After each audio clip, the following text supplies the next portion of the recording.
Welcome to the Ariake Tennis Park, where we have men's singles second round action for you today in the wheelchair tennis.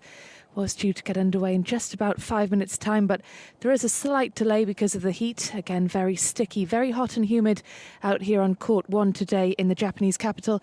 It will only be a short delay, hopefully. Play is provisionally booked for half an hour's time, so 3:30 p.m. local time. We hope to see the players out on court 1 here at the Ariake Tennis Park.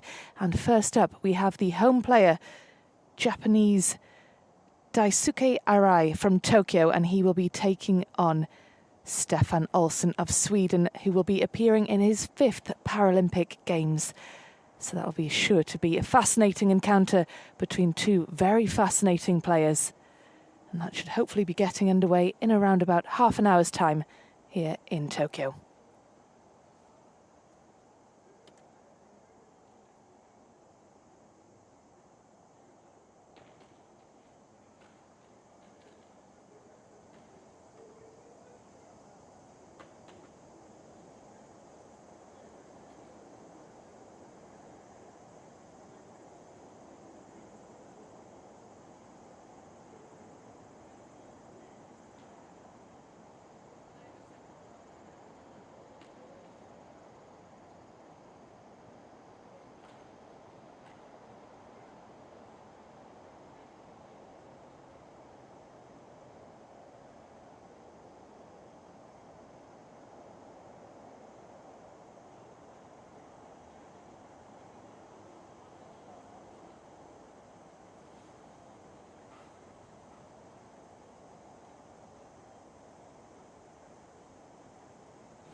Our first match here on court 1 will start after a brief point. But first, let's take a look at this incredible sport that we love so much. It's called wheelchair tennis. この後、いよいよ試合開始となります。まずは車椅子テニスのルールをご覧ください。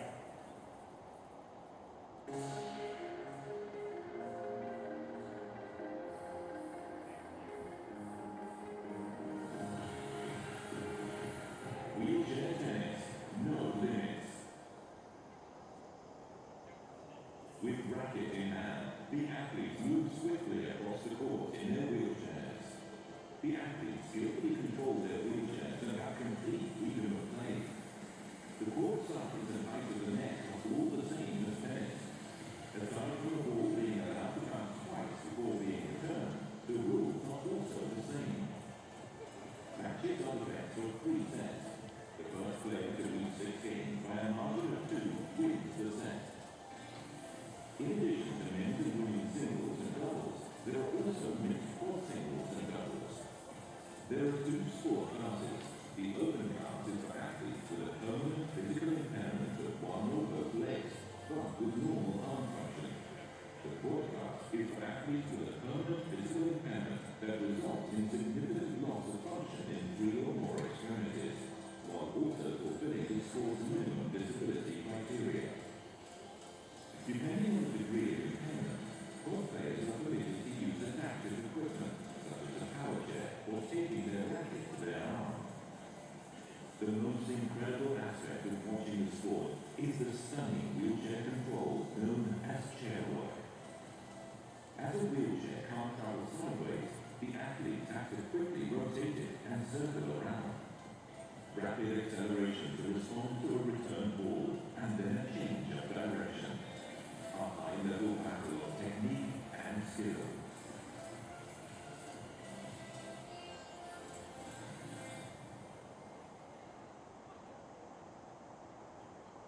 to the wonderful world of wheelchair tennis. It's day 3 on court 1.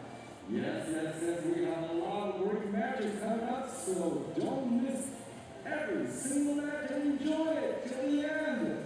All right, my name is Daisuke Hoshino, a.k.a. Dan the Man from Japan, and I am your English announcer here on Court 1. Thanks for having me. And next to me, I have...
First here on court one will be the men's singles second round.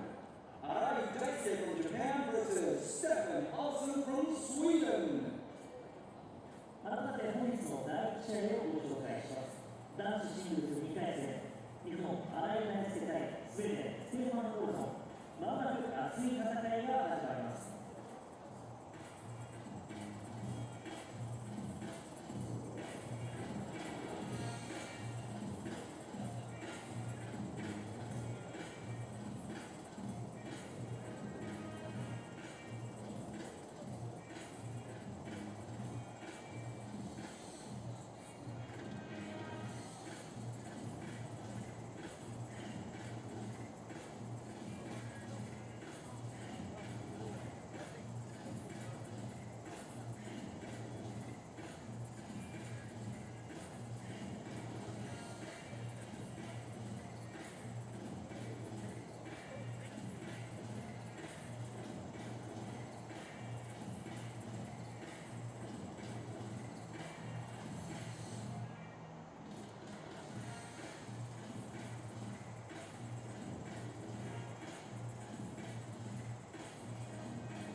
So court one action from the Ariake Tennis Park here in Tokyo.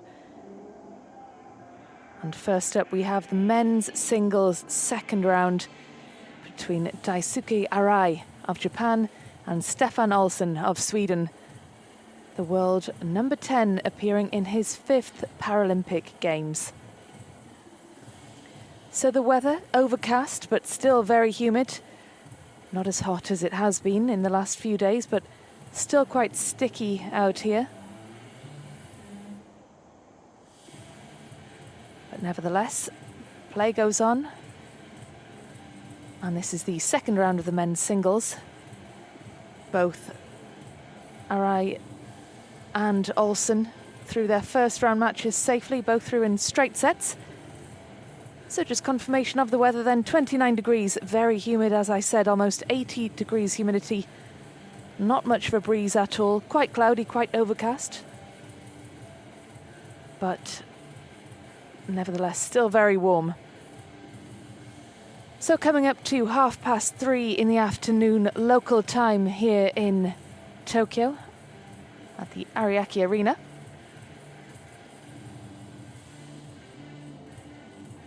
Ball boys and ball girls standing eagerly awaiting the arrival of the players on court here.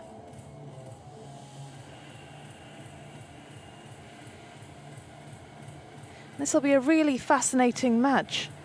Olsson, the Swede, is the only Swedish player in the draw here in the wheelchair tennis across men's and women's. He said he had no intention of playing at Tokyo 2020. In 2020 at least, I'll get back to that. But there is how things line up today. Arai and Olsson kicking things off on court one, and that's followed by the quarterfinals of the women's doubles, China versus Japan.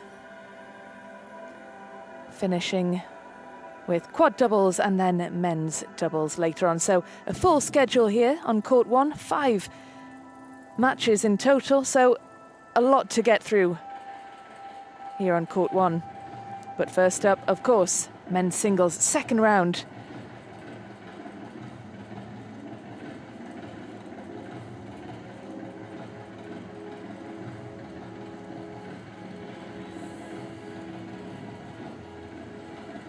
Well, Olsson is a familiar face in this sport, already a legend of the sport, only 34 years of age, and he's accomplished so much.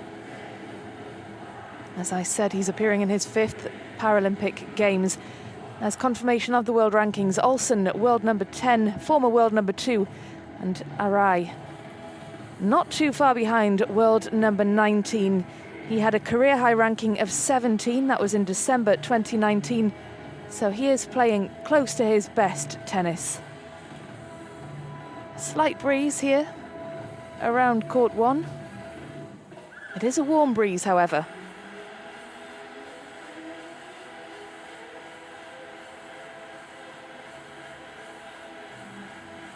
So these two players have only met twice before on the road. And it was the Swede who came out victorious on both of those occasions. That was back in March 2019 though, so a lot has happened since then. That was in the Georgia Open. Olsson took that one in straight sets. Arai yet to take a set off the Swede, but we'll see what happens here today. Please welcome the athletes. It's the men's singles second round.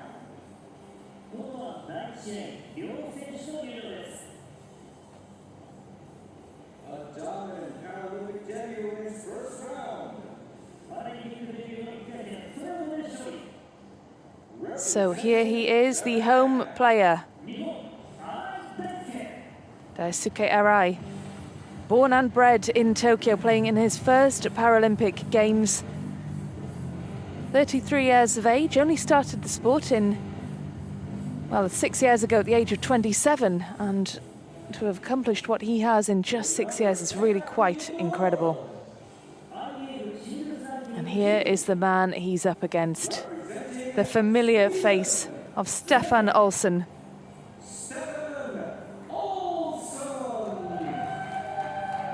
Well, What a player he is. He has achieved so much. He's accomplished so much. 34 years of age, has already played in 5 Paralympic Games. This is actually his 7th Paralympics overall. He competed in Sochi in 2014 in the Winter Games, where he represented Sweden in ice hockey. So a multi-talented athlete.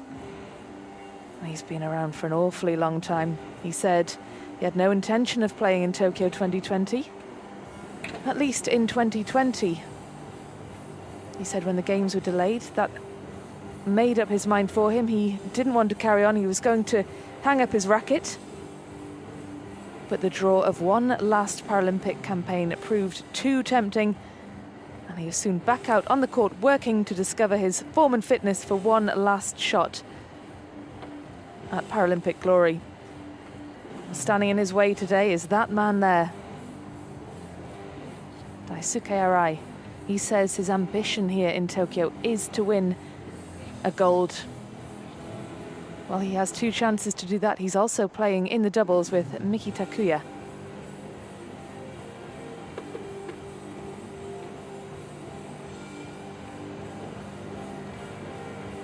So Olsen, the 10th seed, he opened his campaign here with a 6-3, 6-2 victory over Daniel Rodriguez of Brazil. He wasn't that happy with his win, though.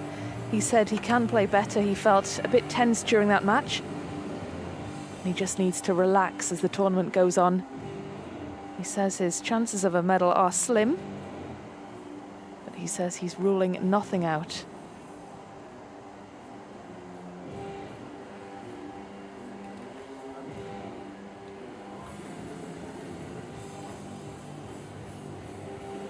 So last-minute preparations then to their equipment before the players head out onto court number 1 for a warm-up.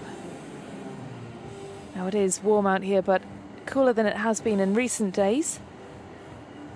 And of course these athletes will have taken part in a holding camp where they arrive early in Japan. Of course that doesn't apply to the home player who's already acclimatized, but for those athletes coming from overseas, they take part in a holding camp, which means they arrive a few weeks early to adjust to conditions.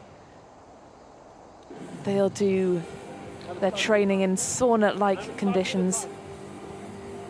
So that'll be weight training, resistance training. And that just gets them used to the Japanese climate, where of course it is very humid here in summertime. But both players will be used to it by now.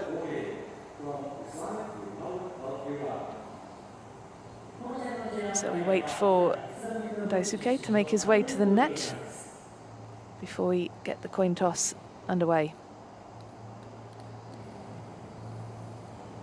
And that's our umpire for today, Adel Bourguet from Islamic Republic of Iran.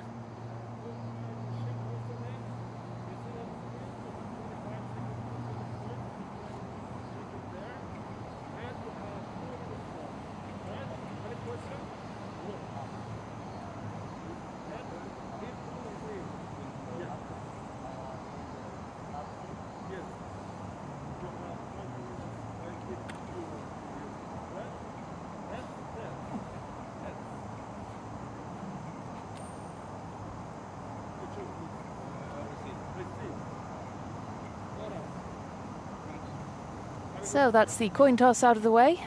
That went Olsen's way. He asked for tails and asked to receive. So it will be Arai who gets things going. He has the serve first of all. Get on with the warm-up first. Very interesting player is Olsen. Sweden's flag bearer in the opening ceremony. He said that was a chance he couldn't pass up. He said he got really emotional when he got that phone call and they asked him if he would carry the Swedish flag. So that is Arai's route to the second round. A comprehensive victory over Guy Sasson of Israel, 6-1, 6-1 in round 1.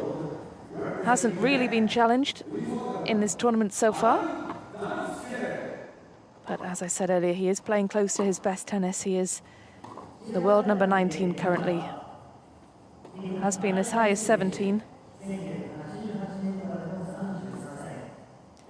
He often practices with Shingo Kaneda, who is widely considered as the best wheelchair tennis player in history. He says if he can beat Kaneda, he can beat anyone.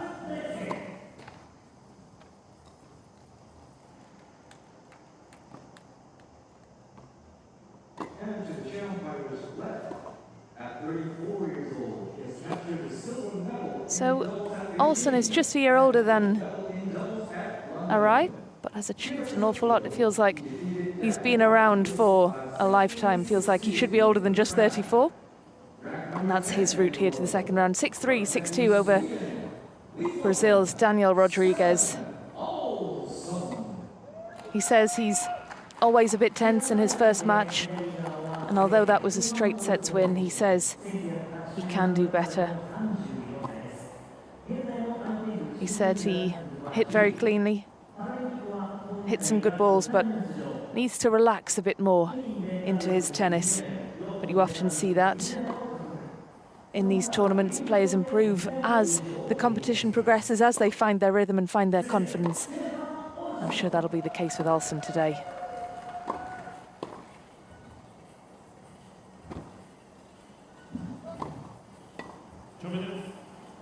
So 2 minutes left of the warm-up. Both players looking comfortable, looking relaxed. It'll be interesting to see how this one goes. The pair have only met twice before. And that man there, the Japanese player, is yet to take a set off Olsen, but of course Olsen did consider retirement, so it'll be interesting to see if he's as sharp as he might have been had he not taken that hiatus.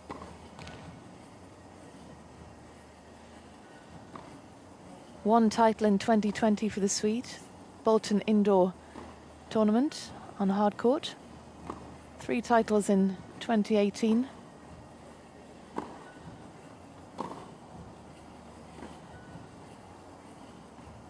His win-loss record this year is 40%. He's won 3 matches and lost 2, so he hasn't played an awful lot.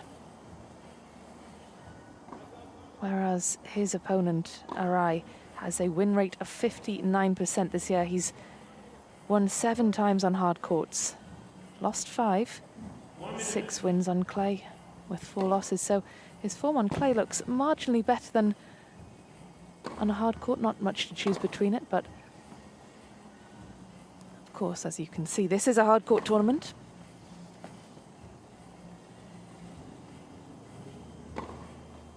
The preferred surface of the Japanese player.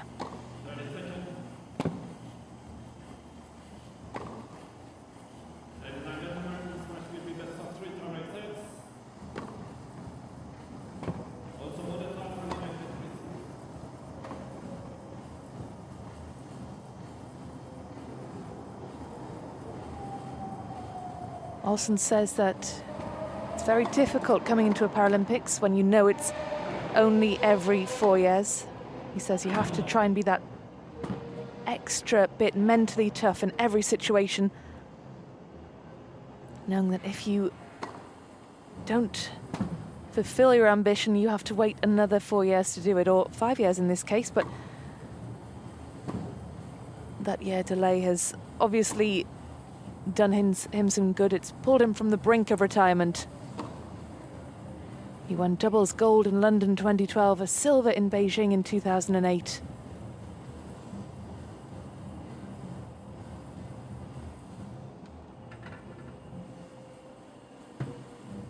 Singles in the Rio quarterfinals.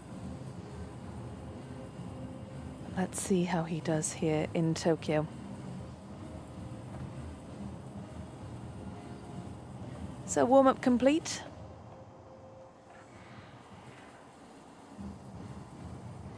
Arai with his inspirational pictures there on his bench. So he has got people watching, even if the stands are empty.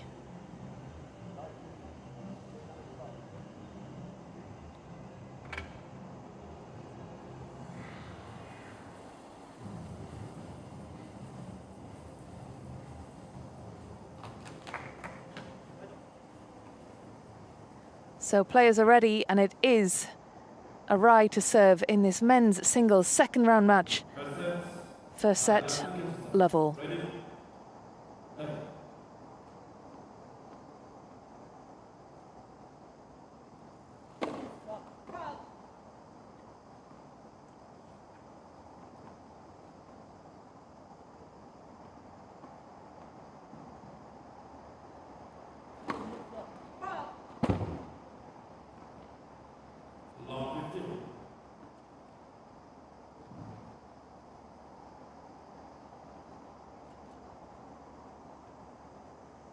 At the start, he would have wanted a double fault, kicking things off.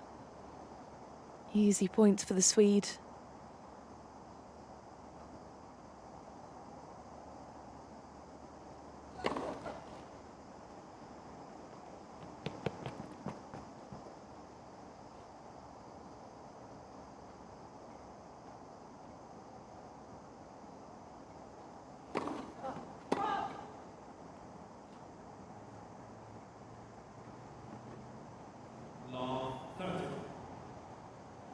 Well, 2 double faults already for the Japanese.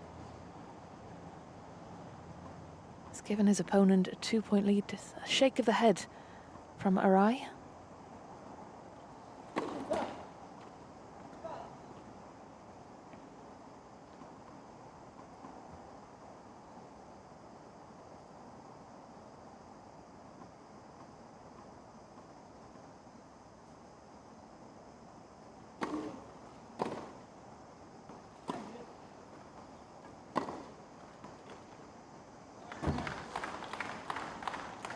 Well, that's brilliant play from the Swede.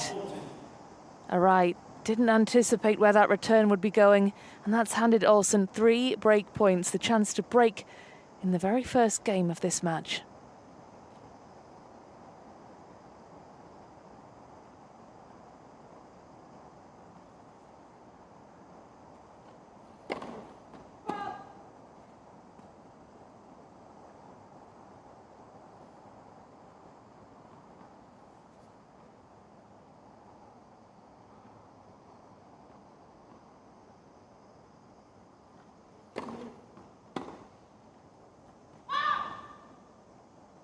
Well, a lifeline for the Japanese.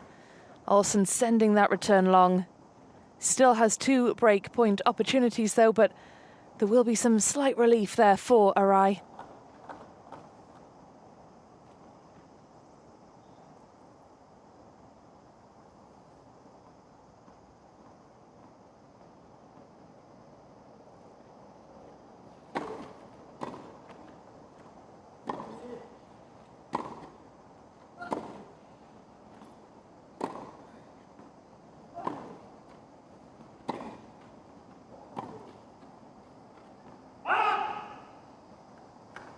Well, the early break goes to Olsen. Arai sending that return long. So it is Olsen who leads by a game to love.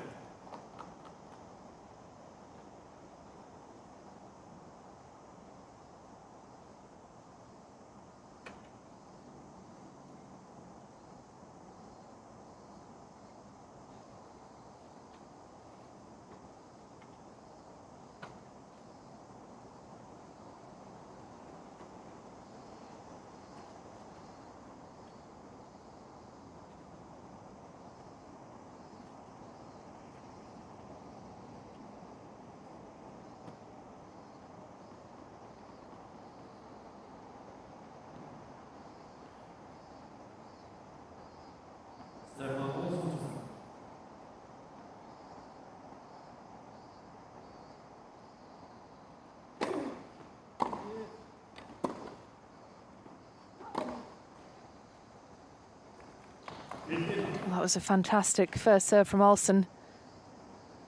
Plenty of side spin on that ball.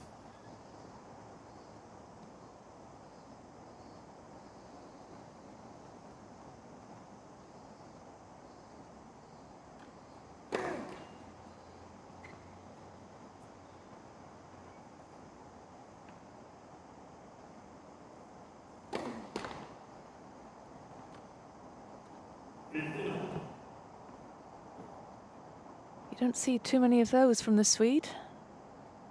Double fault, handing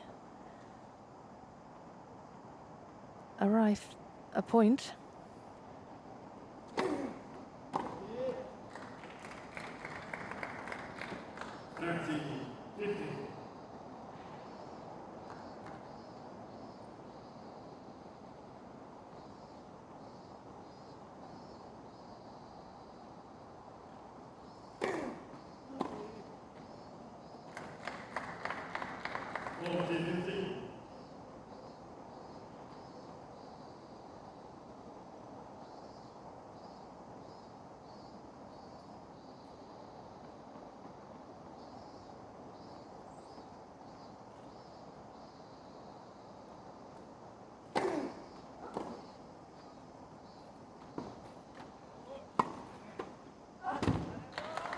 Well, what a return that was from Olsen, my goodness me.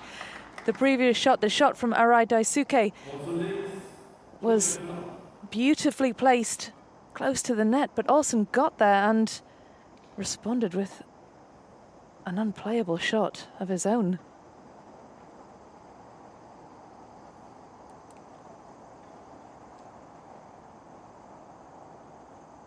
So Olsen consolidates his early break with the service hold. He leads by 2 games to love, and Arai with work to do now.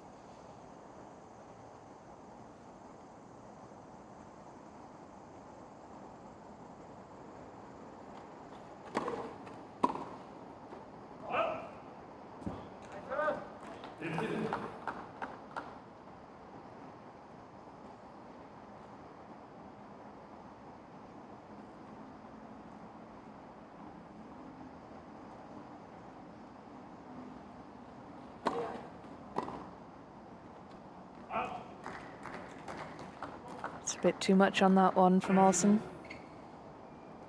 But Arai will take that 30-love lead.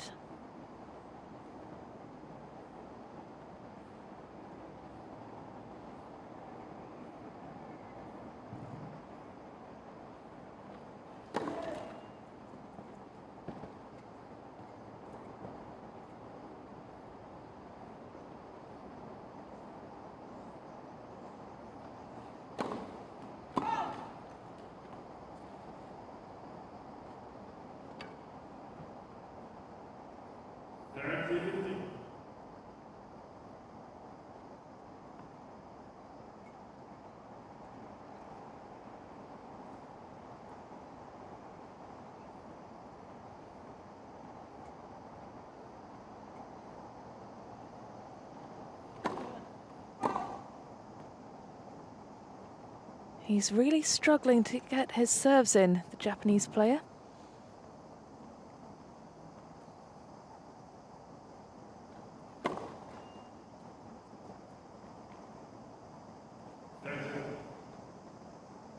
It's a shame he's now made 4 double faults, giving Arai really cheap points.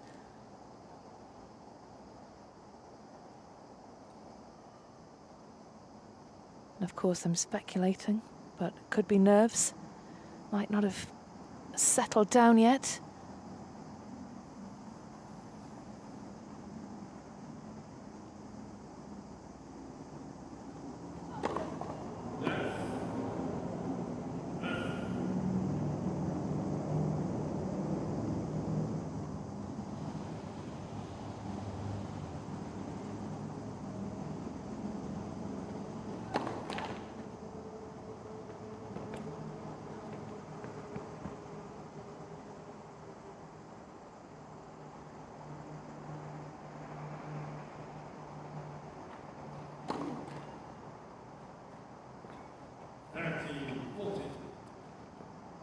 Well, the chance for Olsen to back up his earlier break with a double break now. He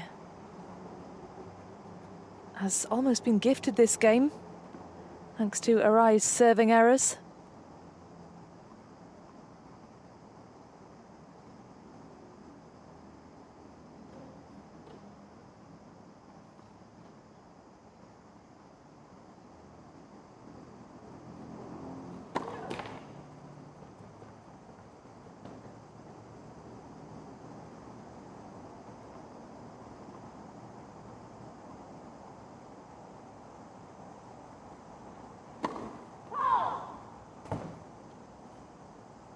Well, that is the double break to the Swede. Arai with 6 double faults already. And that really was a gift from the Japanese player. Stefan Olsson now with the double break. He leads by 3 games to love.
Well, players making their way back to the court for the 4th game, and it is Olsson who has the serve. Another hold here would see him take a 4-love lead in this first set. And Arai will be searching for answers. His serve has let him down. His 2 service games just not working at all. And Olsson in a very comfortable position.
Looking somewhat dejected as he reaches for the towel, judging by the body language from the Japanese.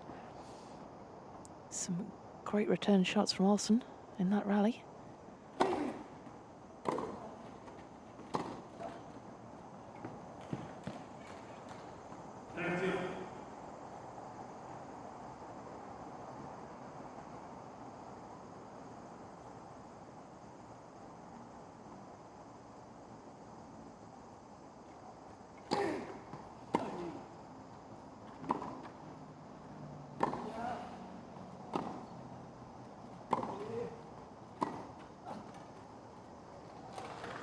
Well, that was a fantastic rally. Fantastic play from Olsson. Wonderful ball placement, great vision. And there was an absolutely beautiful half volley earlier on in that rally. Some great skill from the Swede.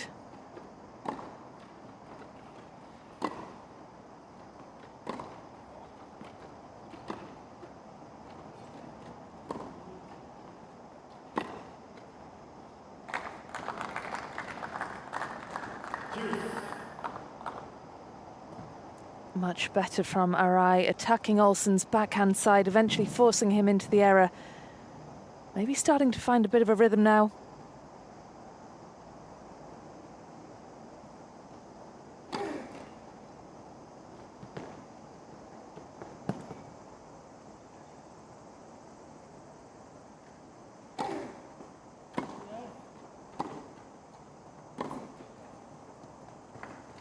Advantage Olsen, and the chance to hold serve here once again to open up a pretty healthy lead here in the first set.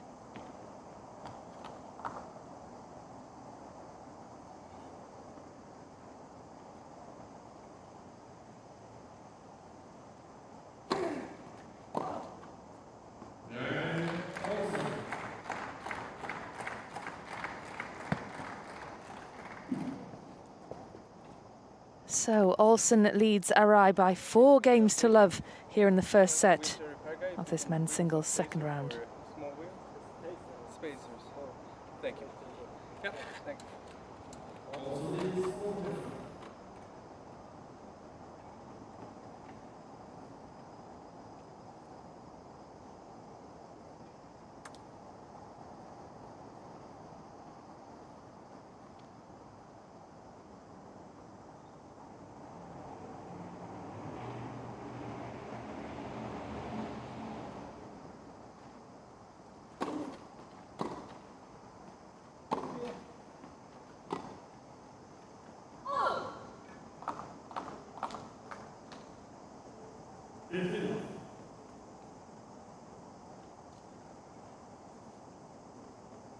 So Arai registers his first point on his own serve.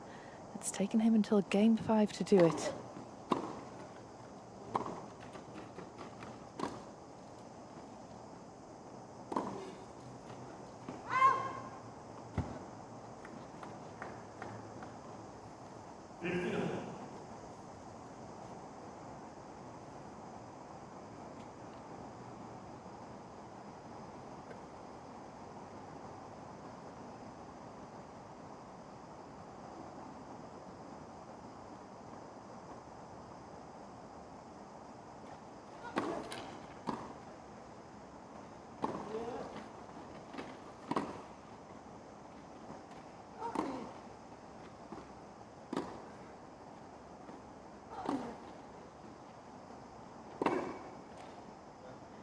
Well, what a rally that was. Brilliant from both players. Olsen retrieving some shots that looked irretrievable, almost impossible, but it was Arai who prevailed. Great shot placement from the Japanese, maybe starting to believe in himself a bit more.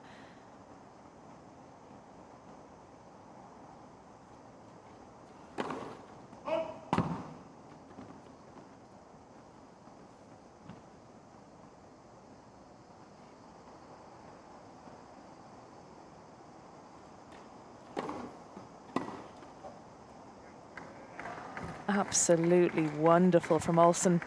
Read the serve so well. Brilliant vision.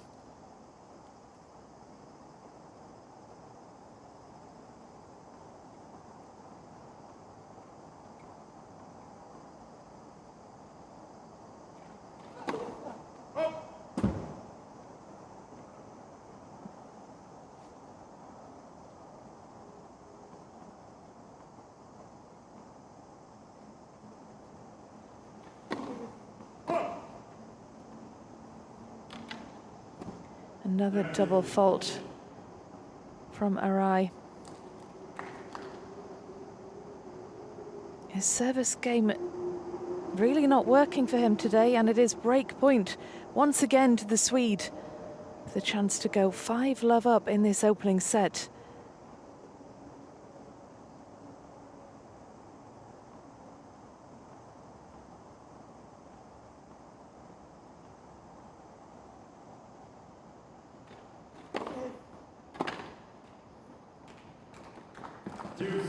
Break point saved.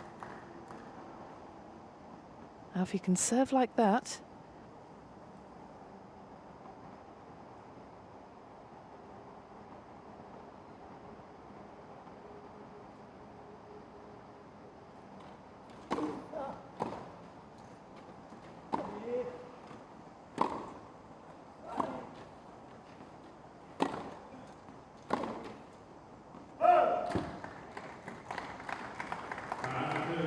Advantage, break point for Olsen.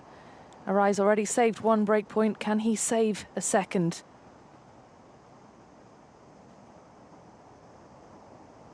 Now we've seen him serve well What can he come up with here under pressure?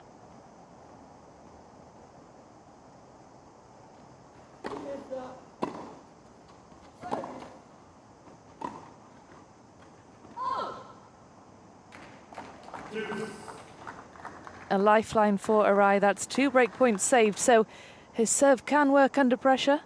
That should give him a bit of belief now.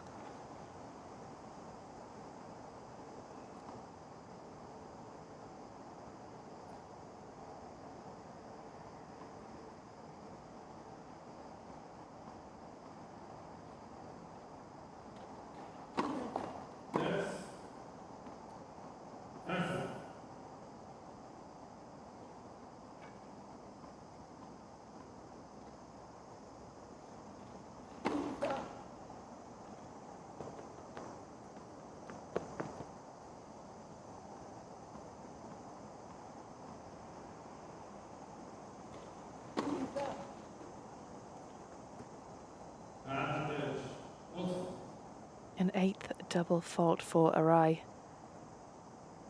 Really struggling to get into a rhythm on his service game. Bit of a smile on Olsen's face, and you can see why. The chance to break here again.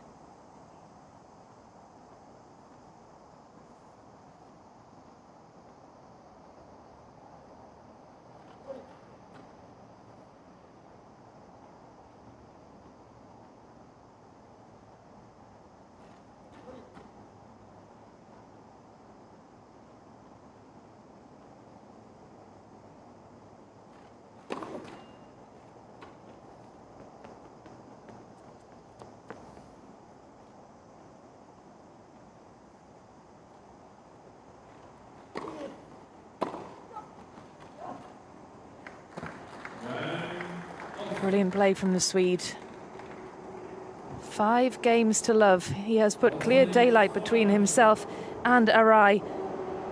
And it looks like he is on the way to a pretty comprehensive victory in this first set. 5-love, confirmation of the scores then. What can Daisuke Arai do now to stop the momentum of Olsen, who looks pretty much unstoppable at the minute?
Players are entitled to 15 minutes to make any changes to their chair if they have any kind of technical issue with it. It seemed that Olsen was saying his front wheel was on a bit too tight, the front left wheel. So he is entitled to 15 minutes to get that sorted out. And Arai possibly trying to figure out some tactics to stop the Swedish attack, because he has a mountain to climb. He has yet to win a game. He is 5-love down in this first set, and he really needs to figure out what he can do to stay in this match.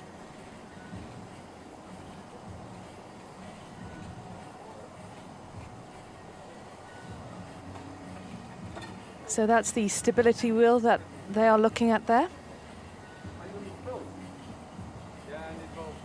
Vital that everything is just so that everything is absolutely perfect, because elite level sport comes down to such fine margins, and you cannot afford to have anything that's not in its proper place, that's not working exactly as it should be.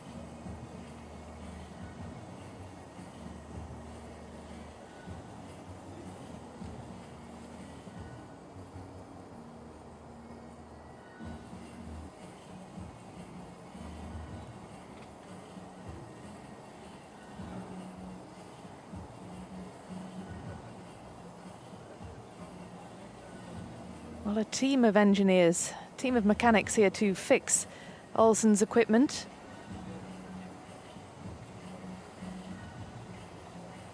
And in wheelchair tennis, when the players turn as rapidly as they do, all these mechanics need to be absolutely perfect. If it's not fixed in 20 minutes, it's a default, but it looks like he is on track. Hasn't needed the full 20 minutes. Yeah, quick turn, everything looks to be as it should. Yep, nod of the head, he looks happy. A thumbs up from Olsen. Strapped back in, quick drink, and it looks like he's ready to go again. And I'm sure that Arai will have welcomed that break. A bit of time to collect his thoughts. Maybe think tactically about what he needs to do. His serve certainly needs improving, but mentally, when you go 5 games to love down, it seems an insurmountable task to get some points on the board. But the players are making their way back onto the court. They're back in position here in the first set of the men's singles second round. It is Olsen with a lead of 5 games to love. And it is Olsen who is serving for the set.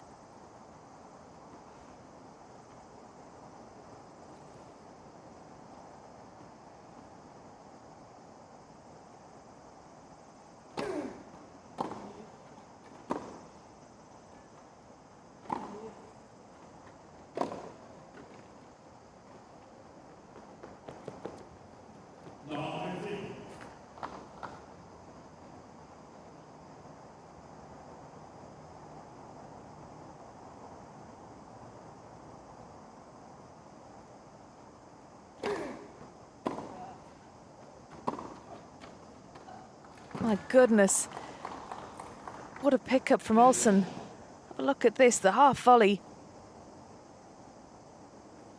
Arai stretching, but he was never going to reach that. That is brilliant play from the Swede.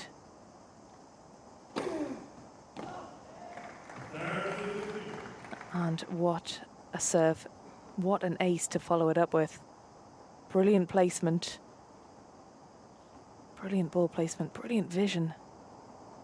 Such an intelligent player.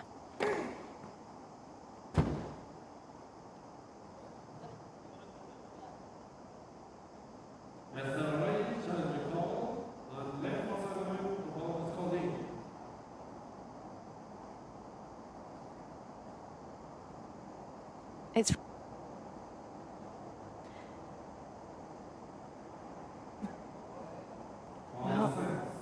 it stands. The challenge unsuccessful. Nothing to lose by challenging, though.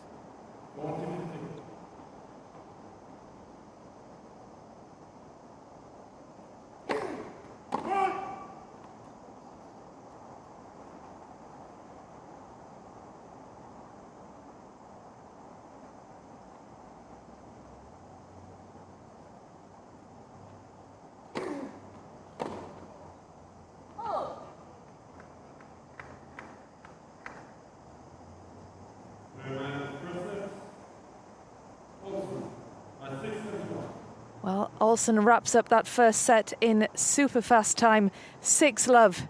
He takes it with a bagel.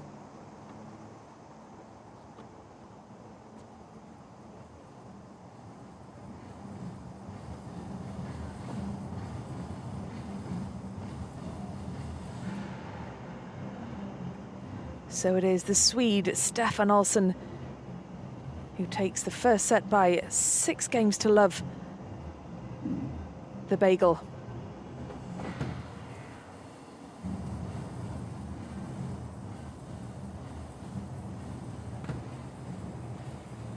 So that's how set 1 played out, 30 minutes in total. 7 double faults for the Japanese player, and that's really where the game was lost for him. First serve working well for Olsen though, 78% of his points were won on that first serve. It's a really impressive play from the Swede. And he is in a very healthy position here with a 6-love lead in the first set.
Olsen making his way back out onto the court, and he'll be keen to get the job done. The momentum very much with the Swede after wrapping up that first set by 6-love.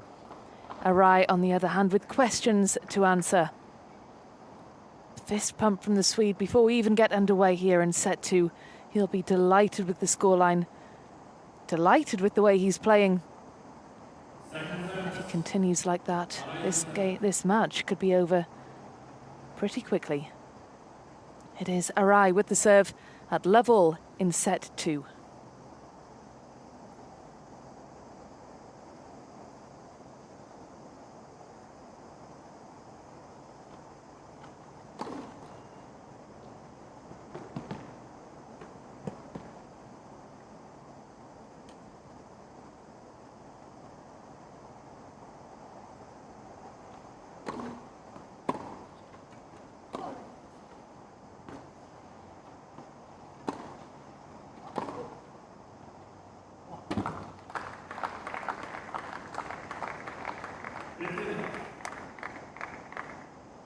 Brilliant winner down the line. Great accuracy from Arai.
My goodness, what a rally that was.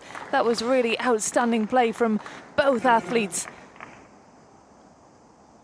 And there was no way that Olsen was getting to that ball, and you can't deny Arai that point. He worked for that, as did both players, worked hard in that rally, but there's no begrudging Arai the point.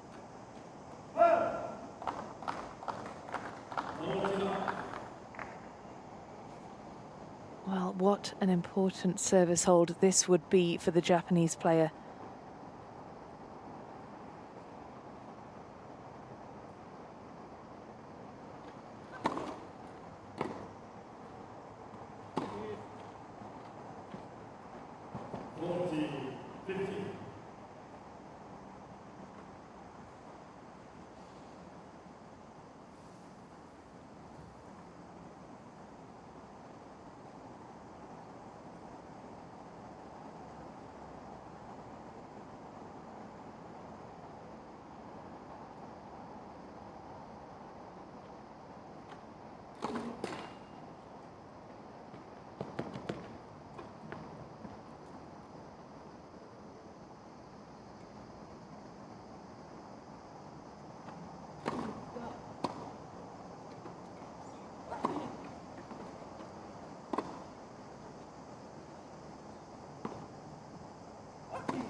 Well, that was fantastic play from Arai. An important service hold.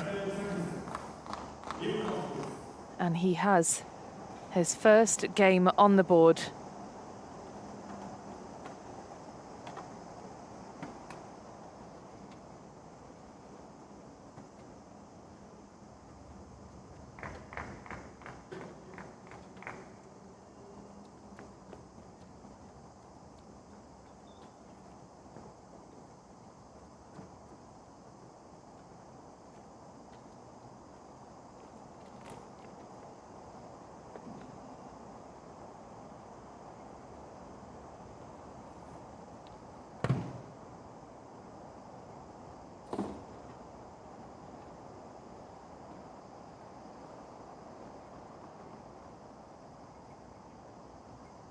Olsen with the serve, just waiting for Arai to make his way back to the court.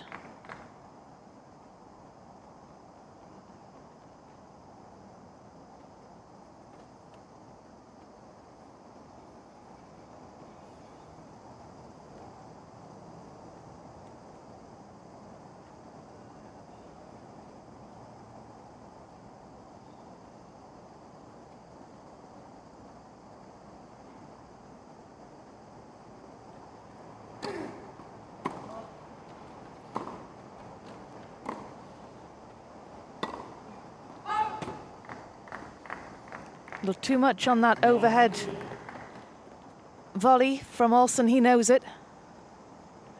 He knows he should have done better there.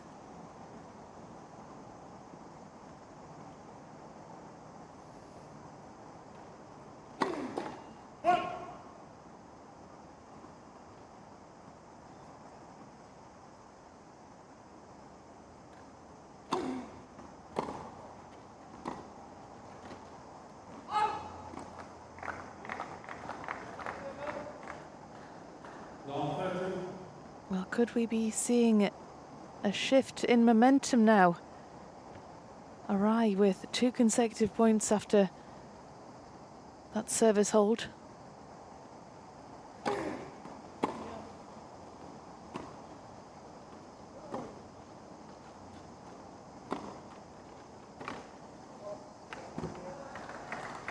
Excellent work from Olsen. He's so good at that, so good at the ball placement. He knows, he anticipates where Arai is going to go, where he is, and he puts the ball where his opponent isn't.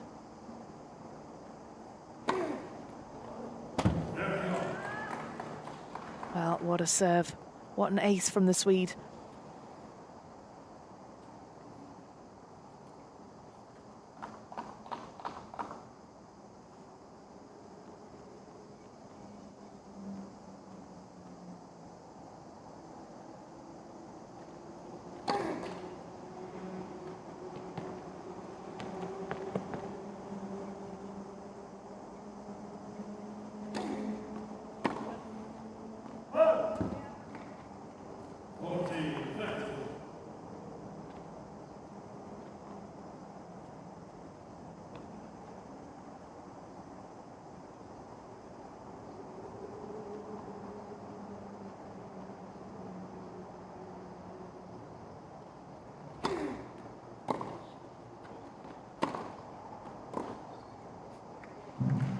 Well, the power and the aggression on that backhand from Olsen.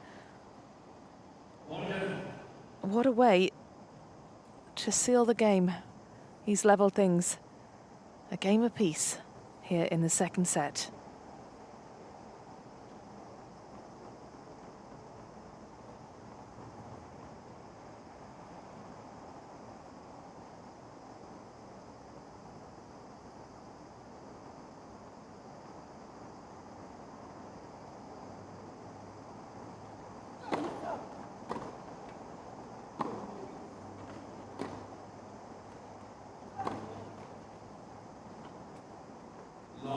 Was just a stretch too far for Arai. He was sitting forward almost out of his chair trying to reach that one.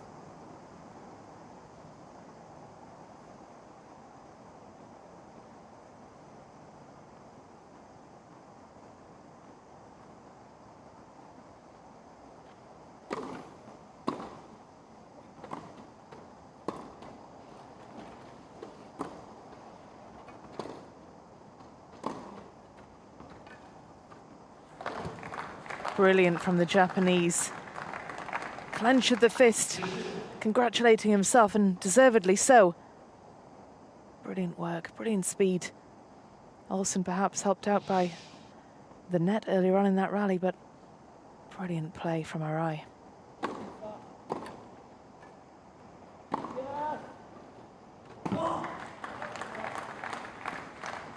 And again, if he can put together a couple of runs like that, he can put together some high quality points,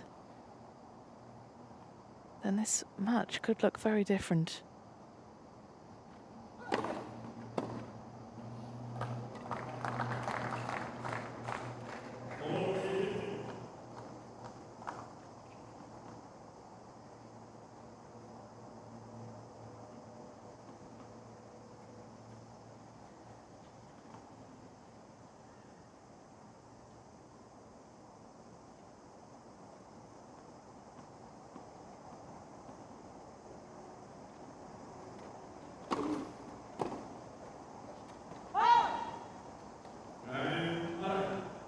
Arai holds.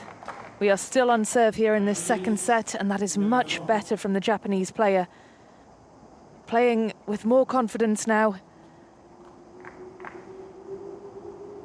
And we are on serve in the second set with Olsen to serve next.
Well, what a pickup that was from Olsen to return the ball.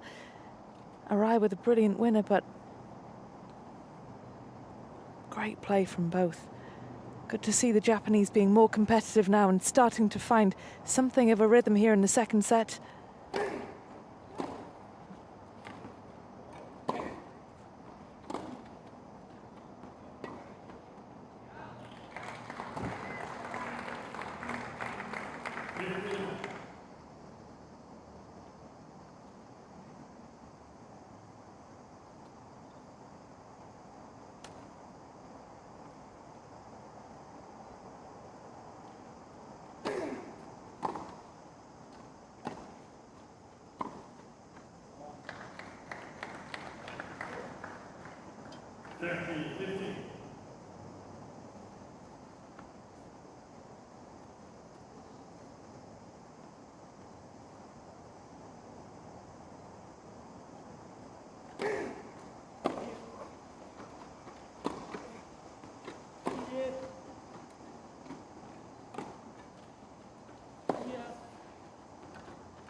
Well, that point will be replayed. That was a great rally.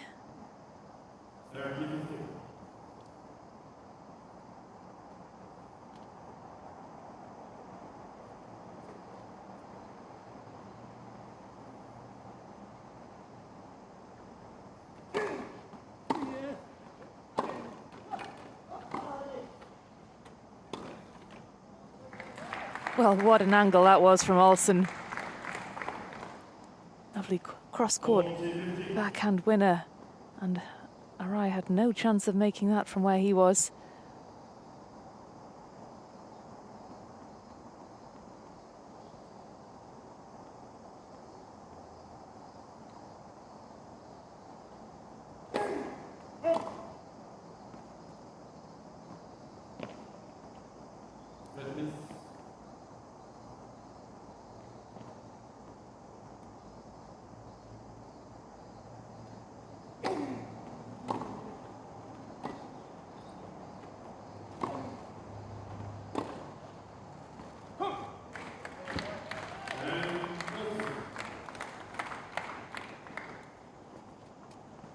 Service hold for the Swede to keep things at a level pegging here in the second set. Much more competitive from Arai, and that's great to see him starting to find a bit of a rhythm.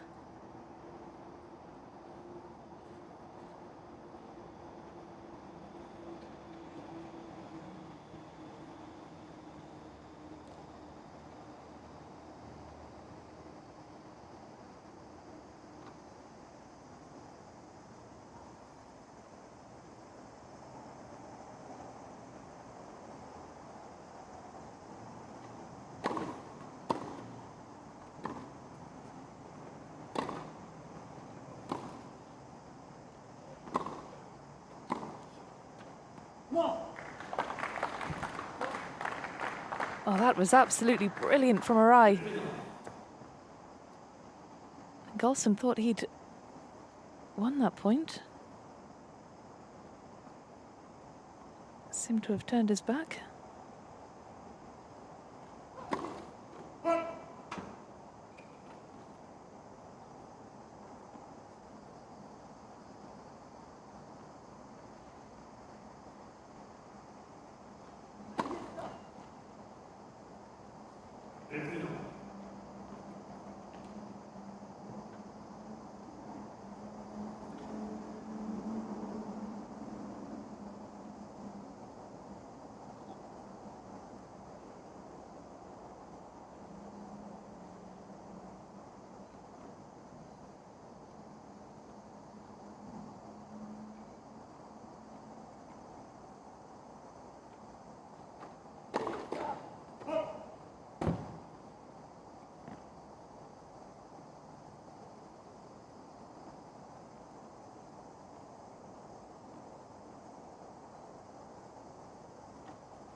What a shot from Olsen. Inch perfect. Beautiful winner down the line, casual as you like from the Swede.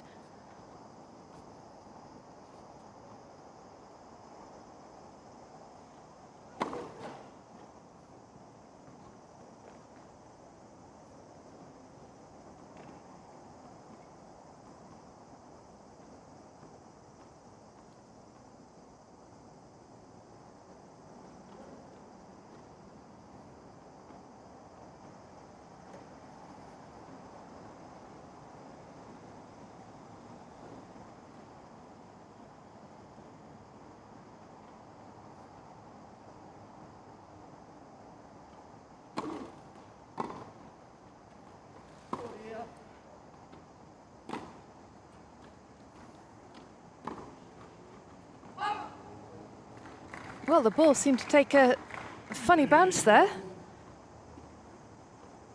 Just before Arai returned it. 2 break points for Olsen.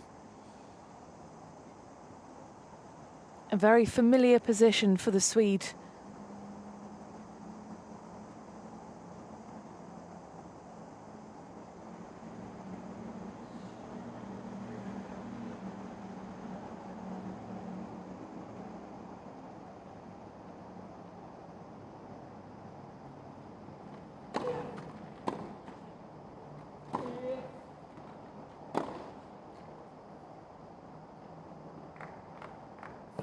Wasn't in a position there to return it. His body facing away from the ball. He was making his way to a different part of the court, Olsen. Not enough on that return, but he still has a break point opportunity here.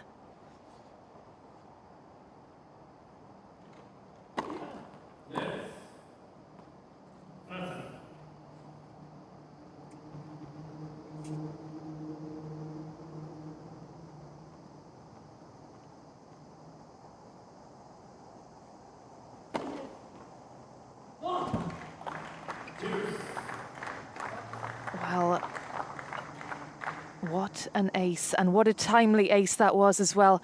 If he can produce points like that under pressure, then he will be very much back in this match. 2 break points saved for Arai.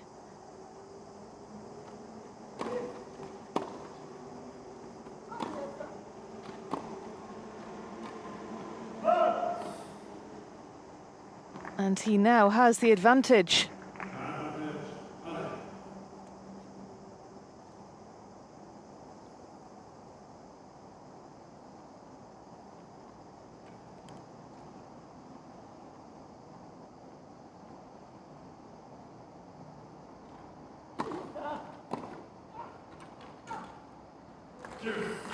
Back to juice. Brilliant play from Olsen.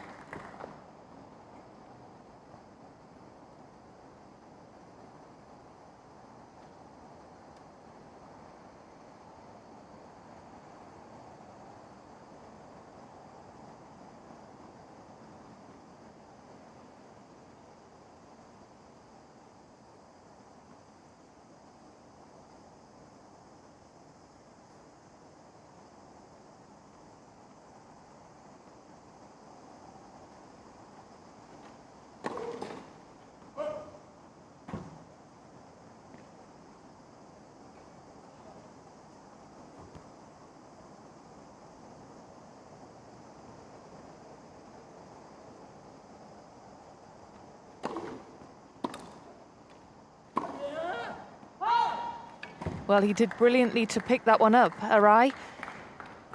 Could see what he was trying to do, couldn't quite execute the shot the way he wanted, and it is advantage to Olsen once again. Another opportunity to break here in this second set.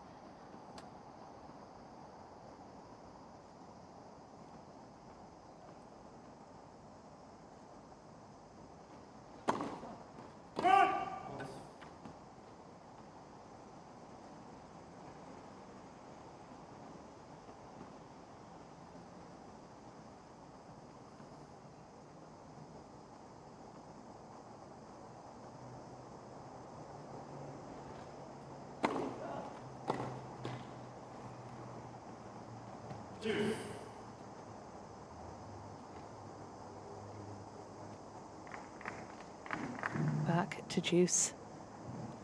3 break points saved by the Japanese. Performing much better under pressure now. Looking towards the heavens, what can he do?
Back to advantage.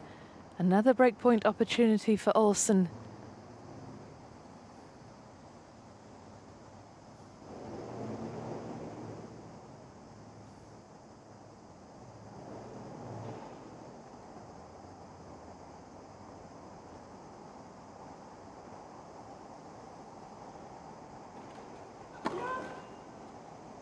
He changed his positioning there for the receive, sitting a lot further behind the baseline than we've seen him do so previously.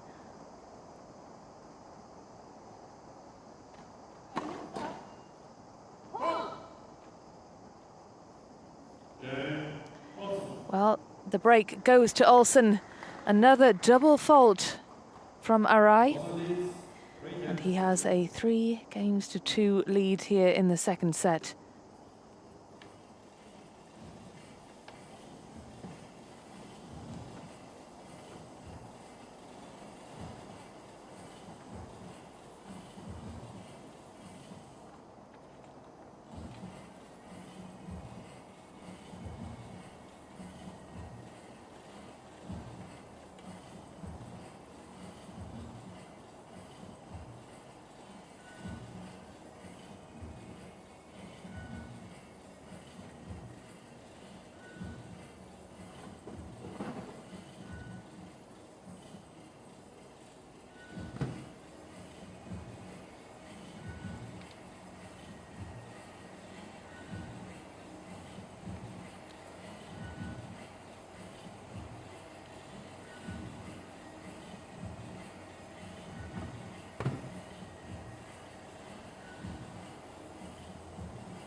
Olsen of Sweden has found the break here in the second set. He leads by 3-2 and a set.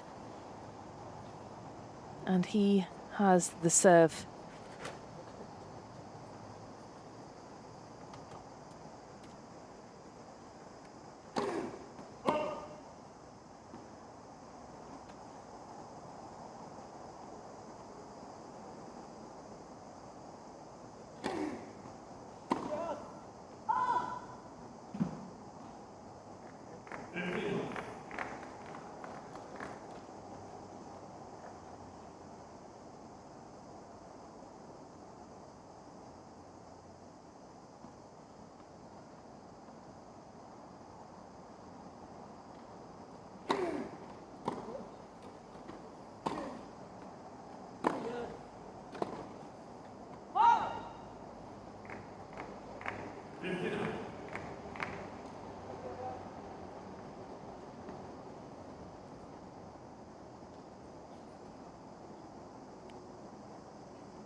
What an angle. What an ace.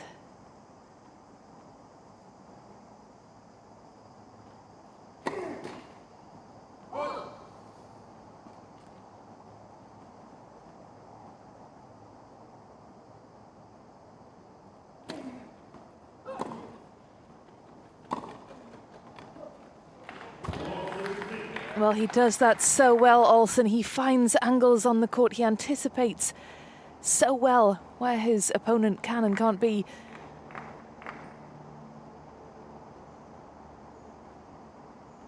And he leads by 40 points to 15.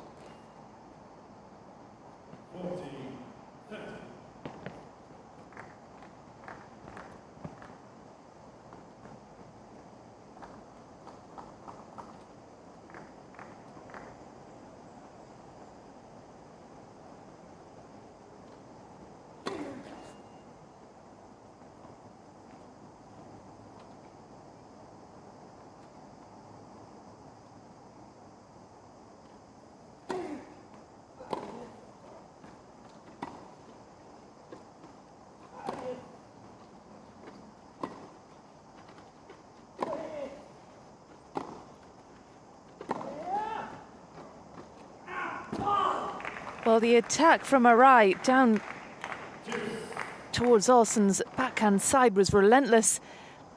He finished off that rally with a lovely point, a lovely forehand winner down the line. Backhand winner, rather. Back to deuce.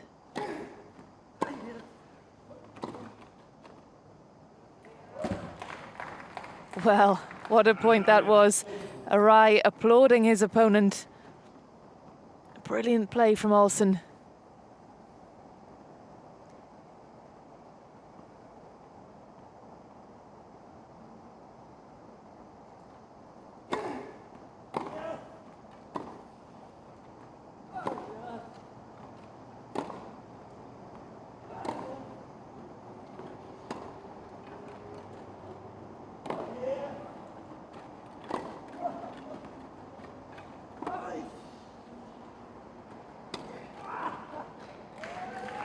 Well, Arai did absolutely brilliantly to return that ball to Olsen.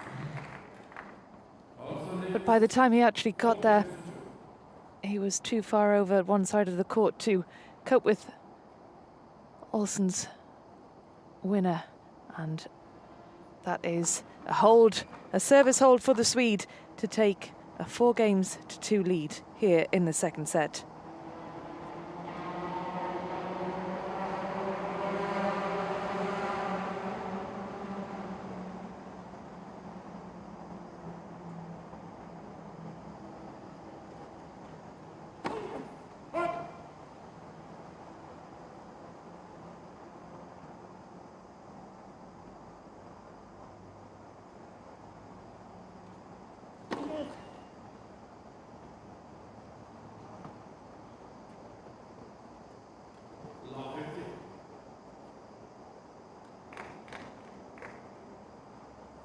Well, he still hasn't found the rhythm with his serve. Another double fault for Arai. We've seen moments of brilliance from him. We've seen what he can do, but vital that he gets a handle on this service game.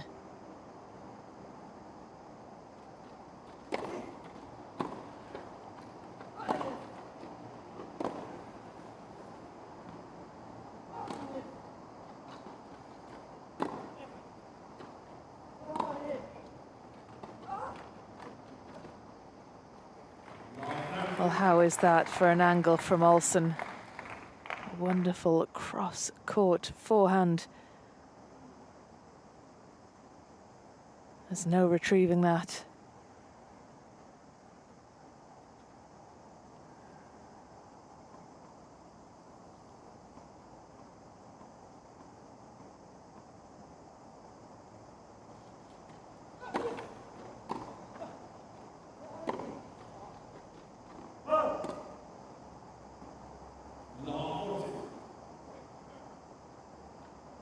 Olsen now with the chance to break again.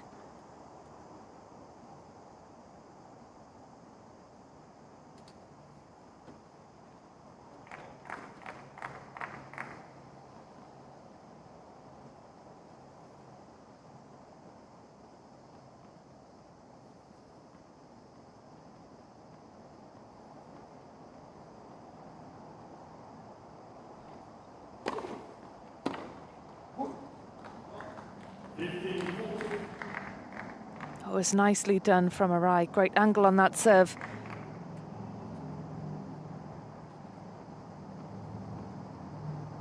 Saved the first of 3 break points.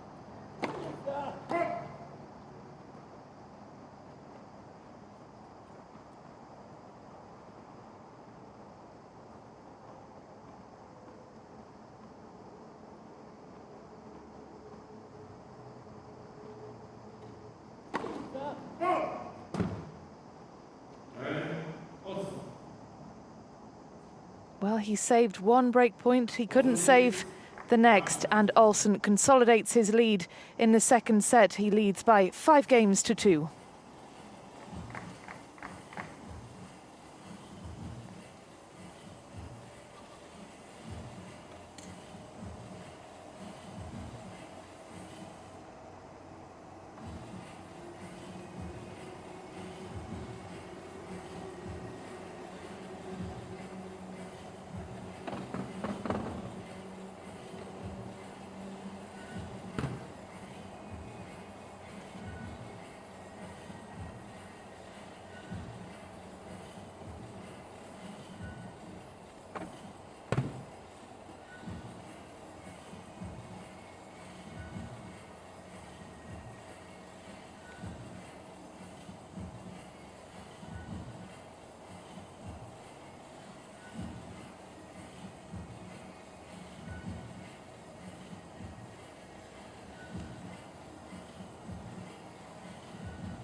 Well, as the players make their way back into position, it is Arai who is serving to stay in this match.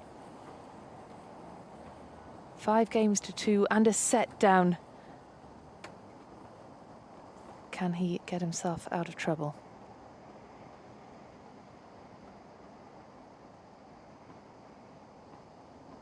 It is Olsen rather who is serving to take the match.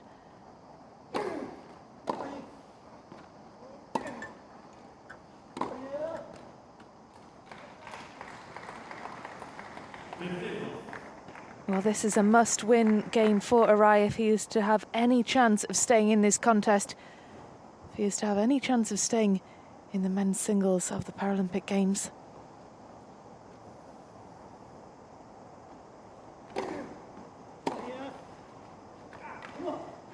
And if he plays like that, his chances are good.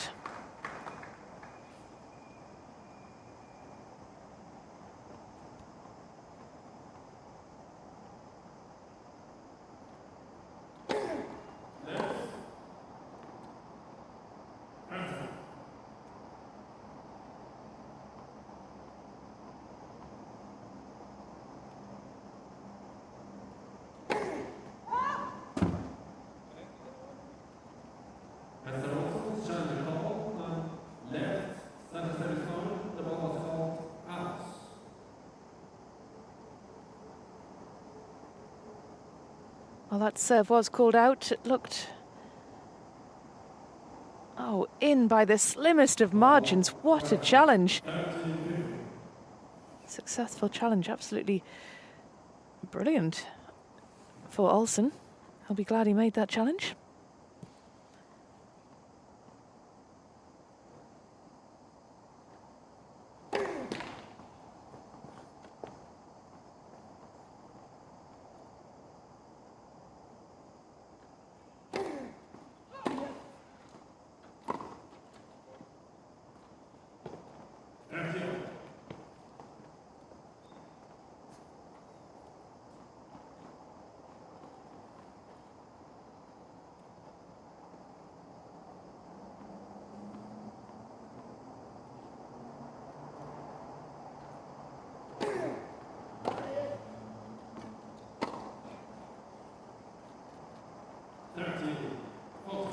Well, things aren't going the way that Olsen would have liked or the way he would have expected.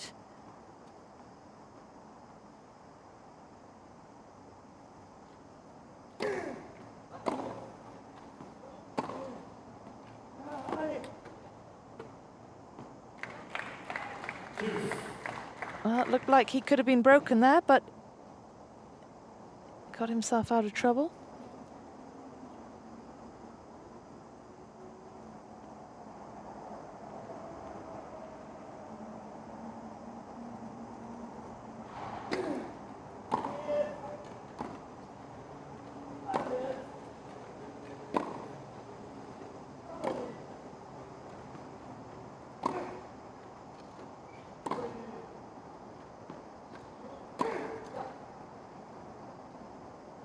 Well, Arai has another opportunity to break. His second break point opportunity.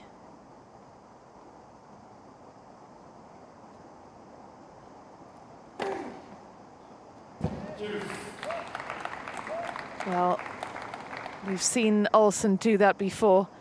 Get himself out of trouble with an ace. Such power and precision.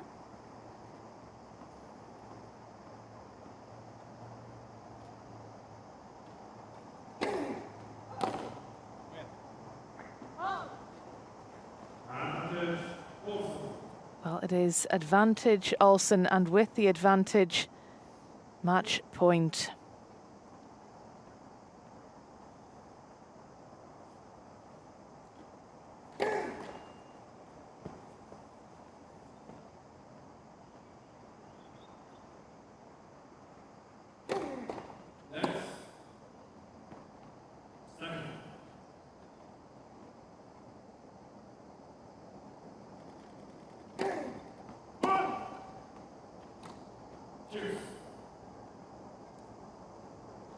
Well, Arai is hanging on in there.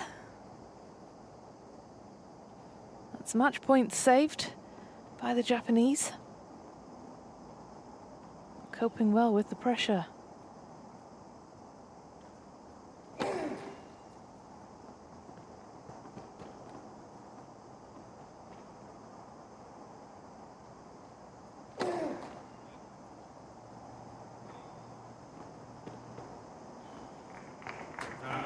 And another breakpoint opportunity for Arai. With Olsen on the verge of victory, the tables have turned again.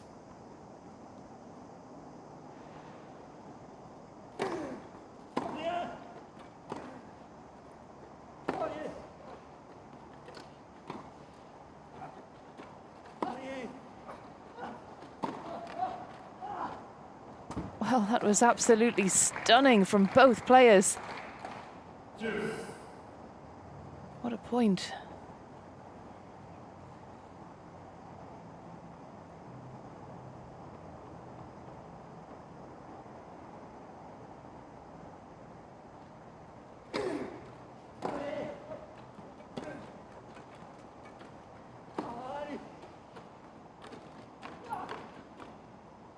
Well, Olsen set that point up nicely. He sent Arai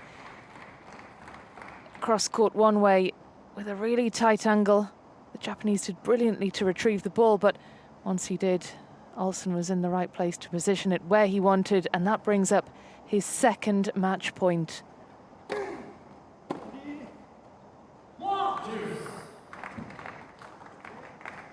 Saved again.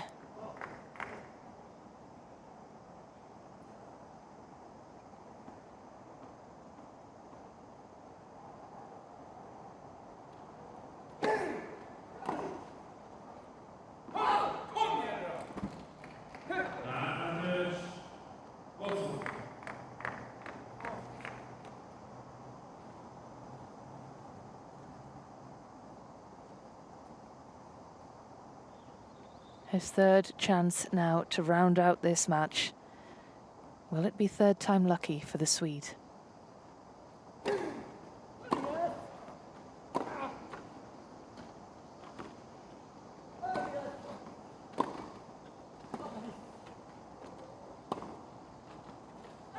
Yes, it will. Absolutely brilliant. The positioning of that ball was absolutely incredible. Brilliant play from Olsen. 3 match points it took for him to win, and that was a well-deserved victory for the Swede, playing in his 5th Paralympic Games. Arai played well under pressure towards the end. Managed to find a bit more of a rhythm in the second set, but he was utterly outplayed by the man from Sweden.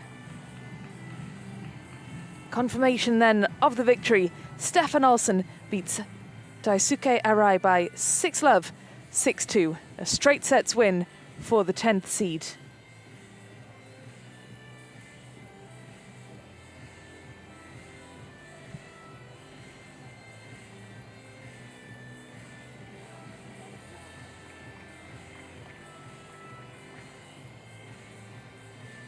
Well, Olsen said he rates his chances of a medal as very slim, but if he continues to play like he has done out here today, I'd say his chances are significantly better than that.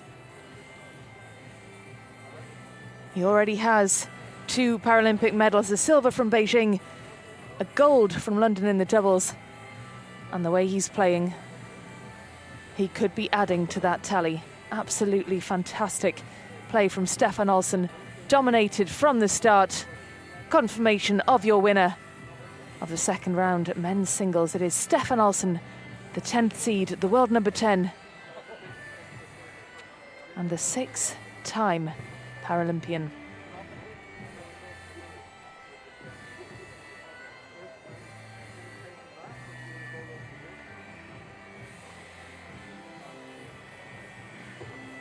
Well, it wasn't his day today, Daisuke Arai, but he will be back playing in his first Paralympic Games, and that experience will have done him wonders. He's played Olsen 3 times now. He's never managed to take a set from the Swede, but he will have learned lessons here today. His serve let him down, but he managed to find a bit more momentum in the second set, managed to pick up his game, find another level. Ultimately, it wasn't enough to cope with the onslaught from Stefan Olsen. But he played well under pressure when he needed to, but ultimately it wasn't enough. But he will be back, of course.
switch sports. Why are you doing trouble? I guess that's the thing because singles know very social shots to go in the group, the #1 player in the whole of the world. She's already earned her place in the ladder, but to me she might have the same now. I often think about their circumstances and how adversity never had their chances. And there's someone out there who needed these skills to help them achieve and so they believe. That even if you suffer in the run of defeat, there are comrades to offer you a lot of relief. The Paralympics is all we all chase first, and you can be the hero you always want. Let's give it your best as you go for the line, and make sure to own the moment first.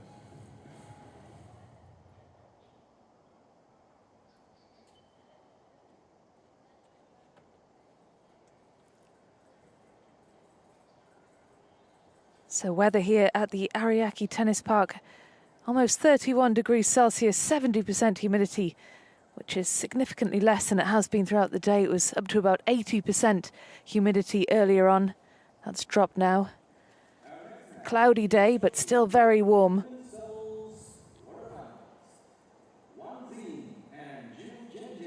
And we have action from the women's doubles quarter-final coming up just after 5 p.m. local time.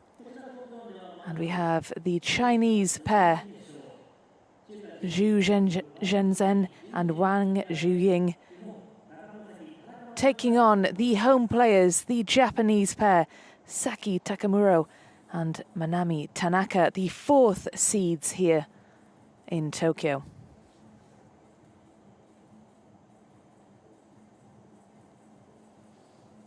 Well, this is sure to be an interesting quarter-final.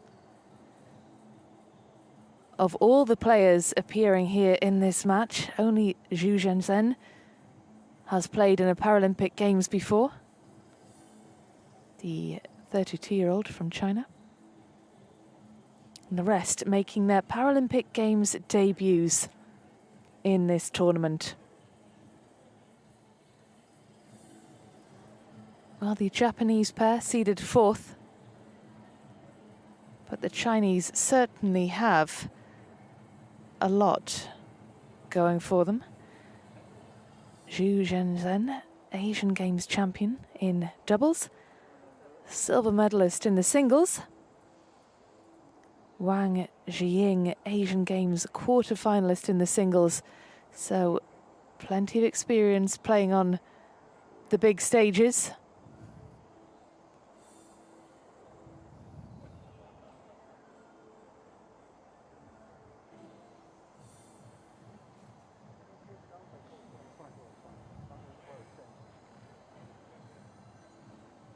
So the Japanese pair, both playing in the singles here in Tokyo, both lost in the first round, which means they can focus their attentions solely on the doubles tournament. And doubles are where they've both had most of their success. Ranked 15 and 16 in singles, just a point separating them in the world rankings in the singles division, but in doubles they are ranked 8 and 9. They've won 5 doubles titles together already this year, which is a pretty impressive stat.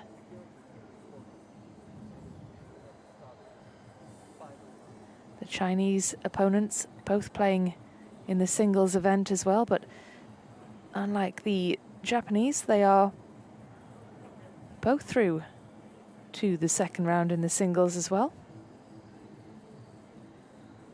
Both went through their first round matches in straight sets. Ranked significantly lower than their Japanese opponents. Wang Zhiying is ranked 32 in doubles. Zhu Zhenzhen 16th in doubles.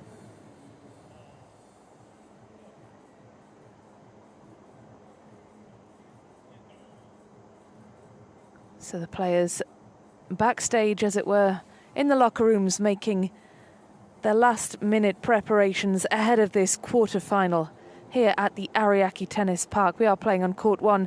Play slightly delayed today because of the temperature. High humidity, not as hot as it has been in recent days, but still very warm here. Slight breeze blowing around court 1, but nothing too significant.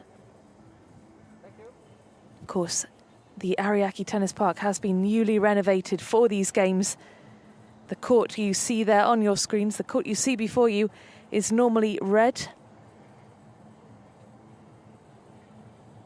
And this whole tennis park, the Ariake Coliseum, the centre court, as well as the 11 outside courts, have undergone extensive renovations for these games. And it really is an impressive setup here. When these games are over, the venue will return to its normal use, as it were. It hosts the Japan Open tennis tournament. It's widely known as the home of tennis in Japan, the Ariake Tennis Park. So, as I said, it hosts the Japan Open on the ATP World Tour. It also hosts the Pan-Asian tennis event, as well as various performing arts. So it gets a lot of use.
Please welcome the athletes. It's the women's singles quarterfinals. ここは第2試合両ペアの入場です。 Competing for a spot in their first ever Paralympic semifinal.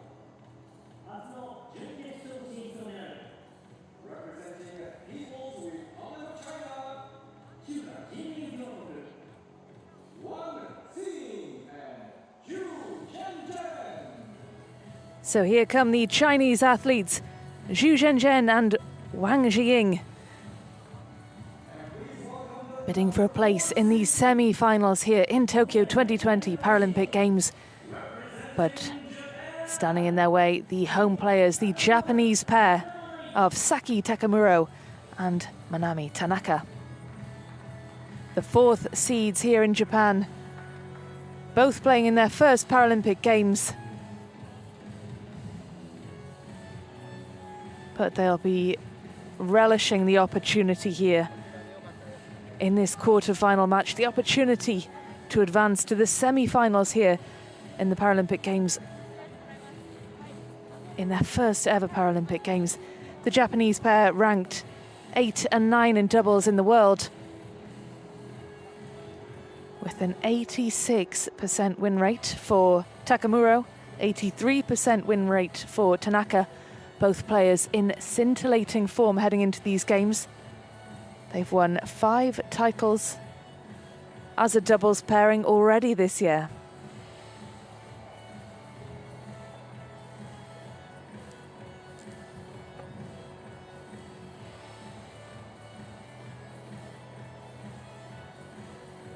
Now, both the Japanese athletes out of the singles tournament in Tokyo, focusing solely now on doubles.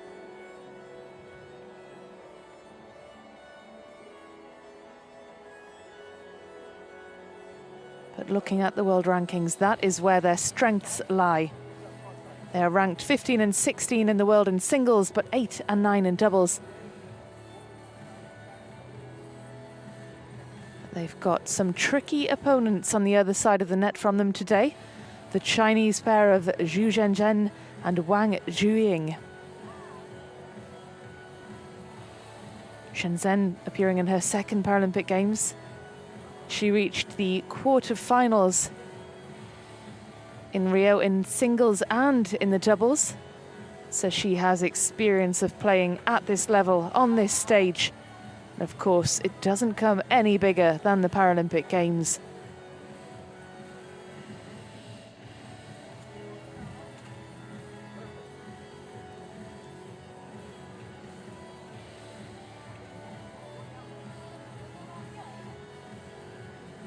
So that pair there, they've won 3 doubles titles in 2020.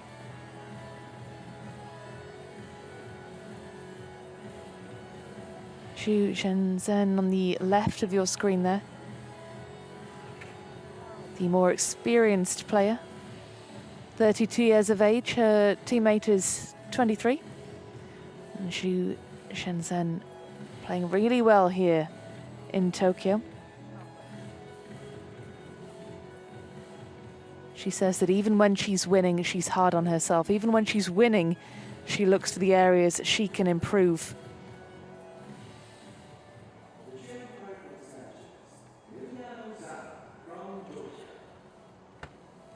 So our umpire today, Emiliano Zanon of Georgia, he'll be overseeing proceedings here on court 1.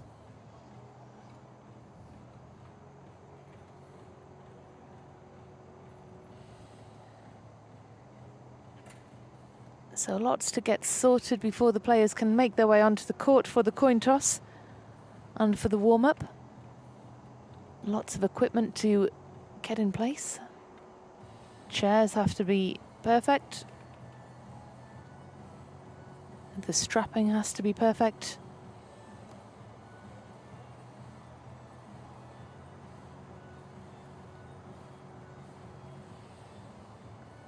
The Chinese pair looking like they are almost ready to go. Wang Jiying on the right of your screen there, quarter-finalist in the Asian Games in singles 3 years ago in Jakarta. She won her last singles match here in the Paralympics in Tokyo. 6-1, 6-love. So she's not really been stretched yet.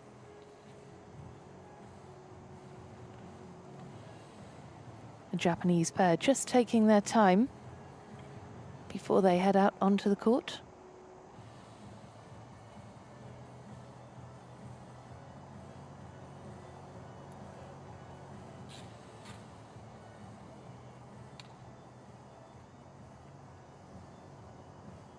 Xu Shenzhen. She is a player you want to be on your team. Asian Games champion in doubles. Asian Games silver medalist in singles. Semi-finalist in singles and in doubles of the Australian Open in 2020. And she knocked out the world number 1, Didi de Groot, in the quarterfinals. So she is certainly a dangerous player. All smiles for the Japanese pair. They look relaxed. Happy to be here, of course, on court 1 in their home Paralympics. What a feeling that must be.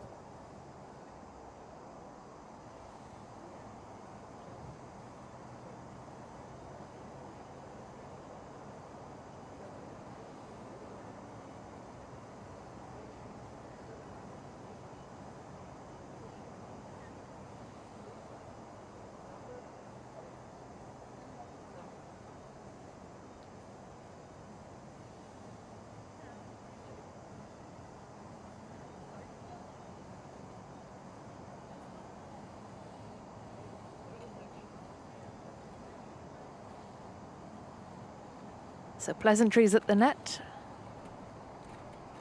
All friends so far.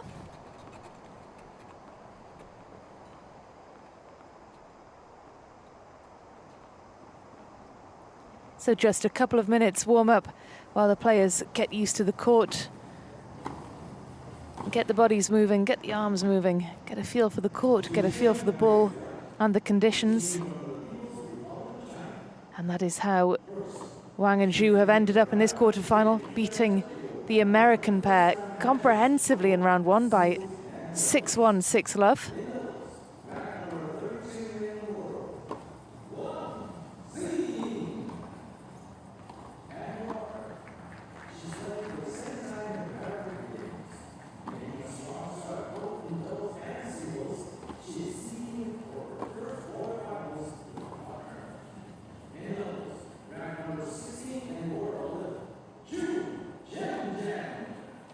Xu Zhenjian just getting an announcement in the stadium, an introduction.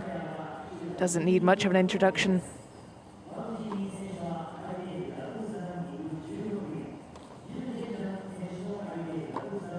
She is ranked world number 7 in the singles, 16 in the doubles. A very handy player indeed. It's a great pairing that she has with Wang. Youth versus experience. They combine so well together.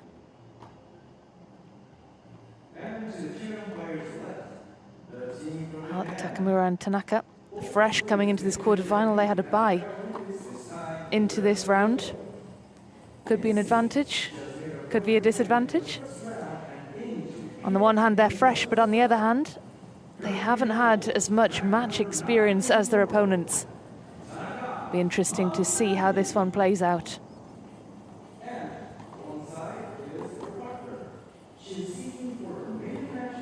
Tanaka and Takamura, as I said, they have collected 5 doubles titles as a pairing already this year, which is really quite something.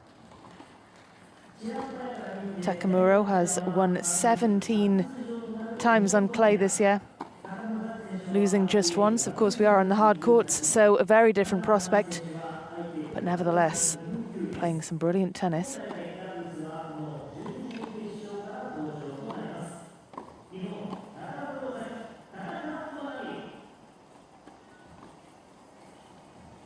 Well, Manami Tanaka says that her hero is Yui Kimiji, who's her teammate, who's also here representing Japan in the Paralympic Games. She lit the Paralympic cauldron. And the pair have actually played together. They took silver in the Asian Para Games doubles. Incidentally, that match they played against Xu Zhenjian, who took the gold. So these players all know each other pretty well. They've met several times on the circuit. 2 minutes.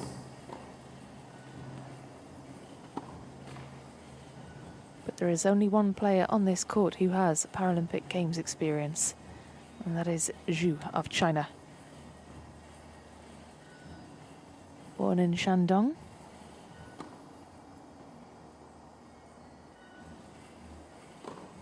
Went to university in Beijing, has a son. I'm sure is watching proudly at home.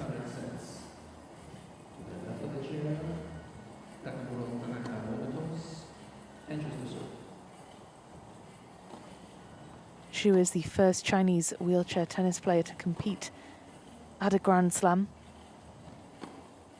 The Australian Open in 2020, her first Grand Slam.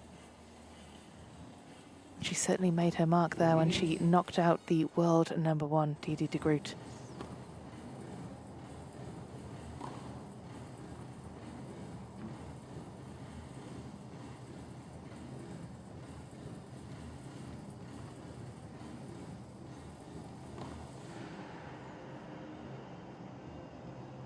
Wan Xiying took up the sport in 2009 in Chengdu in China. Her parents initially sent her to learn swimming. But when she was swimming, she was spotted by a coach who suggested that she try wheelchair tennis. She said her goal was to compete here at the Paralympic Games in Tokyo, and she has ticked that box for sure.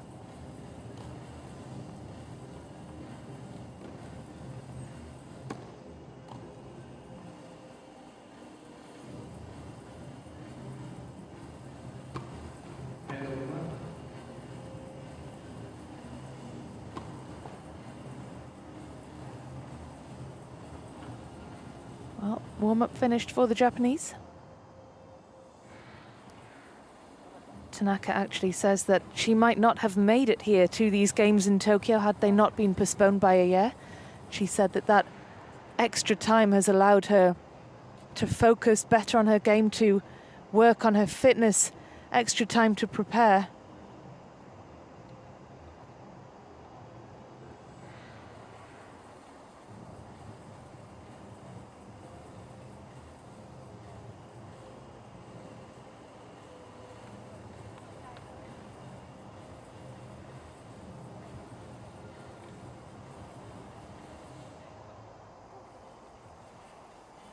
Bit of last minute hydration, because as we know, it is very warm out here still.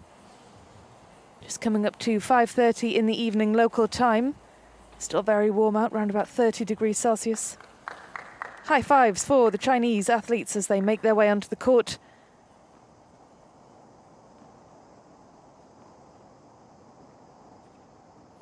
And it is the first set of the women's doubles quarter-final.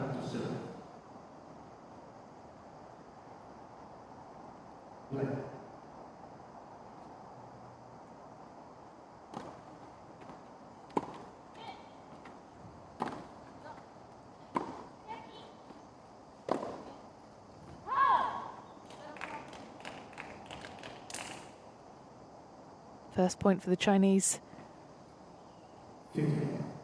Off the Japan serve.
Well, it's a good start for the Chinese, and they have the early chance to break now in this first game.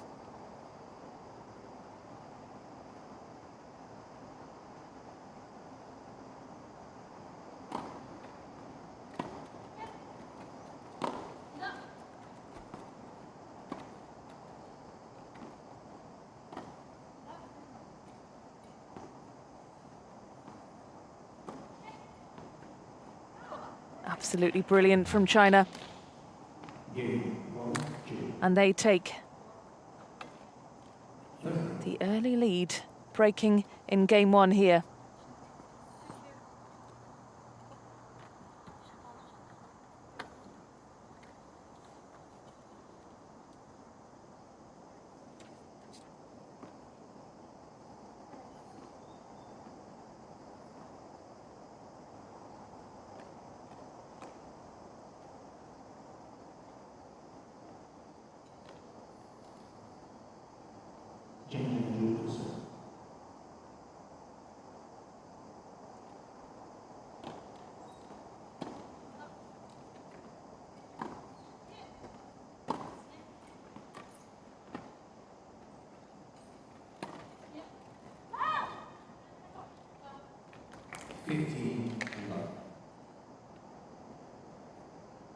Well, the Chinese playing well so far, quickly into their groove, looking comfortable and looking confident.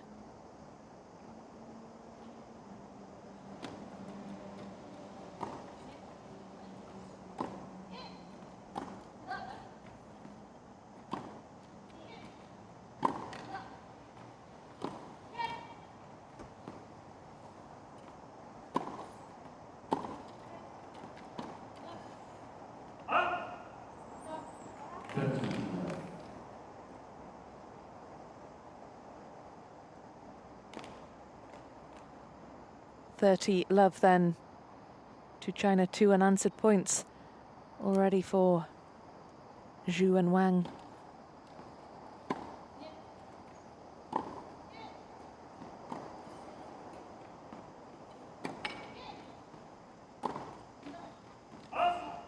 Too much on that ball from the Japanese athlete. This could be a love hold for the Chinese.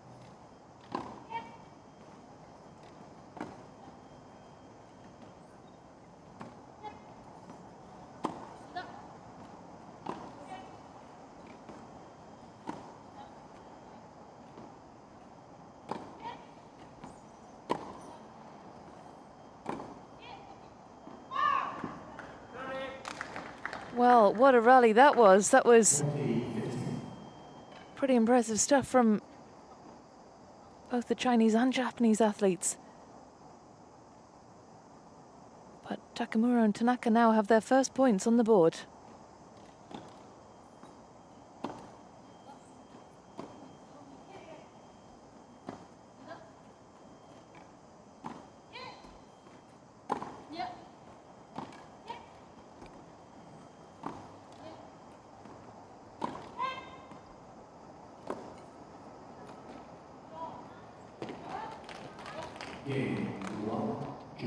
Service hold for the Chinese, backing up that early break to go 2-0 up in this first set of the women's doubles quarterfinal.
Well, Takamura's serve letting her down there.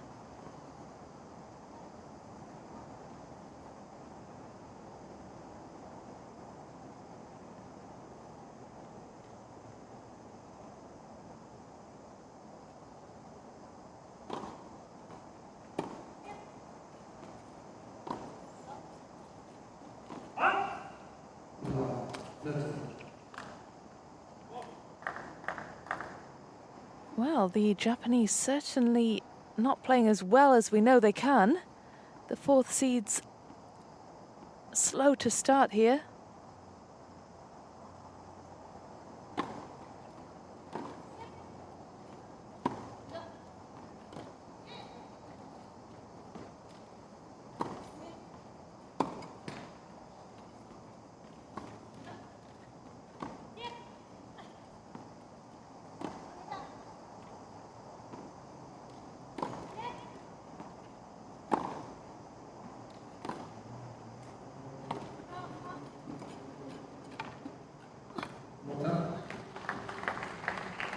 Well, that was a great effort from the Chinese athlete to try and reach that ball, but she was just too far away and she couldn't move quickly enough, and that was a well-deserved point for Takamura and Tanaka.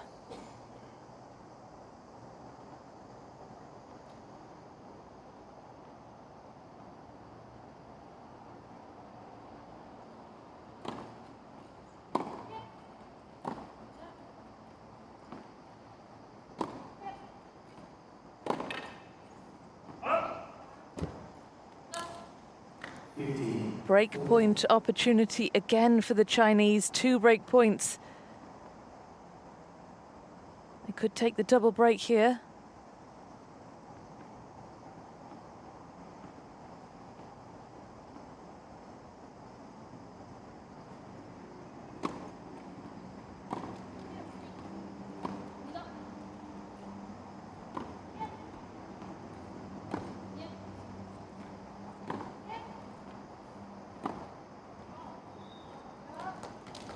Well, they had 2 breakpoint opportunities. They only needed the one.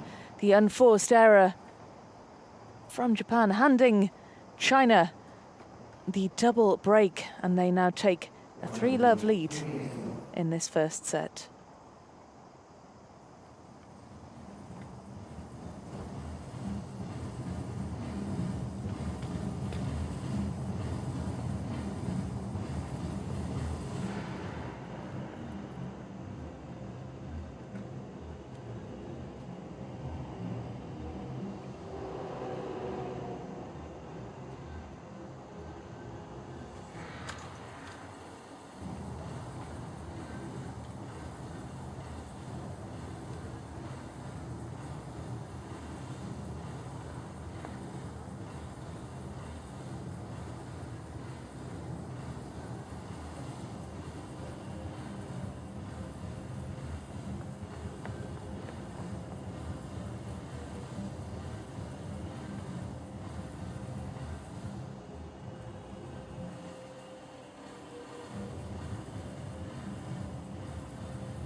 Well, there will be plenty of tactical discussion between that pair. Takamuro and Tanaka going 3 games down early on in this match. Work to do, questions to answer. It is the Chinese pair who are very much in charge here, dictating proceedings. They have the double break. And they are with serve.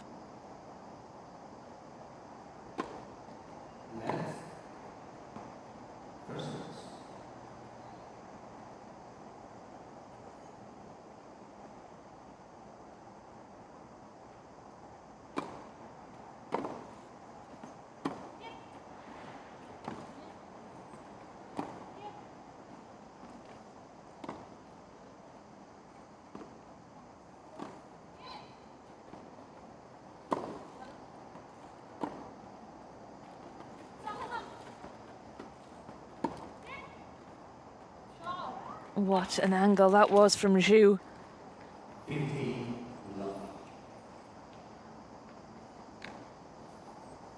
No celebration, no emotion, but my goodness, what a point that was.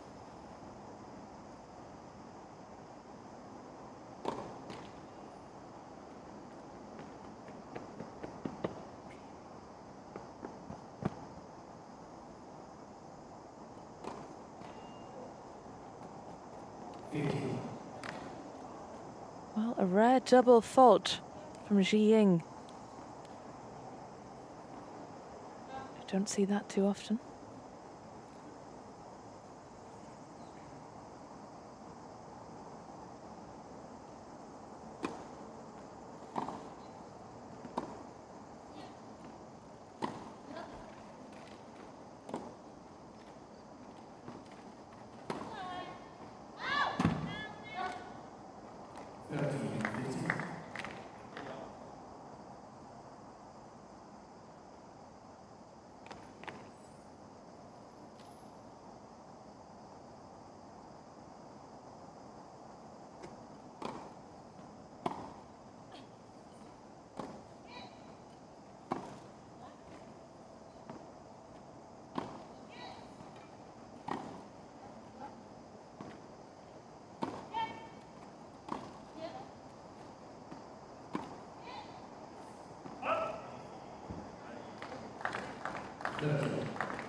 break point now for the Japanese pair. Chance to register their first game of this set.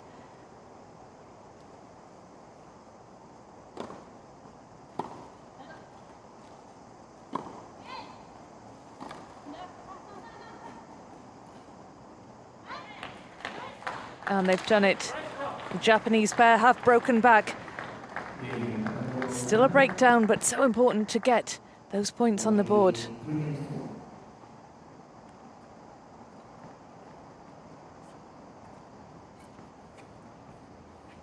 the scoreline looking a little healthier now for Takamura and Tanaka, having broken the Chinese momentum, breaking the Chinese serve. If they can back that up with a service hold here, they'll be an awful lot happier.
Well, what an angle from Zhi Ying. She did so well to get that ball.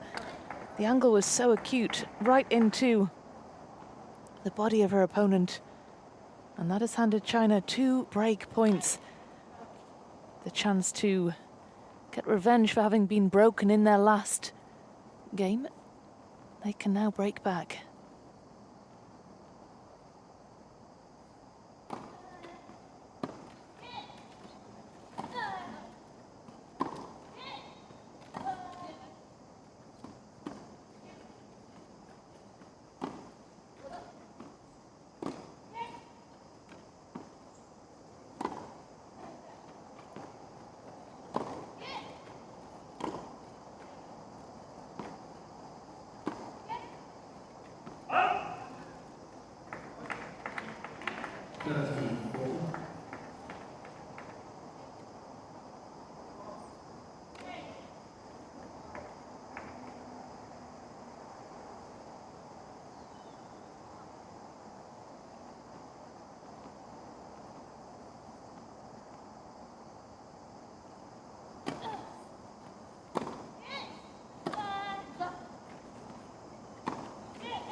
great play at the net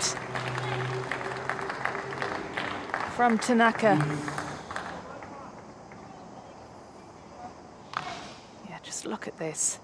Great volley.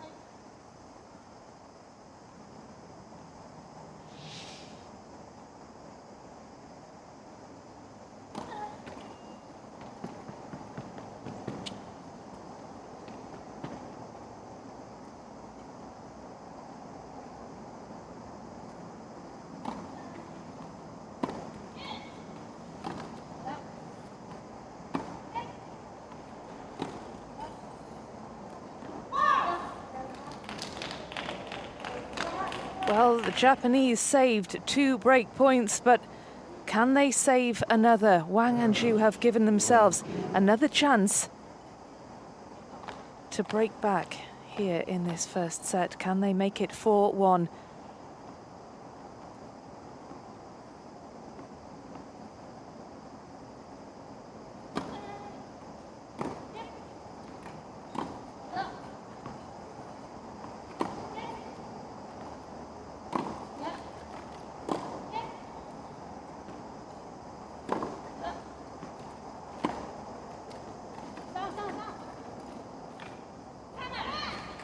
Absolutely superb angle from Japan to save another break point. That was fabulous play from Tanaka, getting the Japanese pair out of trouble, facing break point. And what a shot to produce.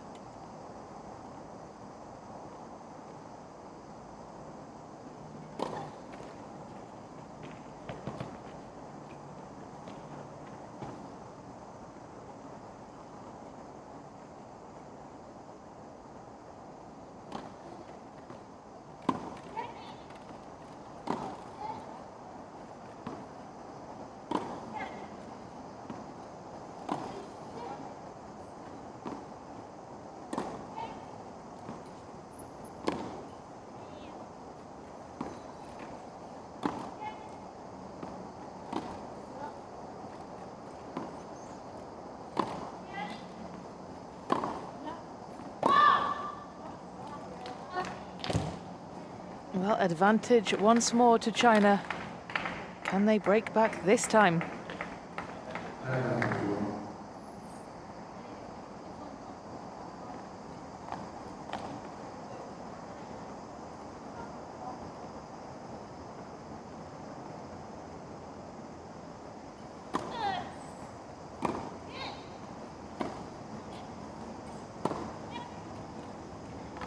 Well, there's no way that Takamura is going to retrieve that ball. Such a difficult angle across the court, and China break back to take the score to 4-1 here in the first set.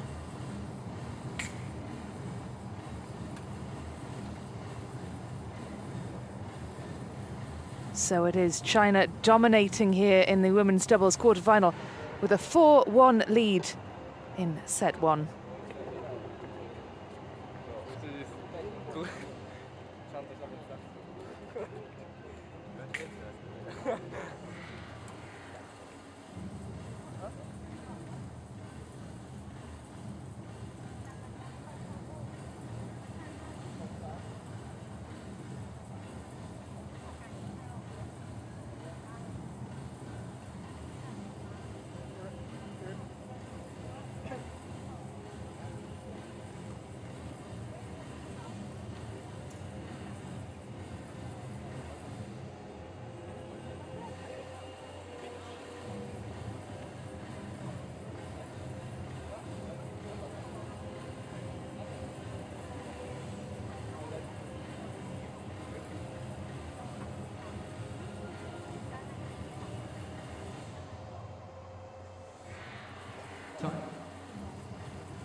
China lead Japan by 4-1 here in the first set of the women's doubles quarterfinal.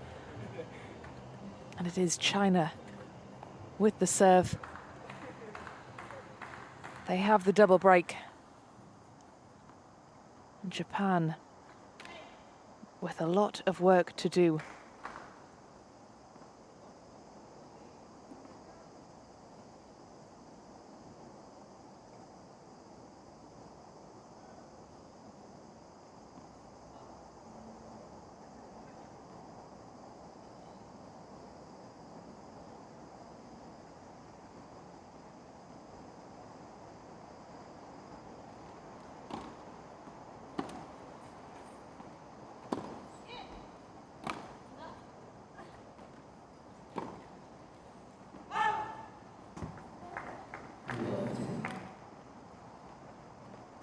Well, that was a difficult ball. You could see Zhu was just stretching from her chair to reach it. She did well to retrieve the ball, but couldn't get it over the net. Such was the angle.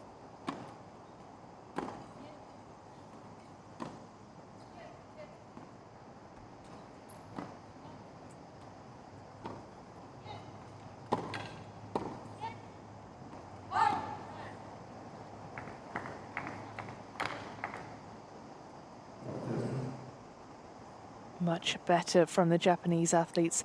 2 unanswered points on China's serve.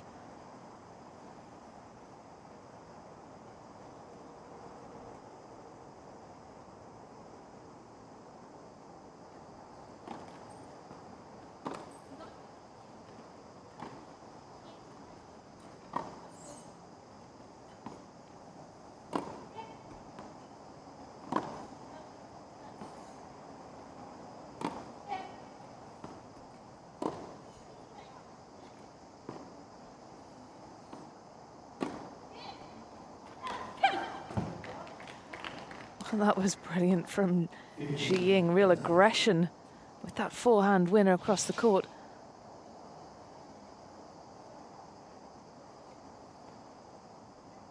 Taking her time, taking the ball slowly, but so aggressive, so effective.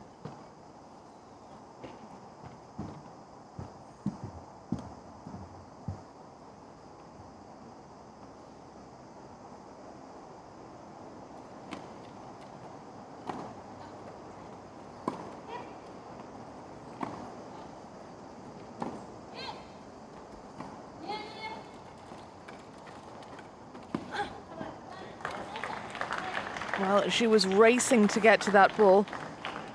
Absolutely no chance. Well, congratulatory high five from the Japanese players, and they deserve it. That was a great point.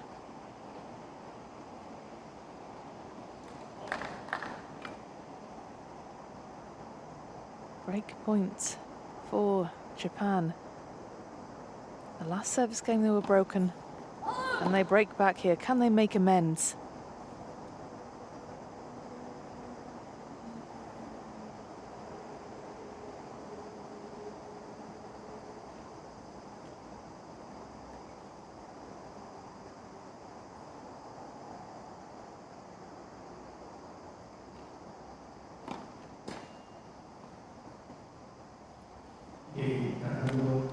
Well, Japan were broken, they then break back.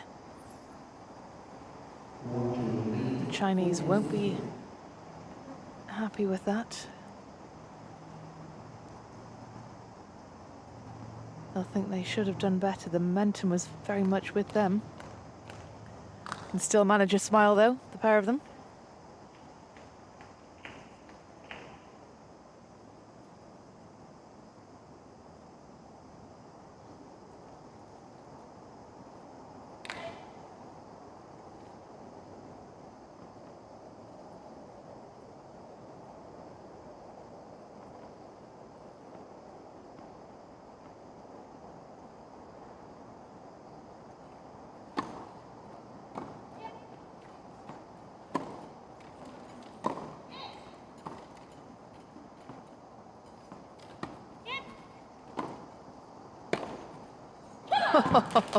That was absolutely stunning from Ji Ying.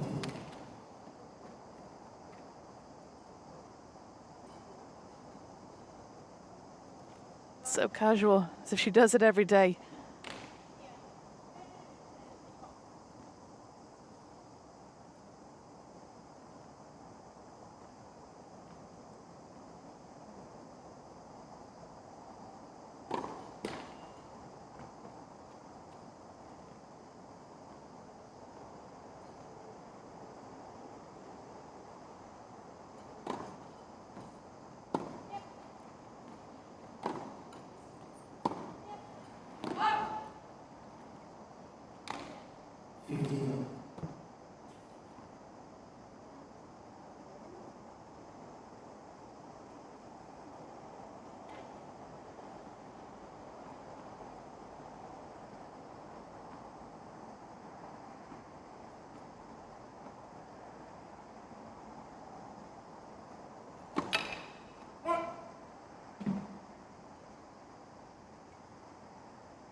Once again, Xi Ying, she is absolutely devastating, a really dangerous player.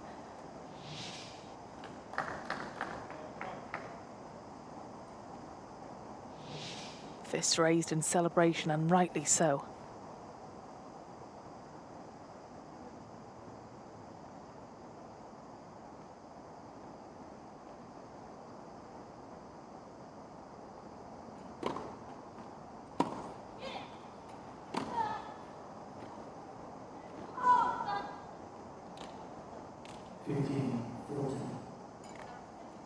Well, a familiar scenario.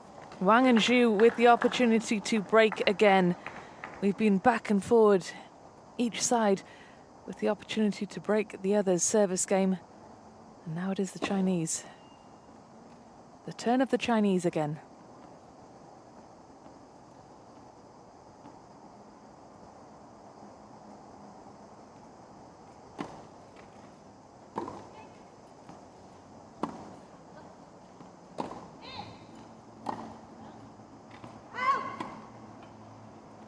Well, that is 5-2 to China. They have broken back once again. Japan break their serve and China break right back again. They lead by 5-2 in this first set.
The Chinese pair of Zhu and Wang making their way back to the court. And they lead this women's doubles quarterfinal by 5-2 in the first set. And they are serving to take set one.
Set points then for Wang and Zhu.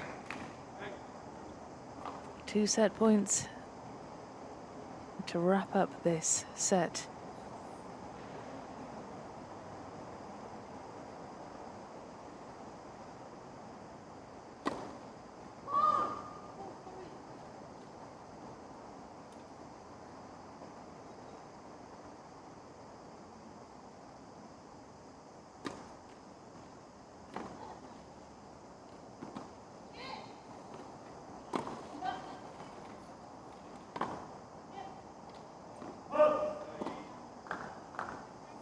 First set point saved by the Japanese, but they have another set point opportunity, Wang and Zhu. Can they make it count second time around?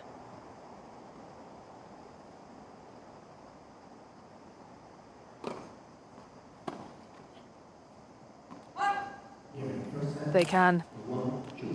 Chinese take the first set by 6 games to 2 in 37 minutes.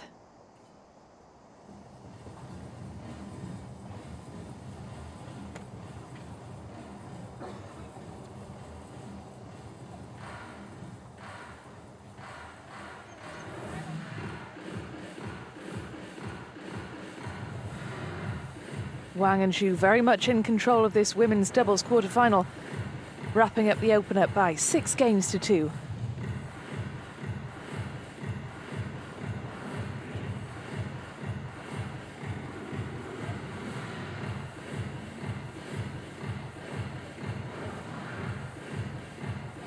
So just over half an hour played. Wang and Zhu very much in control of this match so far. The first serve working well for the Chinese pair.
Time.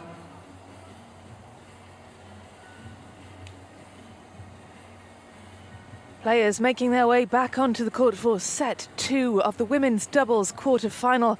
And it is that pair who are very much in charge. The Chinese duo of Zhu Shenzhen and Wang Zhiying have dominated proceedings here at the Ariake Tennis Center, taking the opener by 6 games to 2. The fourth seeds, the Japanese, with a tough task here in the second set. It's a must-win for them if they are to keep their Paralympic hopes alive here this evening.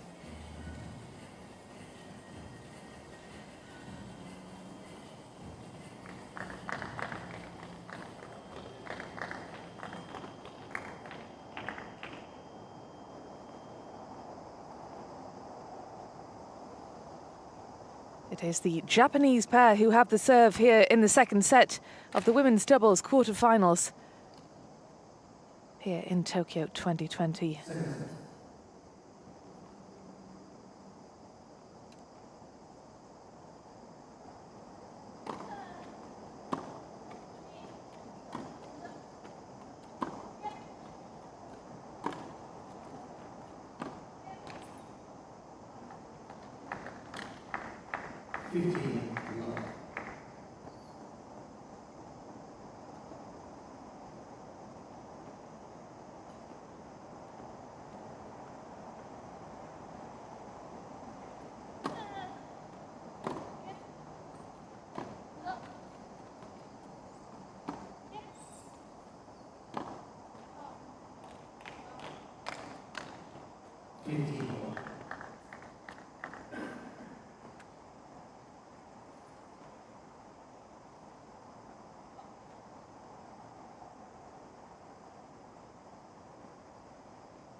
Well, Wang and Zhu in a very familiar position, starting this second set just as they finished the last 3.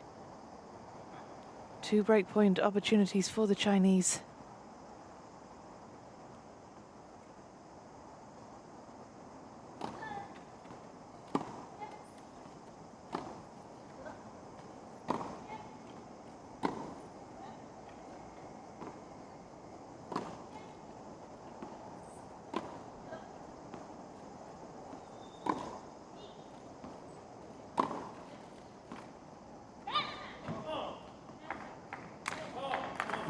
Well, that was right on the line, it looked like.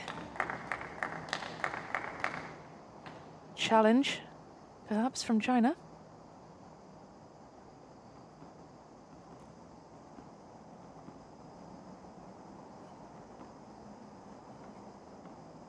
No, it looks like they're happy to let that one stand.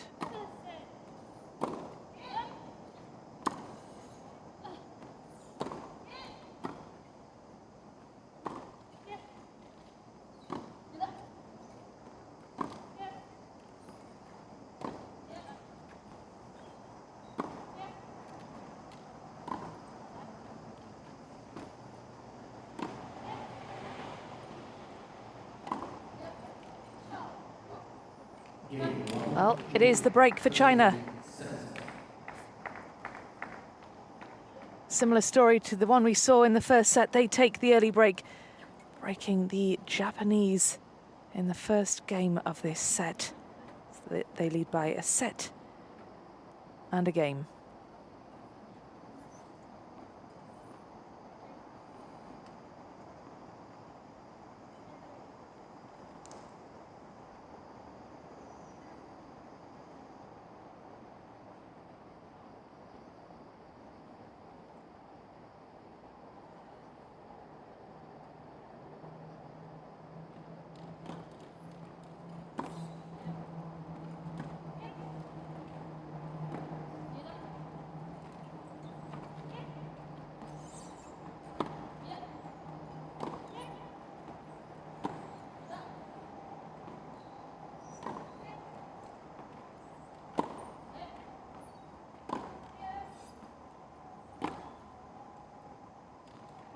Well, a real back and forth battle between Zhu and Takamura, and it was the Chinese who prevailed in the end, but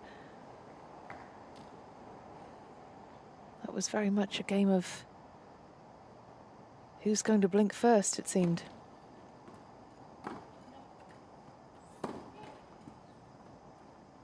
Well, she just snatched at that point, Wang. Sending it into the net. Took it a bit too quickly, perhaps.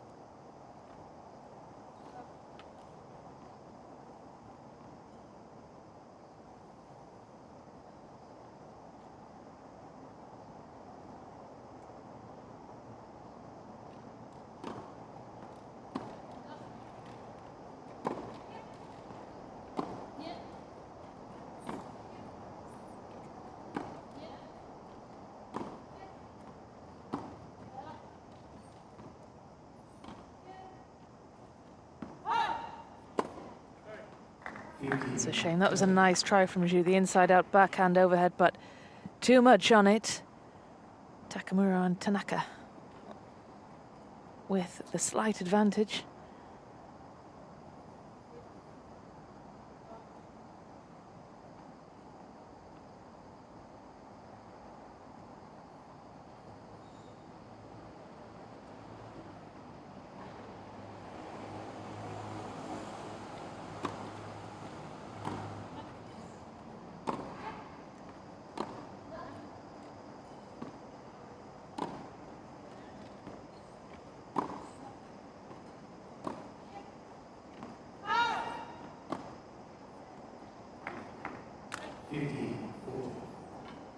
Well, and again, it is Japan who have the opportunity to break back.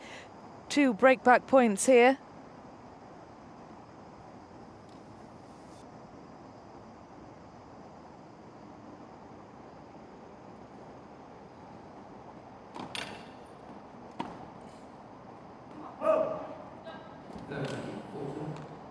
First one saved for China.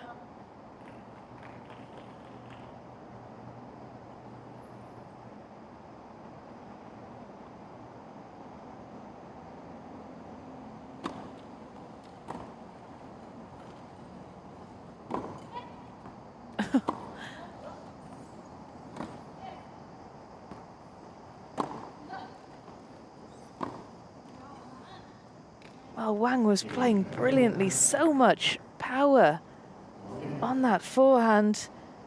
It was Zhu who made the error. And that allowed Takamura and Tanaka to break back to level things up at a game apiece here in the second set.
The Chinese conferring.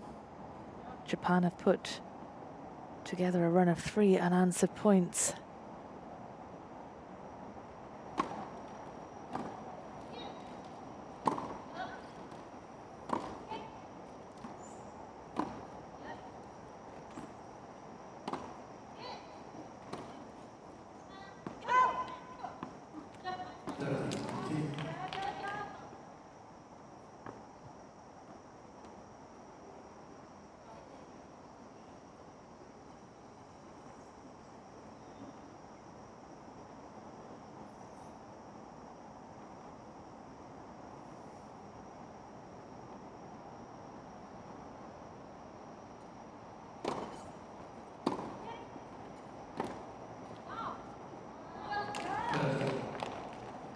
Brilliant play from Wang. Again, such power in that forehand. And that set Japan up for the error.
Advantage to the Chinese.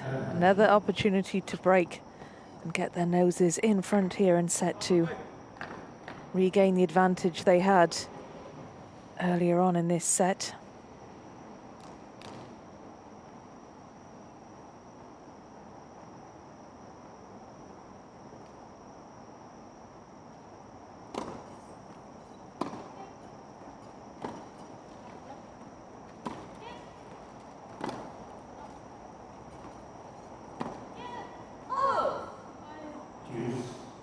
And back to juice, the error coming from Wang. That return a bit wayward. You don't often see mistakes like that from Wang. And back to juice.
Back to juice, the Japanese squandering their chance to hold serve in that set.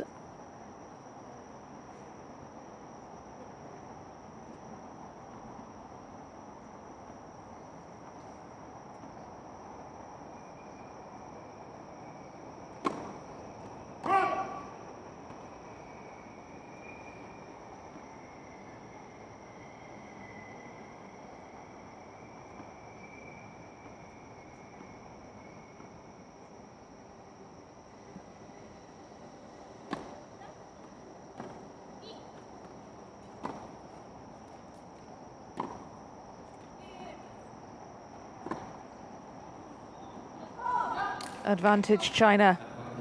Can they convert this time? Can they break the Japanese pair to take a 2-1 lead in the second set?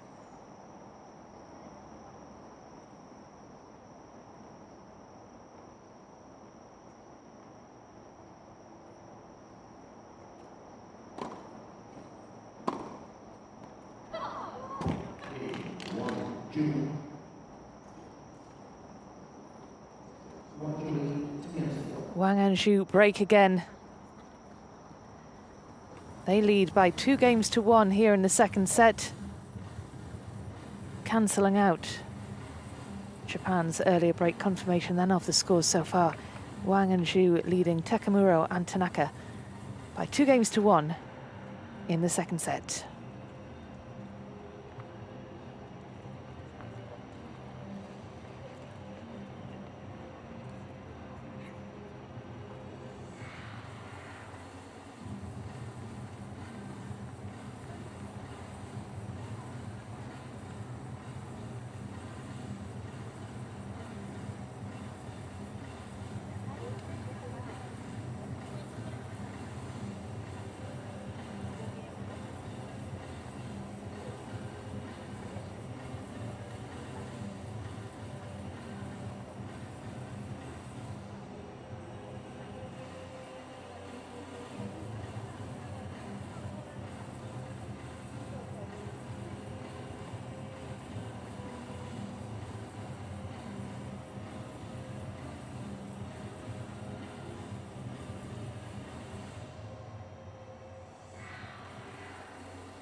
So it is China who still hold the advantage here in the quarterfinals of the women's doubles.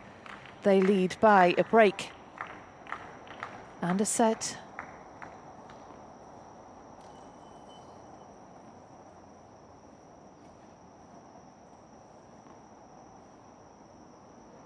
It is Wang and Zhu who have the serve, and they lead by 2-1. It is a level here in the fourth game.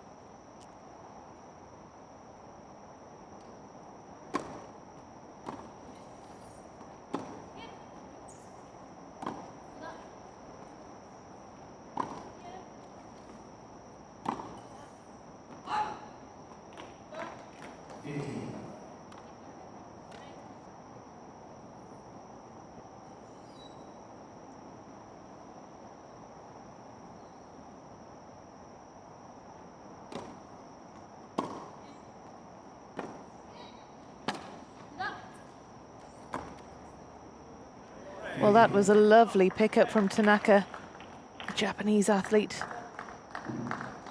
Picked that ball up off the ground.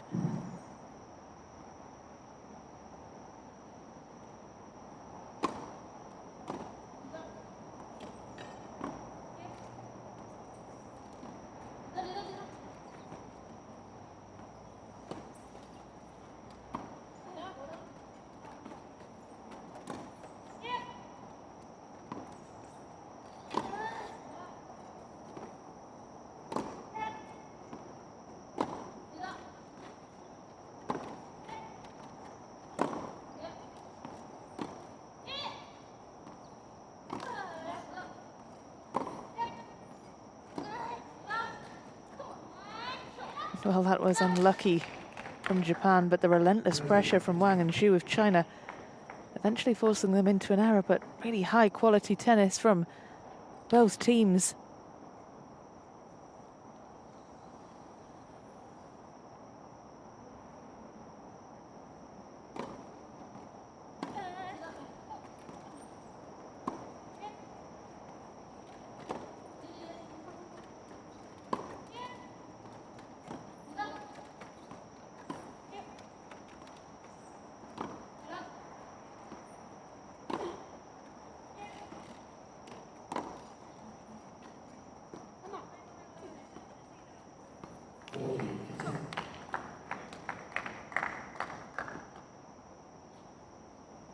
Well, perhaps Japan should have let that ball bounce a second time instead of going for it after the first bounce.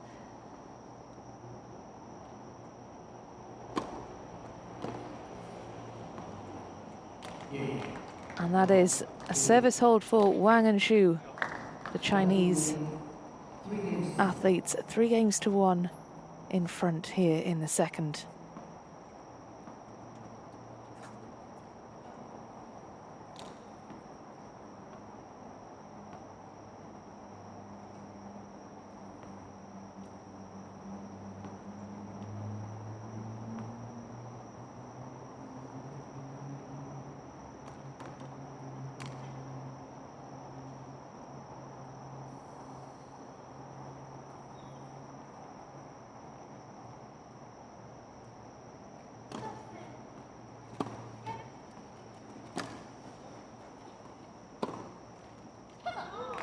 Brilliant play from Wang, finding space.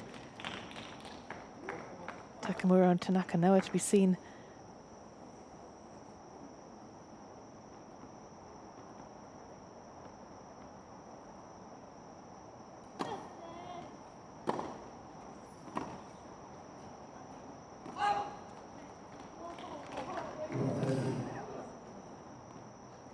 Big smiles from China. And why not? They've got a healthy lead here. They're within touching distance of that semi-final spot.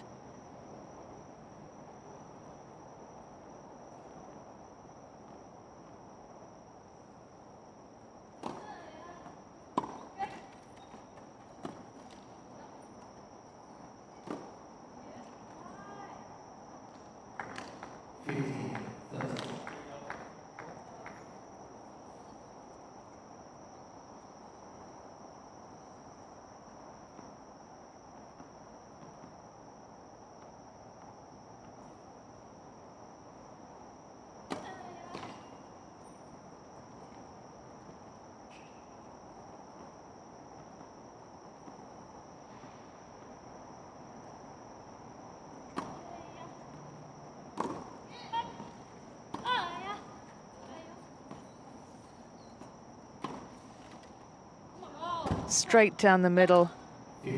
Great vision from Zhu, great placement of the ball. That middle part of the court completely undefended. And she has earned China 2 break points.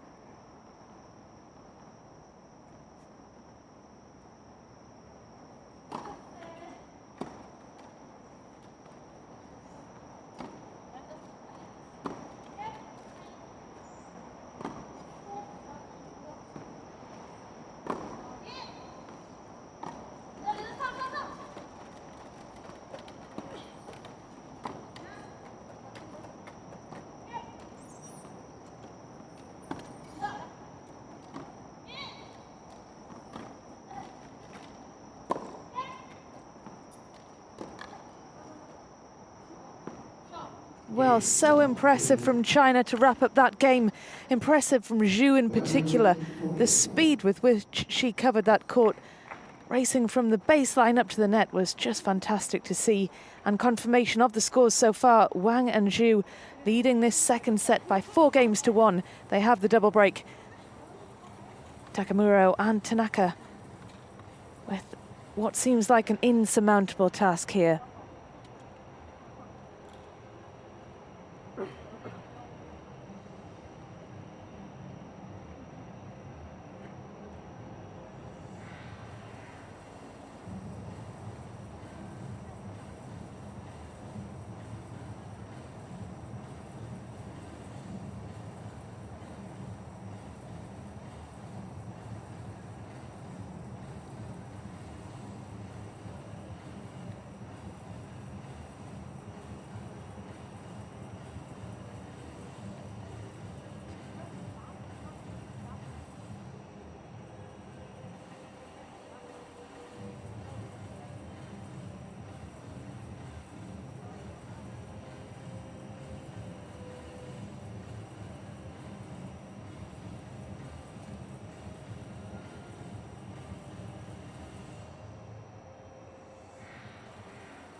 High fives for the Chinese athletes as they make their way back onto the court.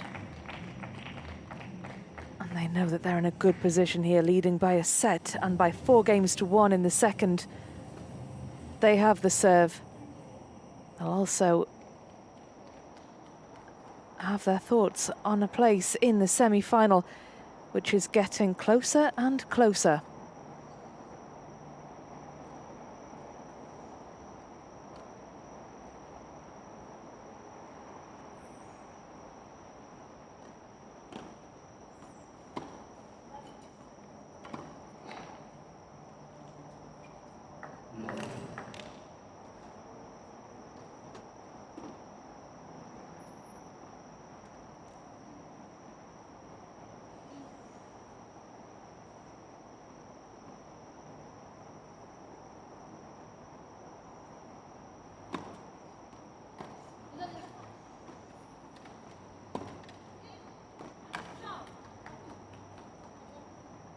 15.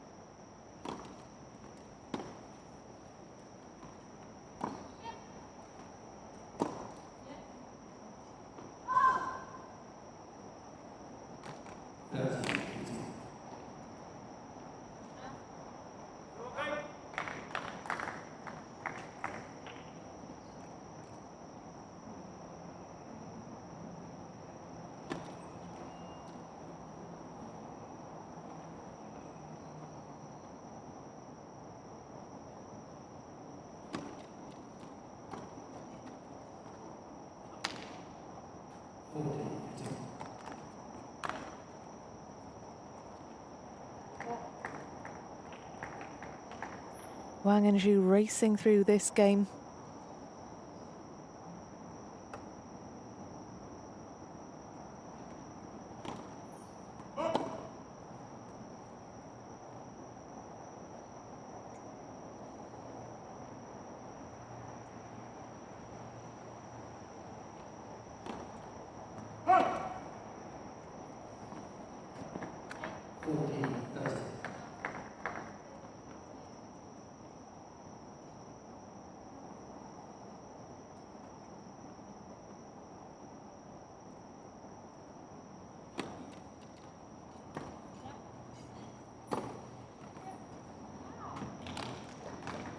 Absolutely fantastic from Wang. We've seen her do that time and time again.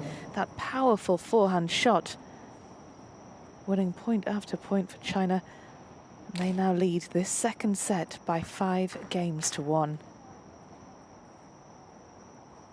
Japan serving to stay in the match.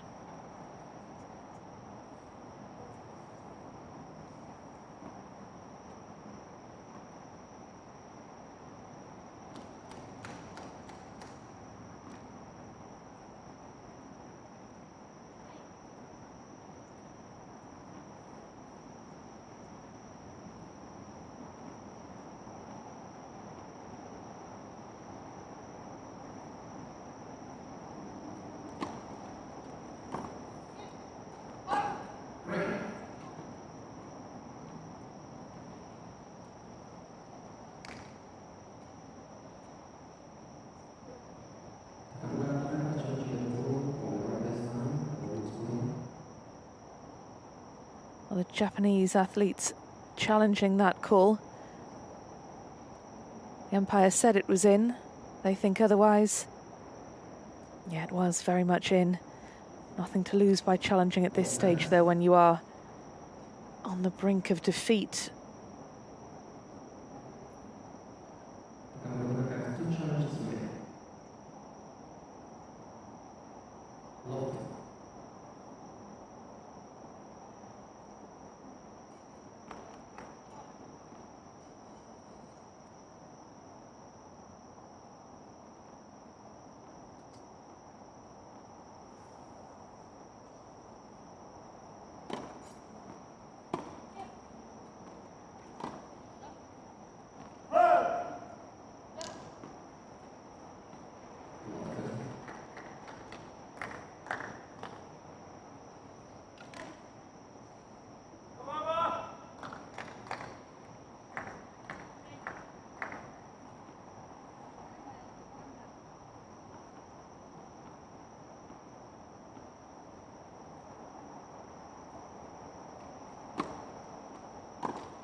Straight down the middle again by Wang. That shot has been so effective for her throughout this match rather. She's done that time and time again, and in doing so this time, she has earned 3 match points.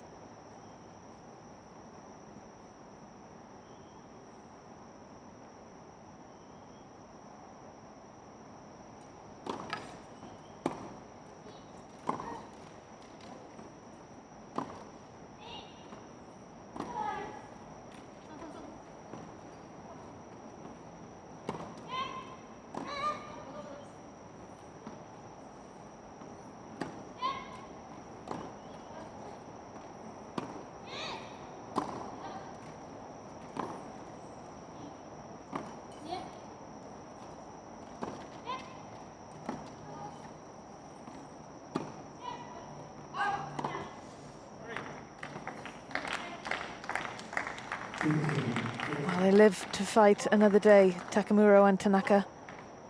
Wang sending that shot long. Gives them another chance to stay in this.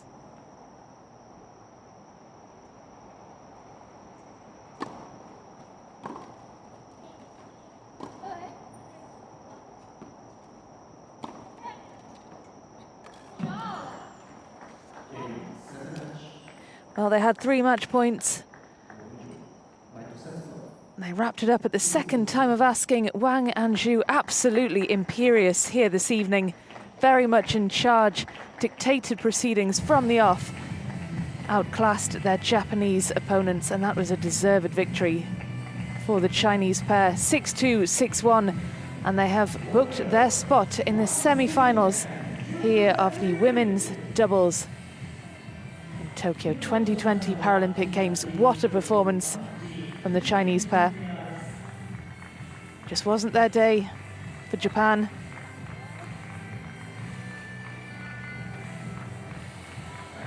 Result, confirmation of the results of the quarterfinal. 6-2, 6-1, a comprehensive victory for the Chinese. They are safely through to the semi-final and playing like they've played this evening. You have to fancy their chances of taking home a medal for China. Confirmation of the match winners then. Wang Zhiying and Zhu Zhenzhen. Absolutely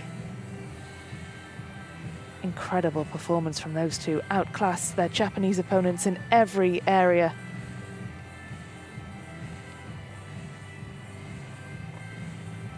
Japanese pair appearing in their first Paralympic Games will be better for the experience. The fourth seeds perhaps didn't live up to their billing here this evening.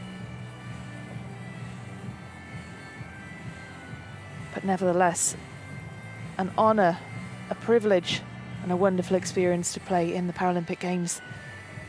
And that's something that can't be taken away from them. They can hold their heads up high and say, I am a Paralympian.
Big smiles for China.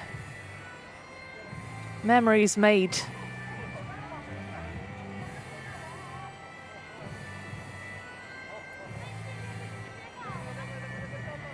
A spot in the semi-finals for Wang and Zhu, undeservedly so. And they will be a dangerous pair when they head into the semi-finals. And if they continue this kind of form, then a medal is certainly a realistic prospect.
A straight sets win for Wang and Zhu of China over Takamuro and Tanaka, the 4th seeds from Japan. In just over an hour and a quarter.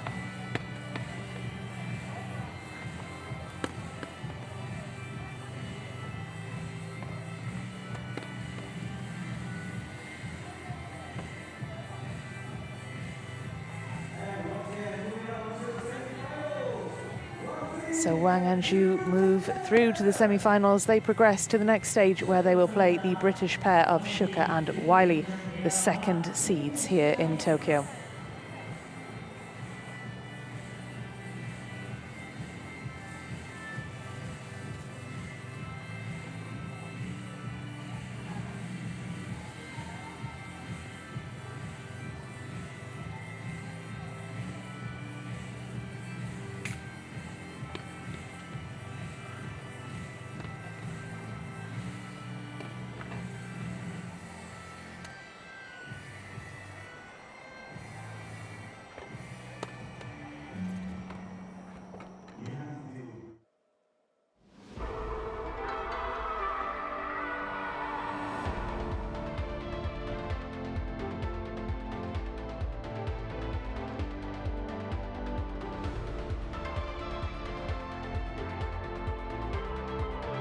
Well, an imperious performance from the Japanese pair of Zhu and Wang.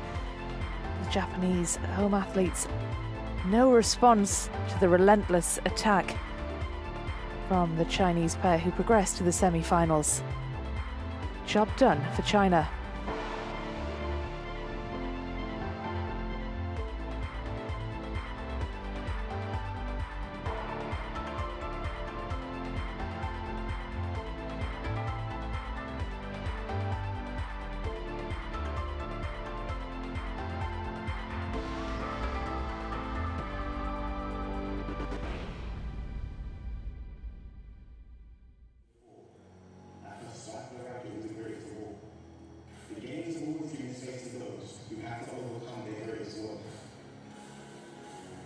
When court tennis and sport for inclusion to represent those who got lost in the loop.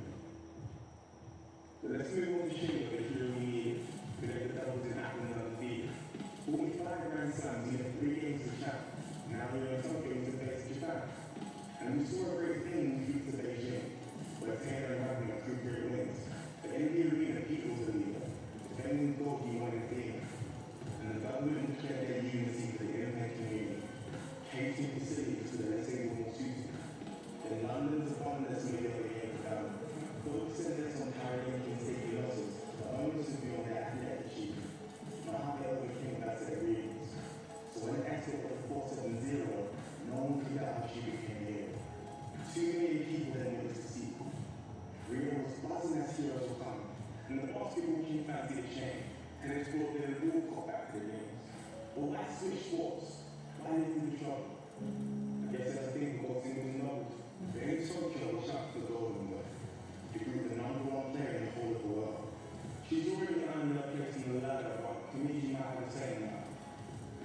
I often think about their circumstances and how adversity never had their chances. And there's someone out there who needed these heroes to help them achieve and so they believe. That even if you suffer in the realm of defeat, there are comrades that offer you a welcome relief. The Paralympics will be all chase first, and you can be the hero you always were. Just give it your best as you go for the night, and make sure to own the moment. So hello and a very warm welcome to you wherever you are. Thank you for joining us. As you can see, the quad doubles semi-final about to get underway. Australia going against Japan. It will be Dylan Alcott and Heath Davidson going against Sugeno Koji and Moroishi Mitsuteru.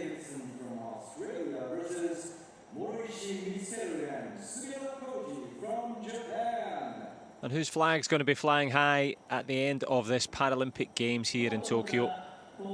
Moving towards the business end of the quad competition in this quad category. Who's going to rule the roost to get to the top of the podium? Well, top class tennis awaits in a few moments' time. Of course, these Paralympic Games have been 5 years in the making. And just about 5 more minutes for the waiting. before the athletes ready themselves and join us on court. So until then, get yourself ready. Let your friends and family know it's Paralympic wheelchair tennis of the very highest standard for your entertainment, and it's about to get underway in just a few moments' time.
Well, a very warm welcome to you here. It is tennis time here in Tokyo at the Paralympic Games. Wherever you're joining us from, I hope you're well. Hope you're in good company. If you're at work, good on you for sneaking in and watching a bit of wheelchair tennis. If you're at home relaxing, well, prepared to be entertained, because not only are you very welcome, it's time to welcome the athletes. Moriishi and Sugeno coming in there. Well, that is Sugeno Koji in your picture there, the 40-year-old. Flanked there by Moriishi Mitsuteru. 54 years young. And here come the defending champions. Australia's finest, the green and gold, will be going for gold.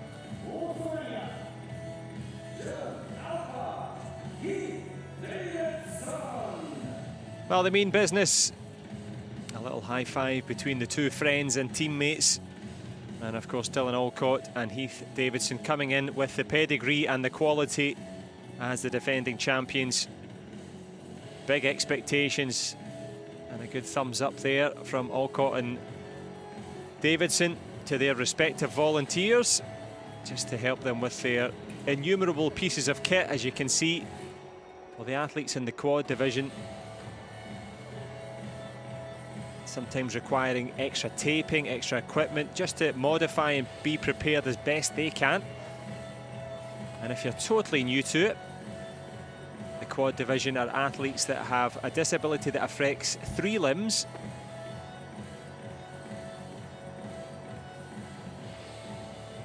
But it's not about their disability, it's all about their ability. Alcott just turning the phone off. I'm sure there'll be plenty of messages of encouragement. Some of them might even be from you. Likewise for Davidson. It's been a long and winding road for Heath Davidson back to the top level. 10 years out of the game. Struggled with a variety of difficulties in his life, overcame them. Perseverance the key.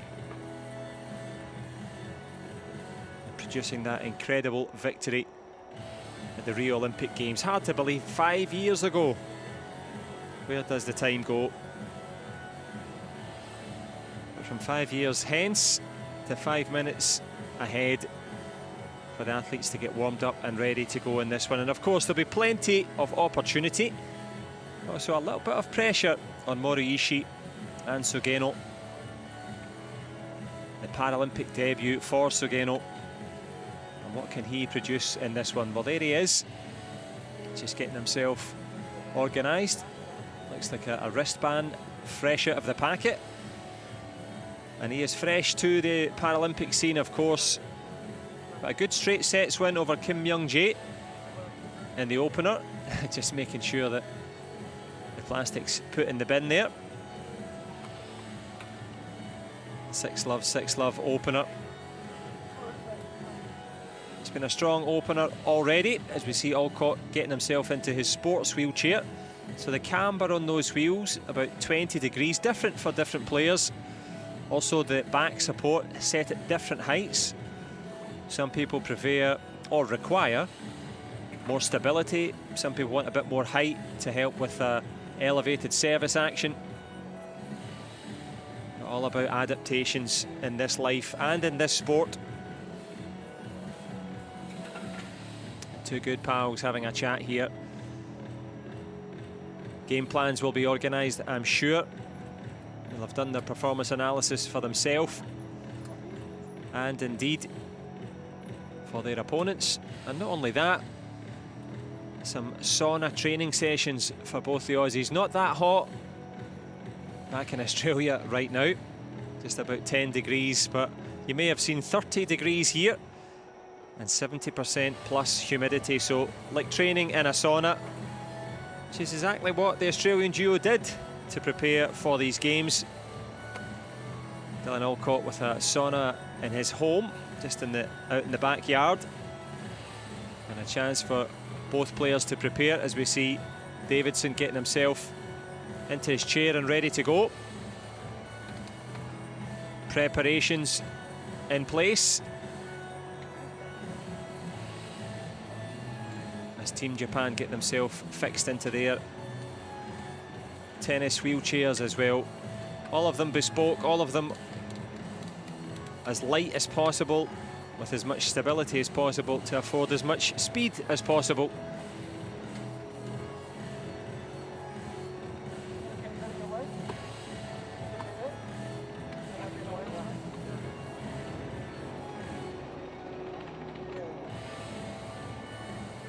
I mentioned those sauna sessions for the Australians, spending up to an hour a day in that prodigious heat, doing some little heat chamber workouts, whether that be lifting weights, on the bikes, trying to stay in there for up to 16 minutes straight just to get acclimatised, to get used to it.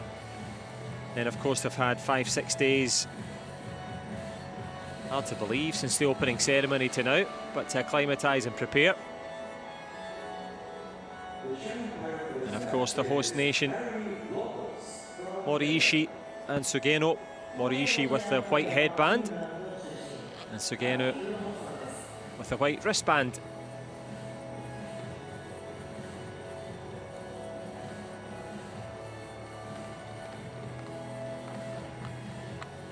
Well, the Japanese duo have had a successful partnership in the Para-Asian Games in Incheon in 2014. Making it onto the podium there. It's going to be a tough ask to make it onto the podium here at their home games, particularly when they're up against these two, the defending Paralympic champions with a host of titles to their name.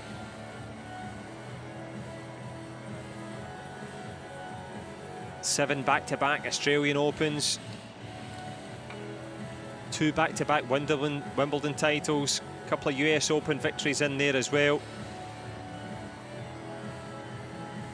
So Alcott certainly has the athletic resume. And coming up strong as well, the 34-year-old from Melbourne, Heath Davidson. That opening win over Anthony Cotterill, 6-1, 6-love, will give him plenty of confidence in this one. As a quarter-finalist in the singles in 2016 was Davidson. Sure, he'd love to go one further here.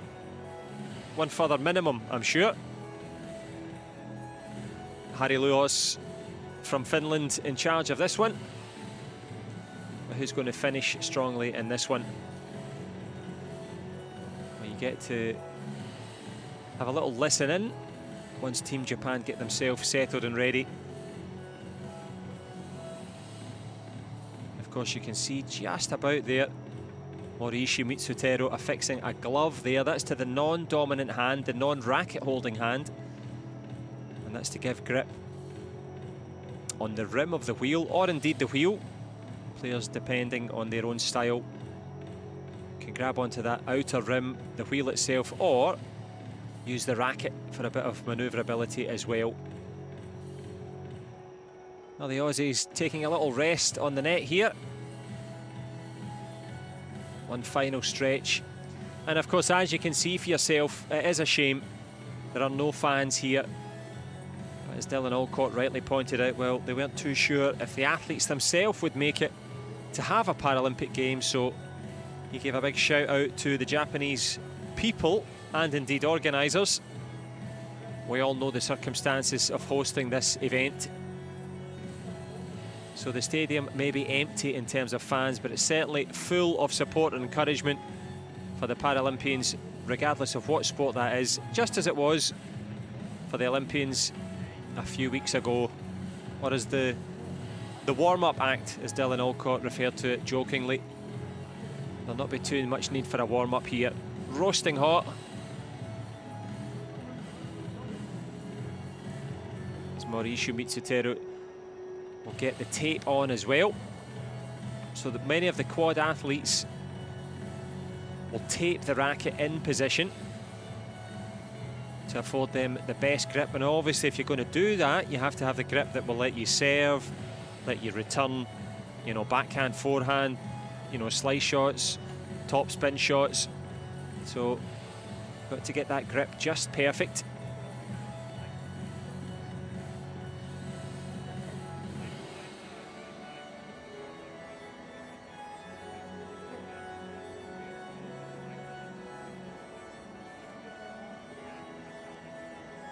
And Harry Luhaus just having a little chat with the Aussie duo. And the concentration clearly etched there on the face of Davidson.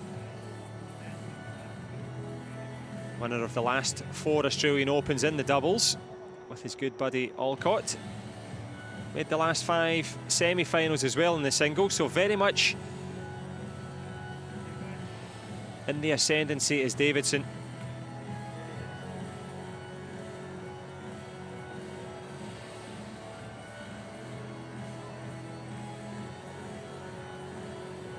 Of course, while the athletes prepare themselves, you can just see there Moriishi going through the roll of tape. I'm sure there's some tape sponsor somewhere. Very expensive business, getting everything all taped and ready.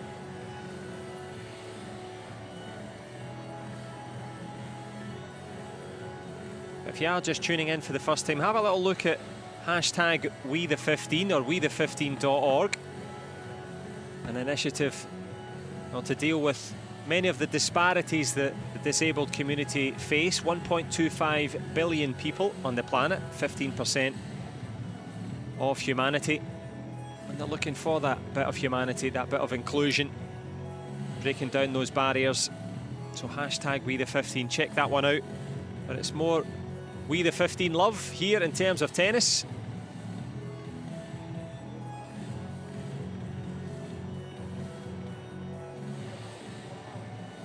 It's Morishi and Sugeno having one final chat. All the pleasantries pre-match, of course.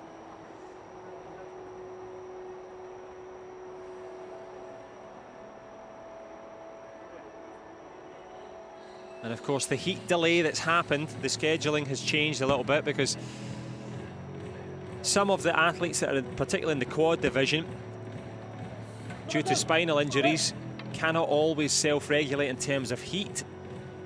So they have to be certain that the conditions are safe for them to play in and ply their trade. But bringing the heat will be both duos in this one. The semi-finals, of course. Let's have a listen if we can.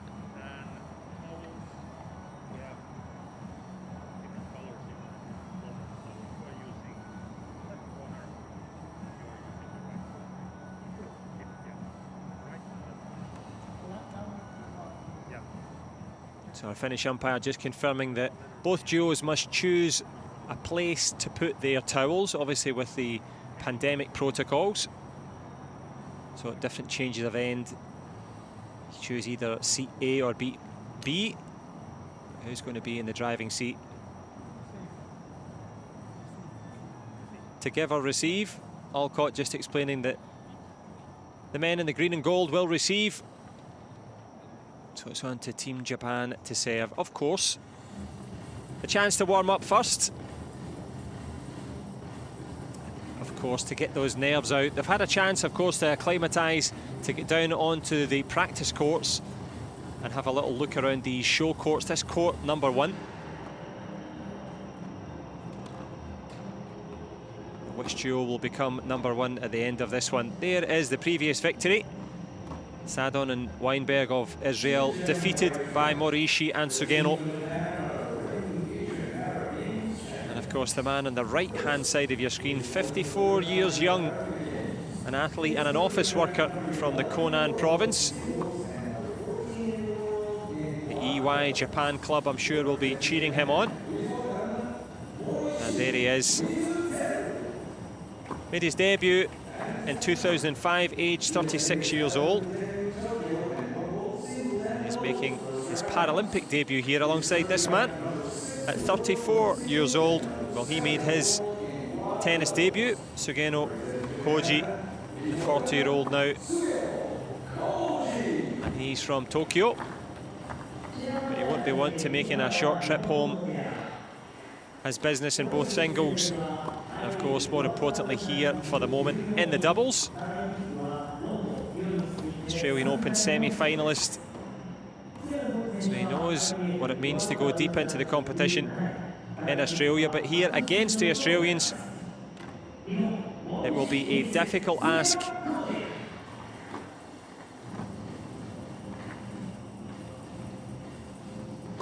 And to the chair umpires left, the team from Australia, the defending gold medalists in the Rio Games and 4-time Australian Open champions. First, in singles, he has already won his first round and advanced to quarterfinals. In doubles, he will start his defending campaign along with his partner. In quad doubles, currently ranked number 4 in the world, representing Australia. Please welcome Keith Davidson. Yes, Heath Davidson, an impressive athletic resume. The 34-year-old from Melbourne. That opening win over Anthony Cotterill. He enjoys playing video games to relax. And we're down by some pretty fast driving cars, so don't know if it's Super Mario Kart he'll be playing. But he's got a game on his hands in this one. Motivational speaker as well. Been through it all as a person, as an athlete. Took up the sport to get fit as a youngster. Met up with Dylan Alcott, became firm friends. And then a somewhat 8-year hiatus. Davidson had his difficulties, as everyone can, from familial issues to substance abuse, but he's back and he means business. And as the defending Paralympic champion, there's plenty to offer on the court as well.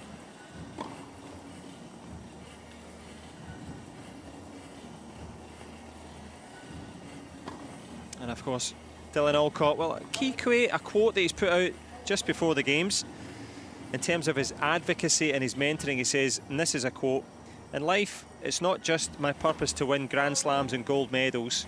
My real purpose is trying to change perceptions so people with disabilities can do whatever they want to do." And of course, that part of the education process, part of the change required in society to make it a more inclusive world.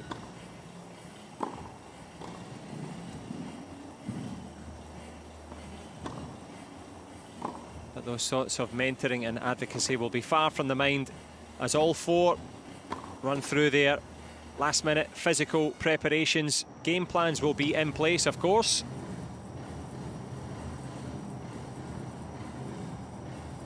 As Davidson gets himself settled here.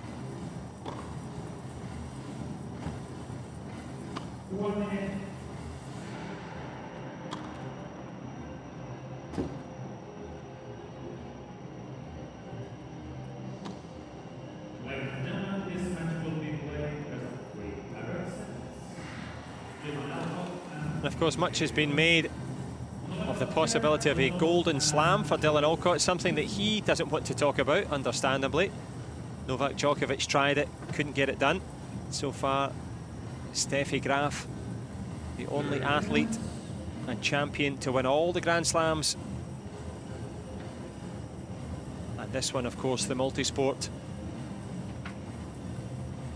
So Alcott still in contention, but the best way to do it is to stay calm and take it one game at a time. And I'm sure that Ben Crowe, his mindset coach, will have been working on that with him,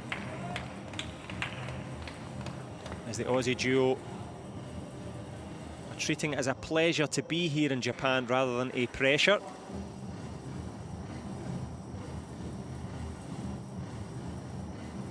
I'm sure Moriishi and Sugeno will be treating this as well as a golden opportunity to try and go for gold. This, of course, the semi-finals. An excellent win over Israel in the opener.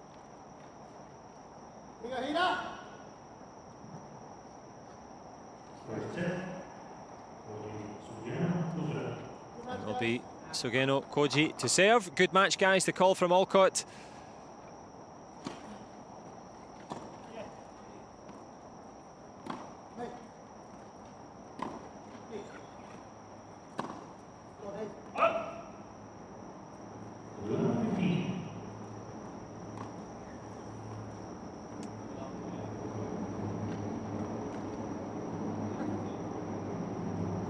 Australian duo all smiles.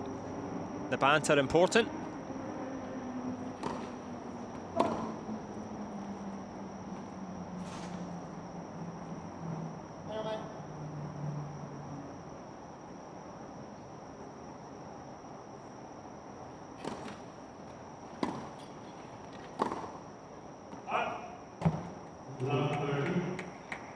So as service games go, of course, Sugeno knows now that it's not too many more errors can be afforded.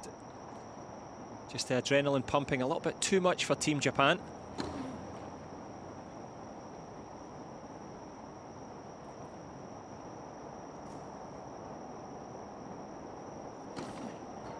And it's instant breakpoint opportunities, 3 of them.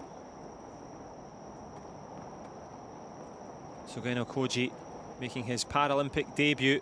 Now officially a Paralympian. Once you start playing, you get that fantastic honour.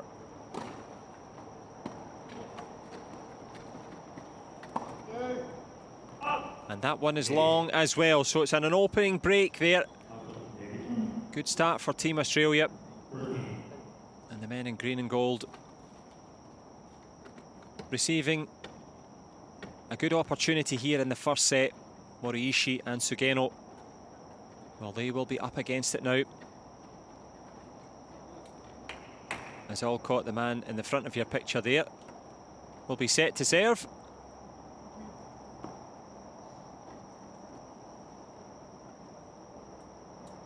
Still very much the early knockings though, but important for Team Japan to get their focus.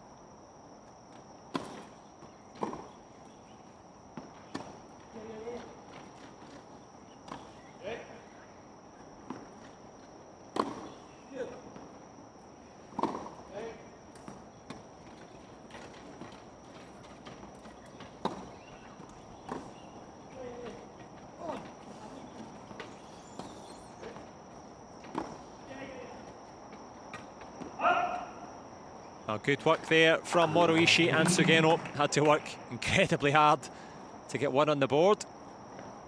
And Moriishi, as I said, on the right-hand side of your screen with the sweatband there. 54 years young, great conditioning. And he's going to need all of it for this one.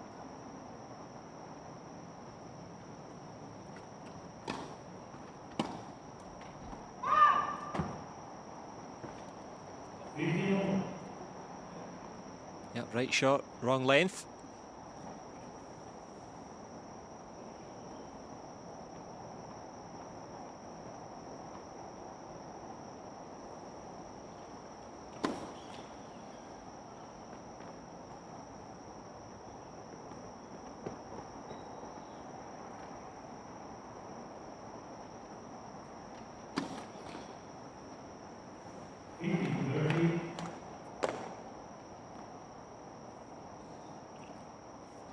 Can Team Japan get a little look now at Alcott's serve? Down an early break, can they respond?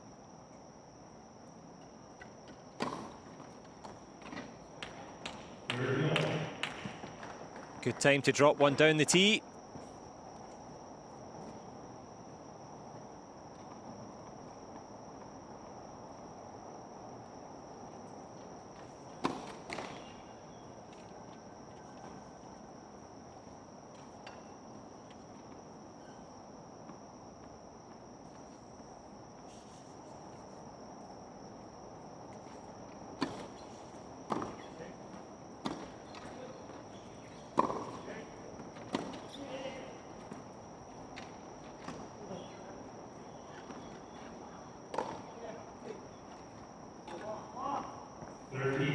Well, they have indeed manufactured an opportunity for a break there.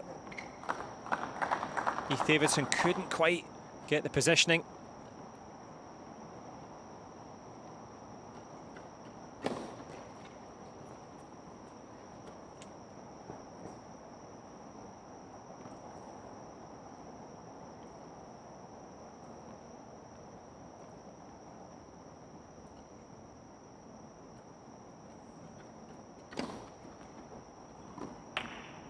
Excellent second serve when the pressure was on. Dylan Alcott doing what champions do.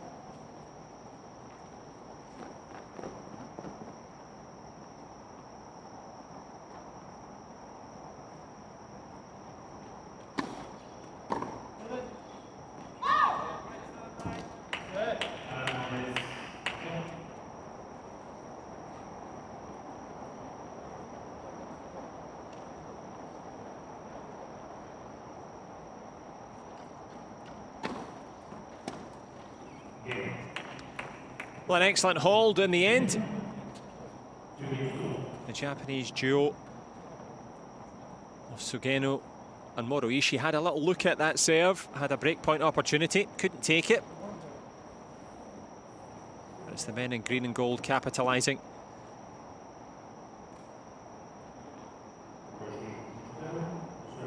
And it is Moriishi Mitsutero on serve.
Yeah, good work from Davidson there,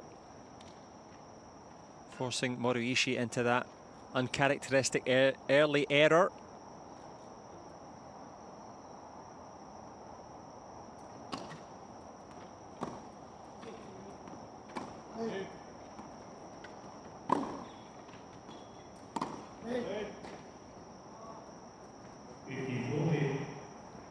Well, they had 3 break points in the opening service game. We've got a couple more here. Encouragement needed now for Team Japan.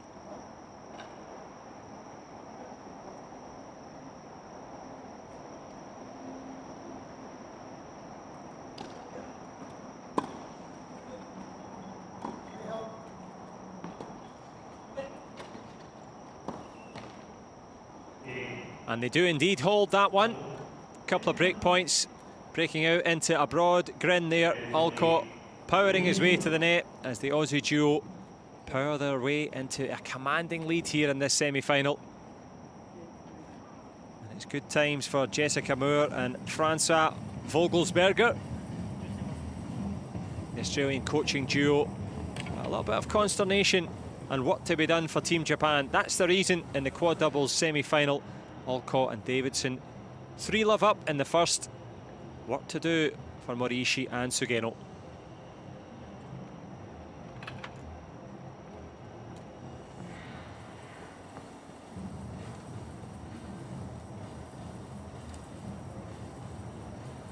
Well, full of conversation, the two men. If you get a chance, pop along and check out their podcast. Very elucidating and entertaining stuff. It's listenable podcast. You'll be able to pick that up wherever you get your podcasts, and they reveal a lot about their relationship together, how they work as friends and as teammates. As we see Sugeno putting on the ice towel just to try and get some sort of respite from the sweat and the heat here.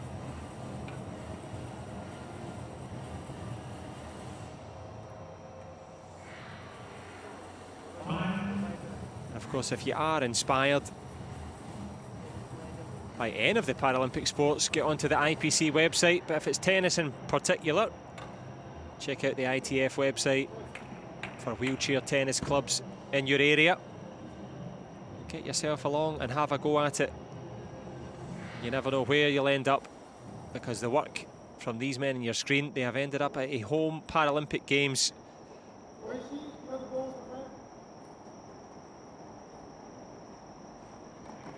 Yeah, so I think the Japanese team had a couple of the tennis balls in the back of their chair, and a little bag on the back of Moriishi's chair.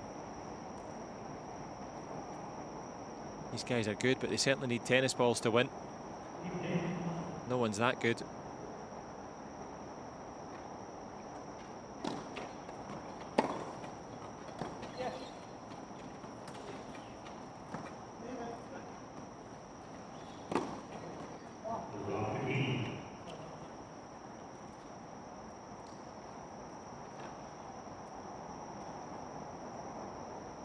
Davis was asked to leave it there by Alcott.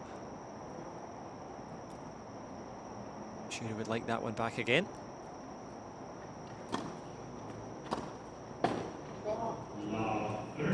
Lovely little forehand on the inside there from Moriishi. Got up to the net. And giving Davidson some problems on this service game.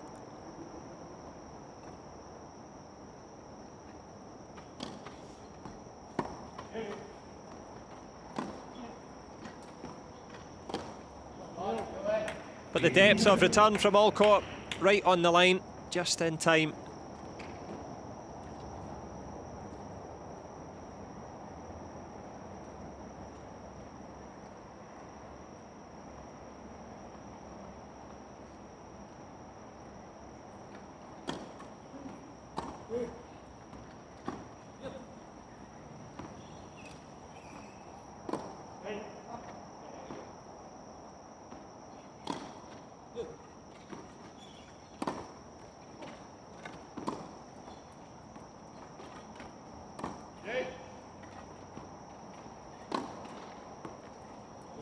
Beautiful pick up from Davidson, punctuated there by a solid forehand there from Alcott.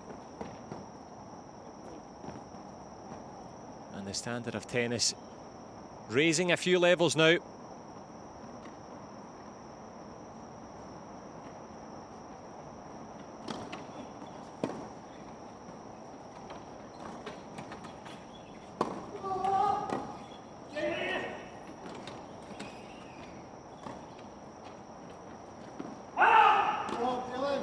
Well, again, the athleticism, the anticipation there from Davidson. Great cross-court coverage.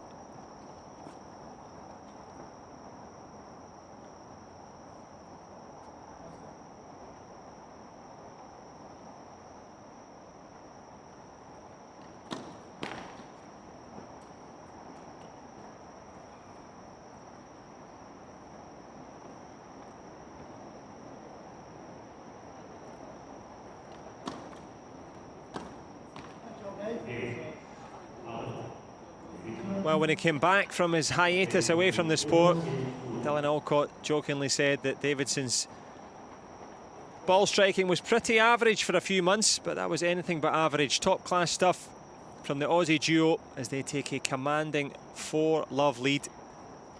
And lots to love about it for the men in green and gold. By way of contrast, well, the red warning lights will be flashing for Team Japan. Key stages now for Sugeno Koji on serve.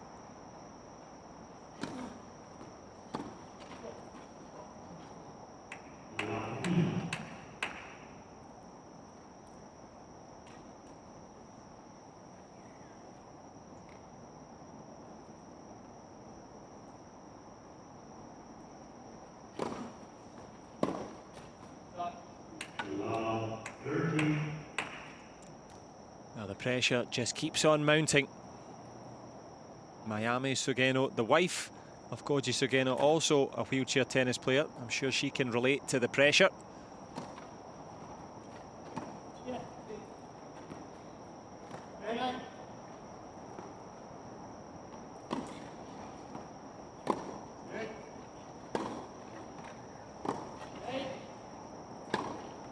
Takes the smash out of the sky. Produces 3 more break points as we move towards the business end of this double quick set.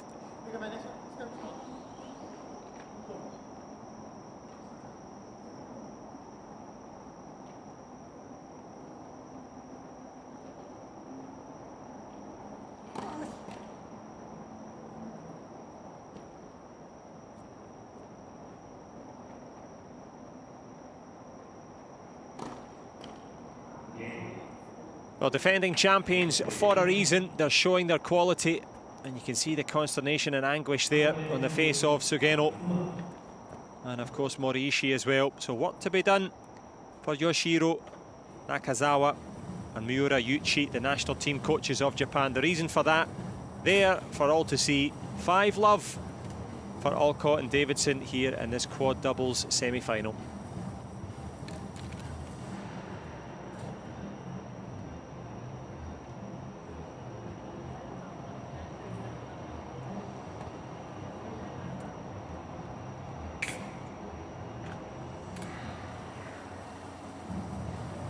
Well, as starts go, it's been a commanding one from the defending champions. As Moriishi Mitsutero taking on some fluid there. And they would have known coming into this one it was a tall order, a big ask.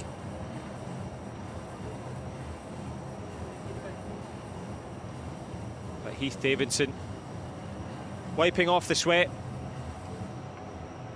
They certainly haven't had to sweat the scores so much so far. The reason for that, well, the prodigious amount of preparation, training. Alcott there. Of course, one of the superstars of Paralympic sport and indeed wheelchair tennis. It takes a lot of work to get to that level. Training 5 and 6 days a week, 4 and 5 hours a day. Add into that some strength and conditioning work.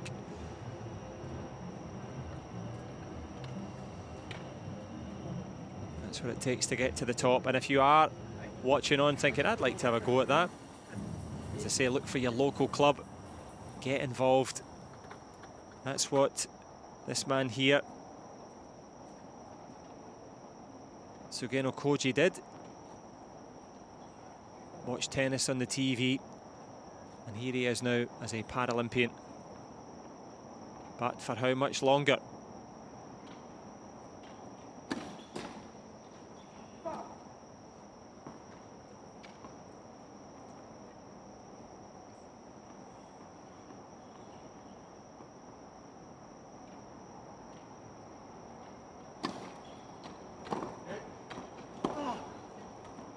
That was excellent there from Sugeno, plenty of power on it. As we mentioned, no crowd here, of course. You can just about hear the crickets in the background. But the Japanese duo have certainly been stumped so far.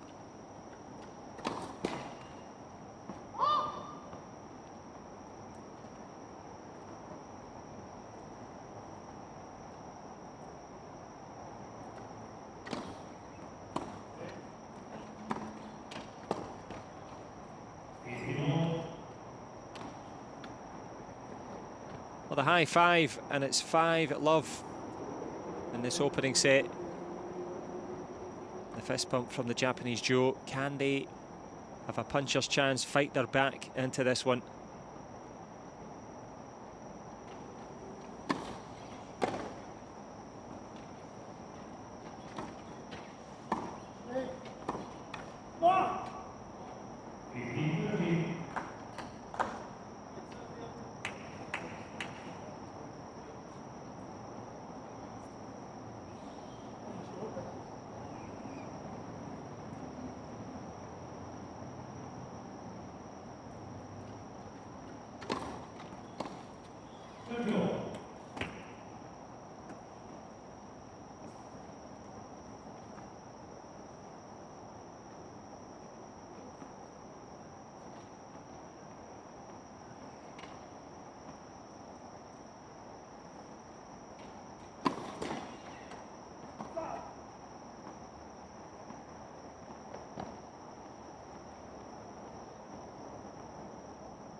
Uncharacteristic double fault there, as Alcott just tries to shake it off.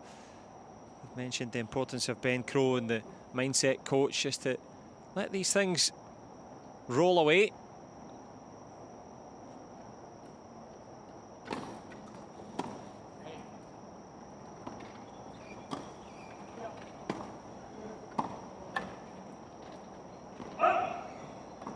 And it is a very useful break. And a broad grin from both men. Japanese duo getting themselves on the board. And giving Davidson and Alcott something to think about here in this one. Still in a commanding position, of course. And it's on Moriishi to serve.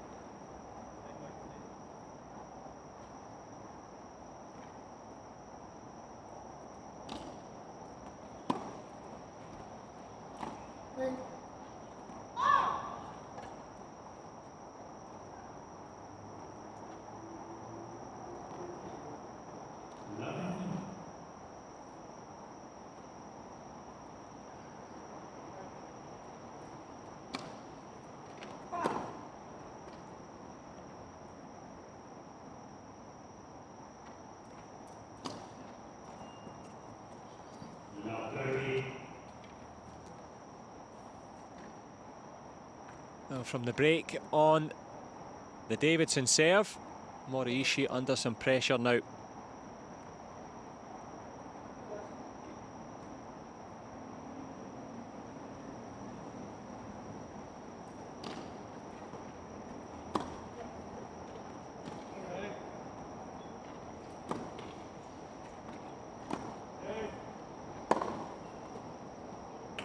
Well, a fantastic forehand winner from Alcott. Anticipates, reads it beautifully, takes it out of the Tokyo night sky. And some clear daylight 3 set point opportunities now.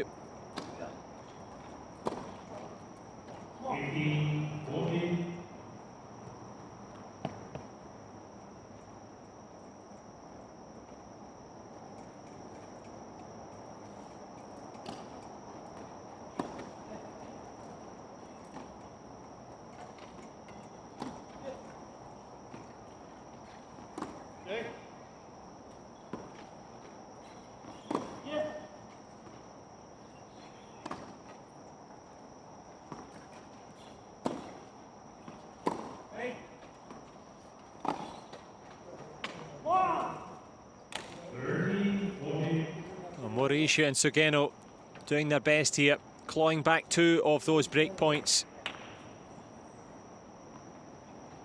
Still a critical stage now though. Alcott and Davidson need 1 for this opening set.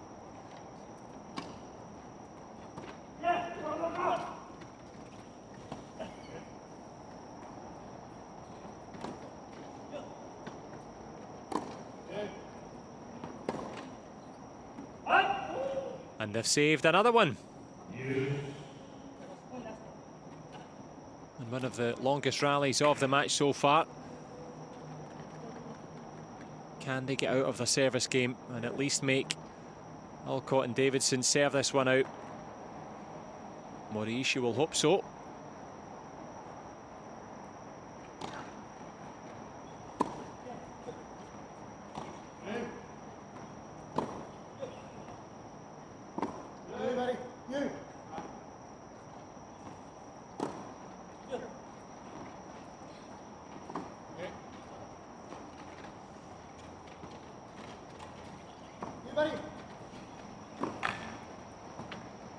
Oh, fantastic pick-up again there from Davidson, on top of the lob as well. Producing some of his best tennis there. And producing another set point opportunity.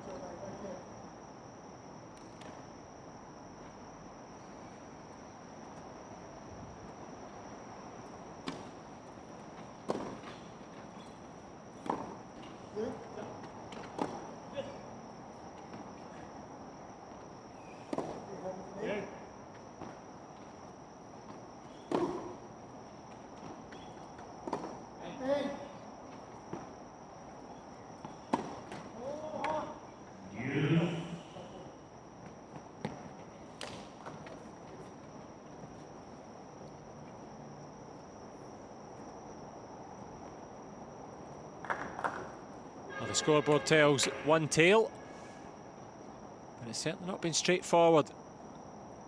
Mauricio and Sugeno well involved in each of these games.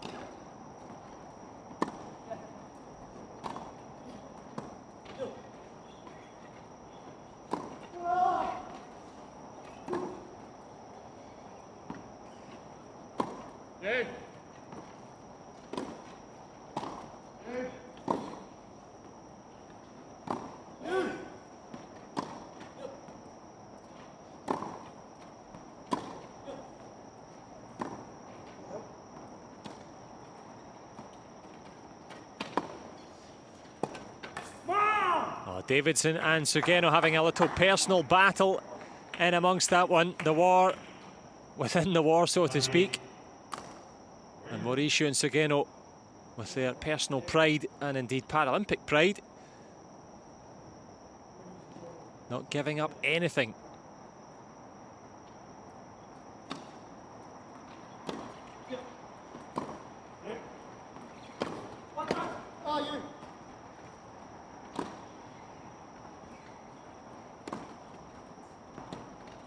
Oh, wonderfully read and finished from Alcott there. Ends up on the Japanese side of the net, so to speak. It's the anticipation and the touch.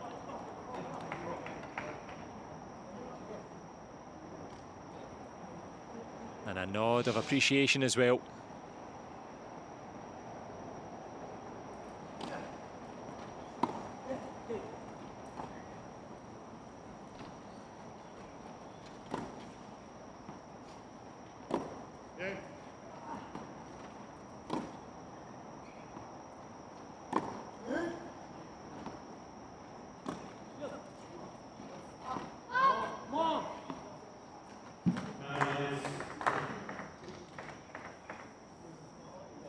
Well, all four men putting on a real show here. Top class wheelchair tennis at the Paralympic Games.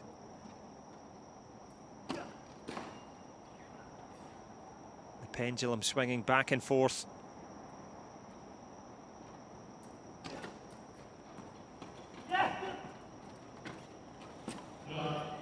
Yeah, that one's not coming back. 2 bounces allowed, of course, in the wheelchair tennis.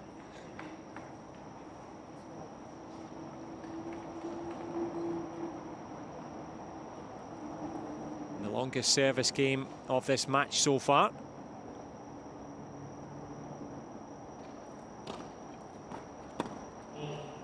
Yeah, that one looked long. I think the umpire was a little late in calling that one.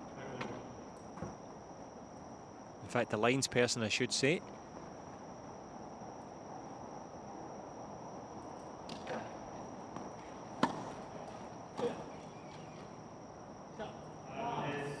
What a shot that is. Lovely touch from Moriishi.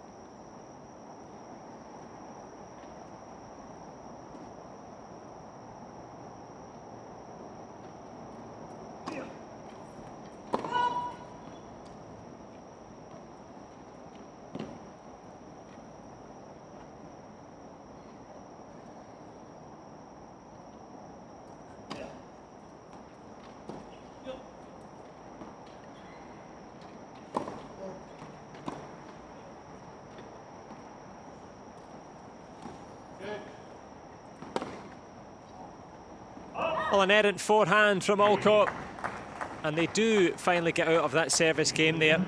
Moriishi meets Sotero and Sugeno Koji in that 7th game of the opening stanza. And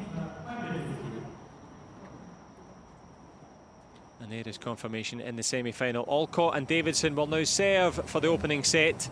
Credit there to Moriishi and Sugeno. They had to hang on and fight with all they had to get out of that service game. But who's going to get out of the semi-final? The Paralympic final awaits. Key stages now.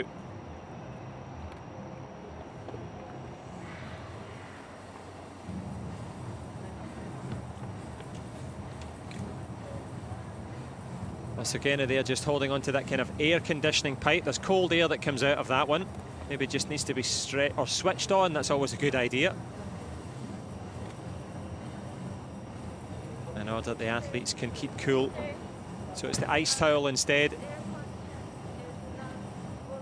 Yeah, you can just about hear the volunteer there saying that the air conditioning unit is not switched on, not working. Now that may seem slightly trivial, but if you're here courtside, or in fact on the court, it is absolutely roasting. Alcott and Davison just have a little look at the running repairs for the aircon system, but they've certainly been cool under pressure so far. Team Japan did well to get back into this one. And something is not connected up quite right. Good work from the umpire. Ari Luhaus from Finland doing the job himself.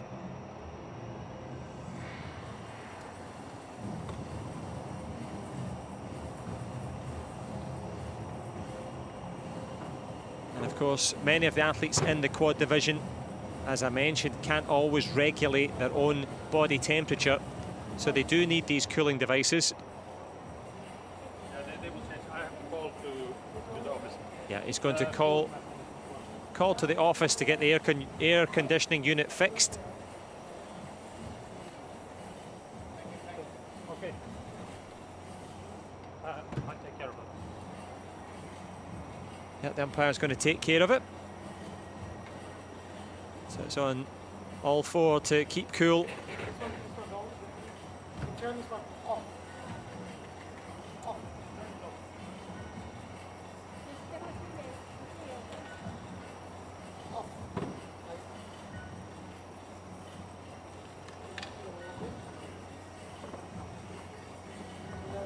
Oh, good work from the umpire.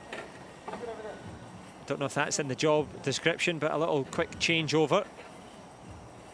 Now, I might be interpreting it incorrectly there, but I think Team Australia have actually just offered their air conditioning unit to Team Japan. And a nice show of sporting spirit as the volunteers scramble around to get a new one put in.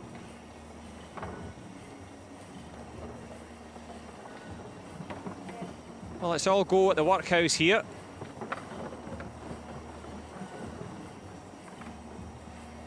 And I suppose this will give all four a little bit of a rest.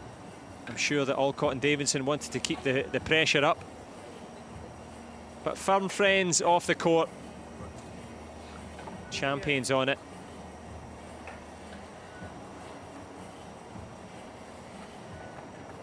And of course, Dylan Alcott, well, not just an athlete, but establishing a foundation called the Dylan Alcott Foundation to help the next generation of young athletes to be an advocate, to be a mentor. Done. Well, thumbs up from the umpire. Thumbs up from here for keeping all four cool in this one. The aircon's back on. Can they get their service game back on? Because it is Heath Davidson to serve for this opening set.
Another very good serve there from Heath Davidson.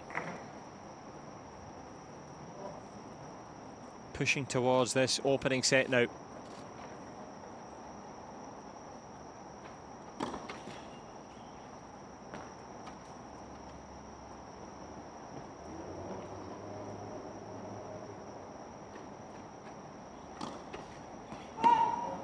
A commentator's curse, of course, there. Double fault.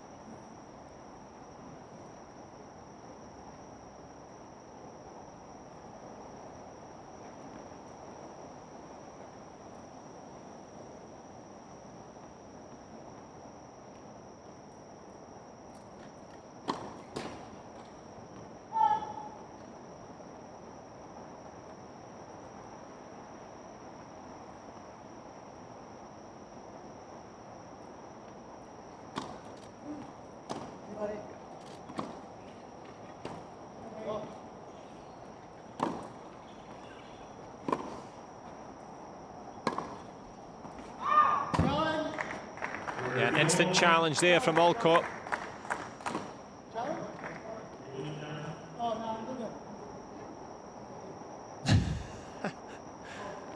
Yeah, challenge not required. A wry smile from Sugeno. And likewise Davidson. Serious times though, but you can still enjoy yourself.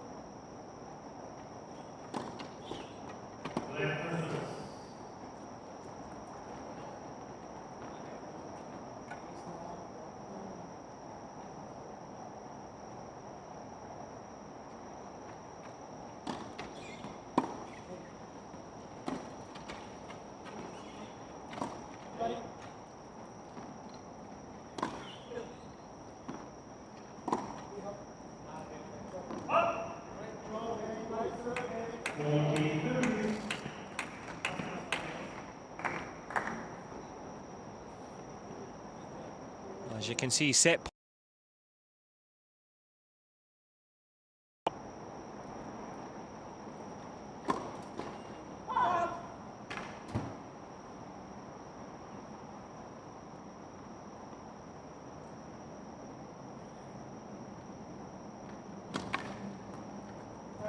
Oh, fantastic way to end that one there. Lovely ace down the tee.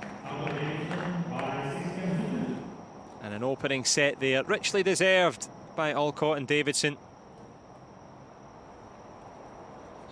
Producing some top-class tennis all across that opening set. And it's all set up nicely now for Alcott and Davidson. They lead this quad doubles semi-final. 1-0. Not sure if Moriishi and Sugeno need some hardcore happy techno to get them moving, but they will not be happy with their ability to convert the breakpoint opportunities. It's the first serve percentages and unforced errors as well that was undoing of Moriishi and Sugeno under the night sky at the Ariake Tennis Park. Well, Ariake means daybreak, but here, as night falls, the opening set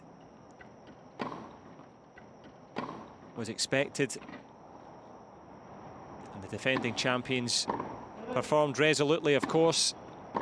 The best efforts of Moriishi and Sugeno, not enough.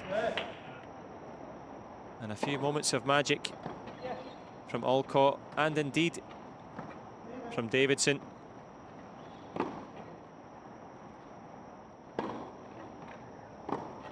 And the scoreline may seem as if it was a straightforward battle. Team Japan were involved deep in each of the games.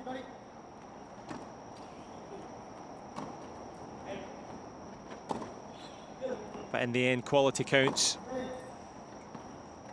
It's the men in green and gold that take that opening set.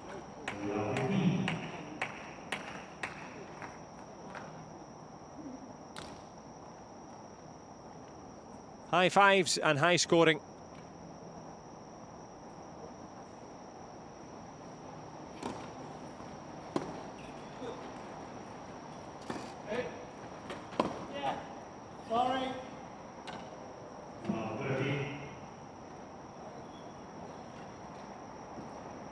Well, the court was open and Alcott capitalises. Yeah, a puff of the cheeks there from Sugeno. Tough times already in this second set.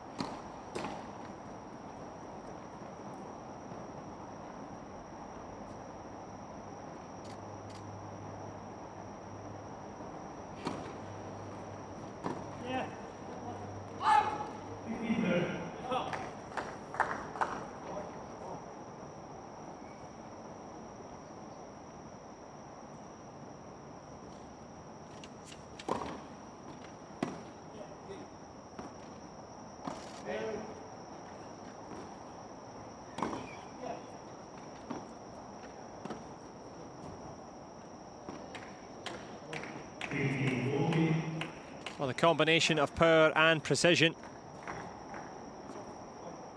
for Team Australia. Yet more break points.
Well, an incredible exhibition as Alcott crashes into the hoardings.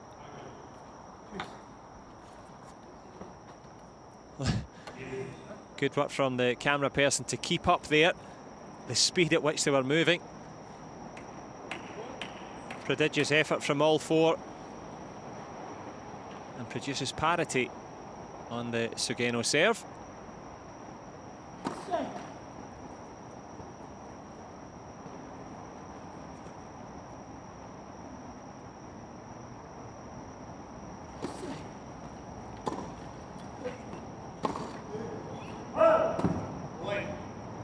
Well, from long rallies to an unforced error. Break point number 3 in the offing for Alcott and Davidson.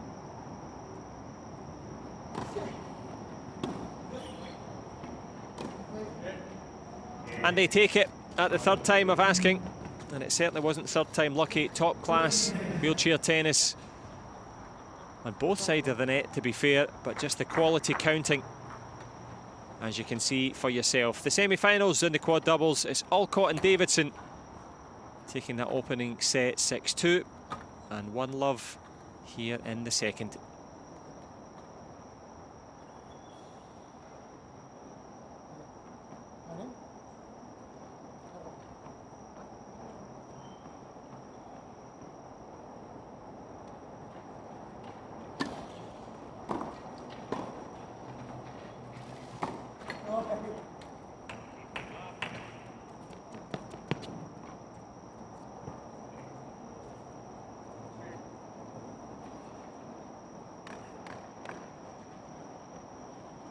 Well, all smiles at one end, focus at the other.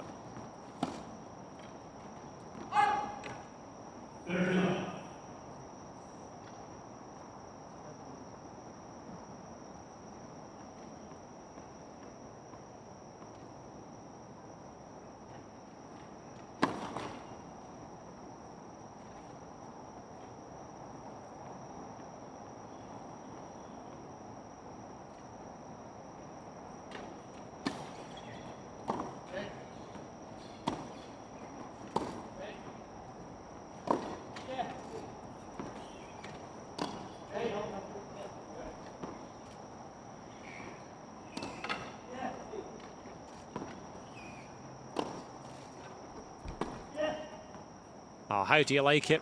Beautiful volley there from Alcott. Textbook. Reads the play and takes that one out the sky.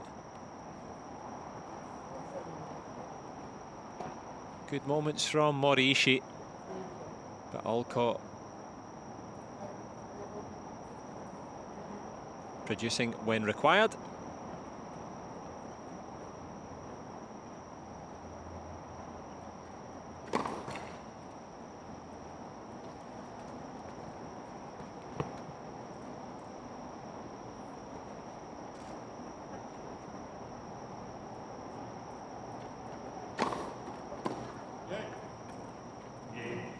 Fantastic first serve, and mirroring the efforts in that first set. 2-love now here in the second for Team Australia. And don't let the scoreboard mislead you in this one. It's been a hard-fought contest from all four. And what has Moriishi Mitsutero got left in the service arm?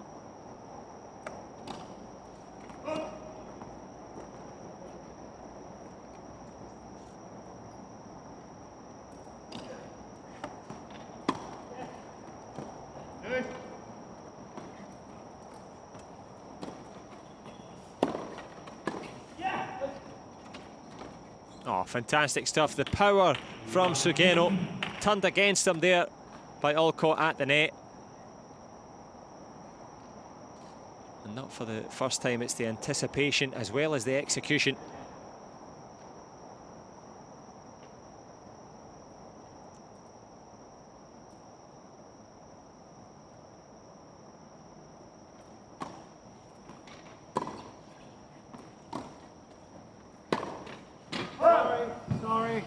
Yeah, an apology from Alcott there, just whacking one off the sports chair.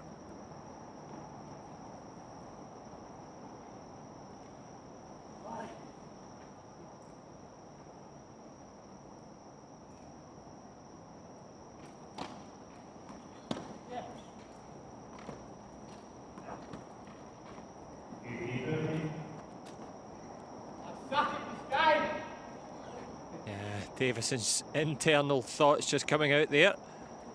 Would love to have that opportunity back.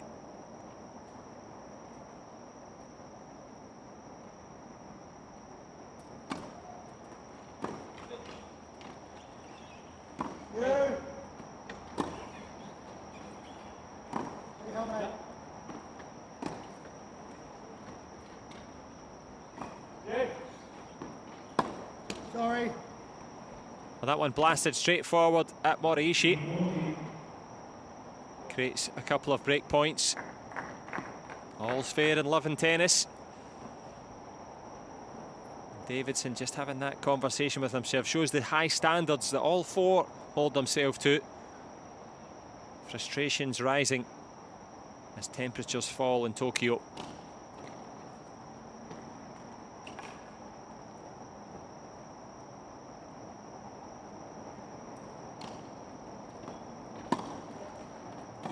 Hey, help, mate. Watch out.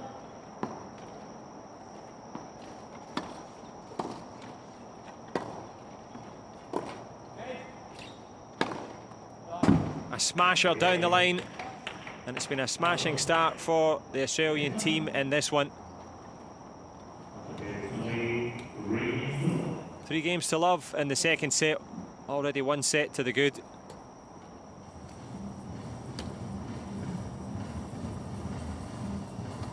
And understandably arm weary now for Moraishi and Sugeno. They are up against it in this one.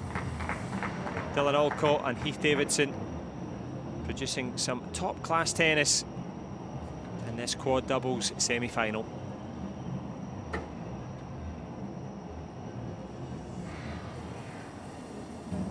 And of course the story behind the athletes, not always about disabilities or abilities, sometimes it's about family.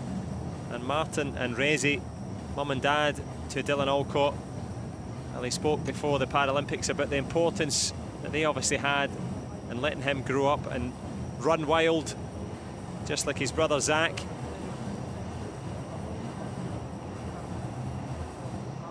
And that confidence building childhood, certainly evident in his approach.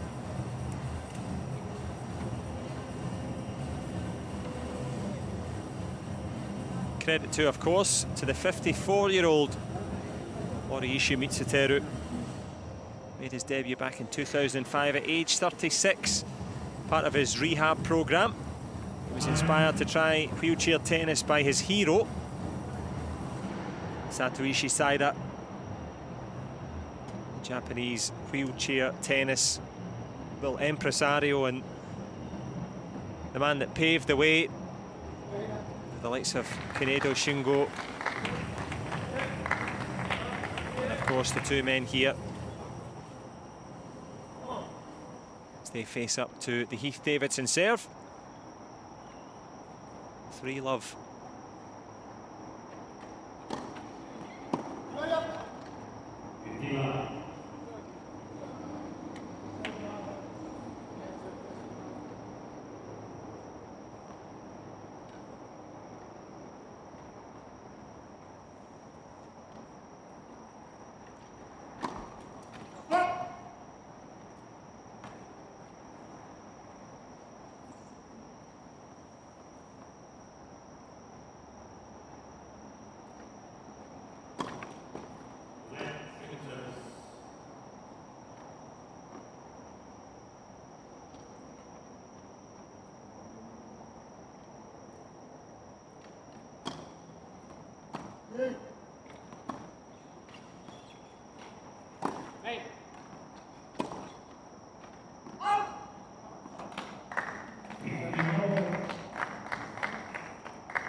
Oh, fantastic from Sugeno.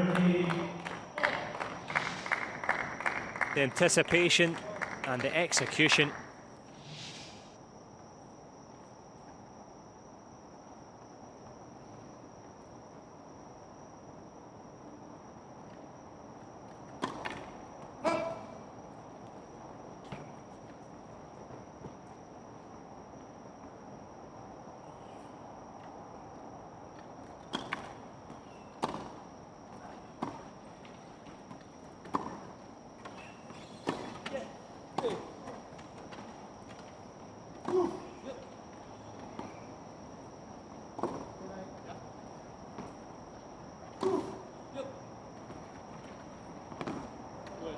Well, the containing shot initially from Alcott sets up that perfect backhand, and it's Sageno chasing shadows there here in court number 1.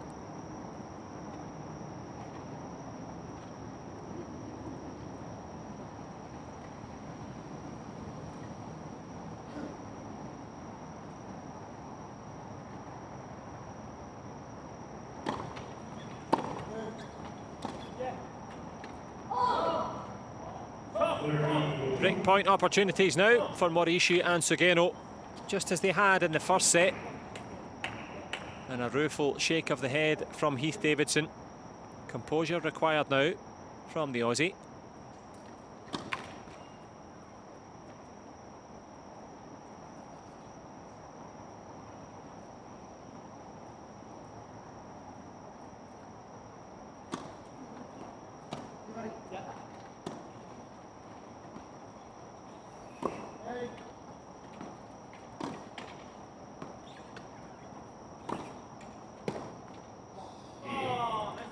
Well, it is a break point taken. Morishi and Sugeno get themselves on the scoreboard here. Still a very comprehensive lead for Dylan Alcott and Heath Davidson. 6-2 in the first set as they receive the serve here in the second. As Sugeno just taking a comfort break. He will, of course, transfer to his everyday chair from his tennis chair. And masks on and at the ready.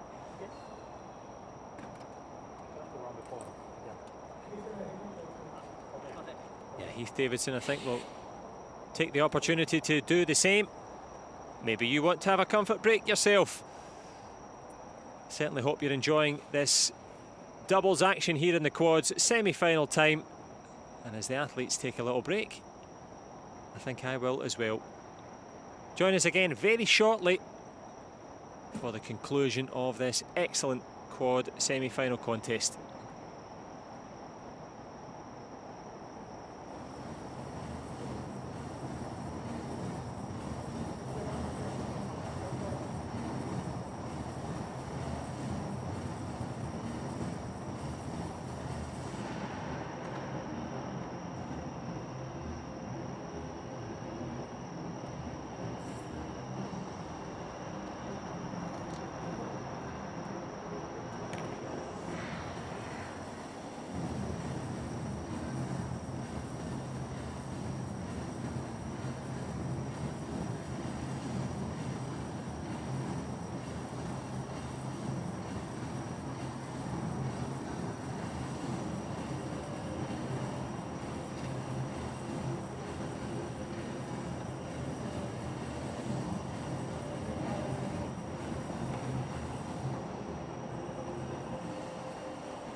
This is a new sport, how to humanely help a beetle off the court. As the umpire and Alcott stand and look, the young volunteer is going to go and help the situation. Well, ever the humanitarian, I'm not sure. The umpire there advising the forehand flick there. Harry Lewhouse. But Alcott just doing the humane thing. And allowing it to beetle off. Well, this is not a new sport. If you are new to wheelchair tennis, this is not it. It's Alcott, the Paralympic defending champion, and Harry Lewhouse, the Finnish referee, usher a little beetle off the course.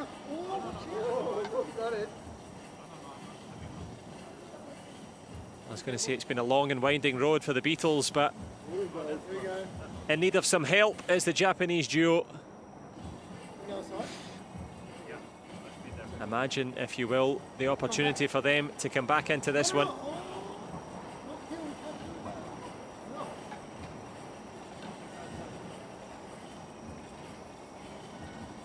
Well, in the interlude there, Moriishi, Mitsutero and Sugeno Koji are back together as a pairing.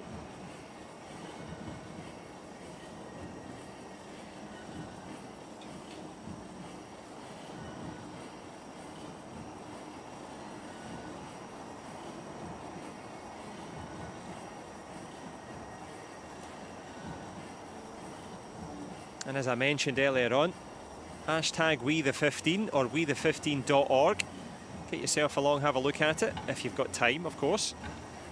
It's about dealing with the disproportionate difficulties encountered, well, pre and post-pandemic, by the some 1.25 billion disabled people on our planet, and how to make the world a little bit more inclusive, fairer, and provide opportunities, well, as Alcott said, to do what they want to do with their life. So I'm sure you can support that cause on social media.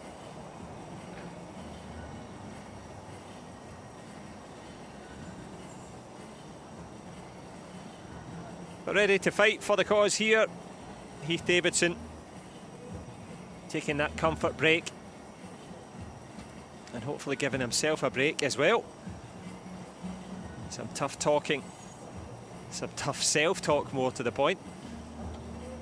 And such are the standards of elite sport. High demands, big opportunities. And now halfway through this pivotal second set, unless of course Team Japan can respond.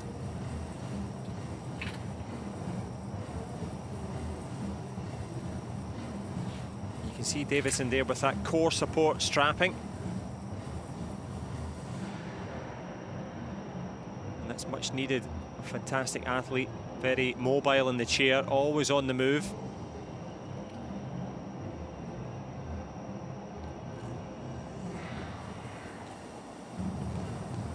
There's going to be a bit of agility and mobility needed in the red corner, so to speak, for these two men here. Moriishi, Mitsutero and Sugeno Koji. They've certainly worked incredibly hard. Can they get something on the board for their efforts?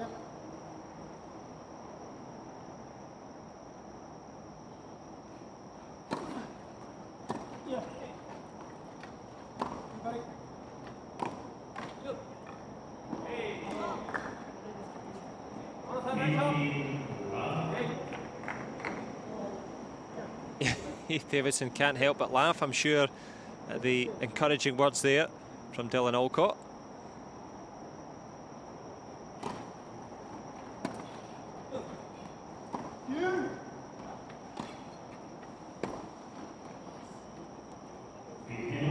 I'm sure Sugeno would love that volley back. Set up lovely for him.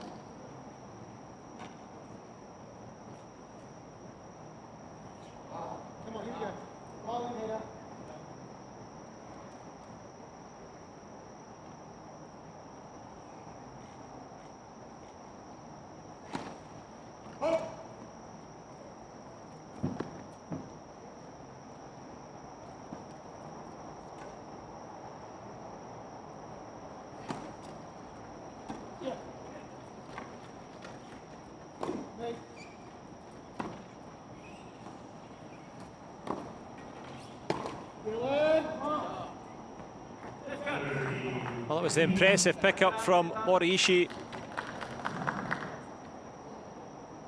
Gave Team Japan a little opportunity there.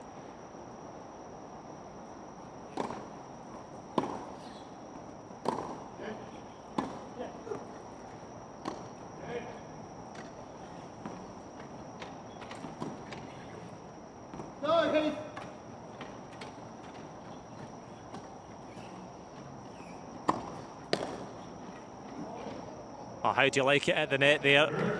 Takes one off the rim, doesn't matter. You've been framed.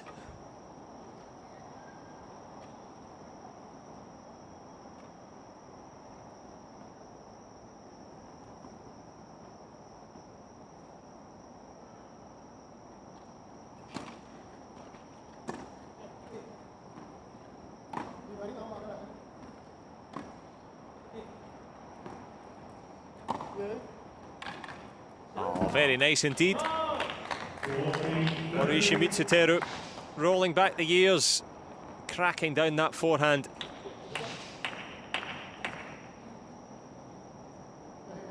Wonderful stuff from the elder statesman of the game. Not the oldest player here.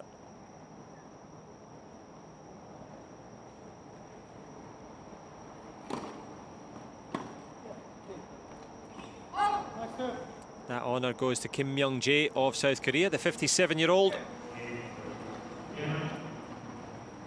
Regardless of years, it's about time, and it's ticking down on the efforts of Team Japan.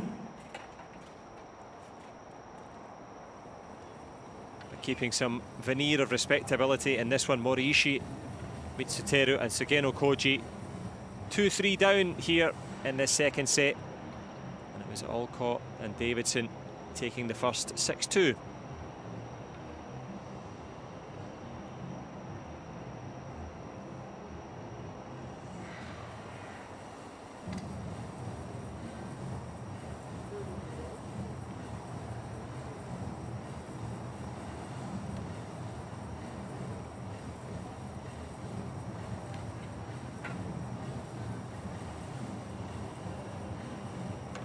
Well, they had success most recently at the Australian Open, winning yet another title together.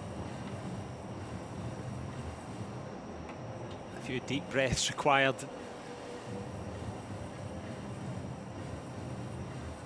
As Moriishi and Sugeno tried to concoct a change in strategy, perhaps, because the men in gold and green, they've been made to work for it, no question.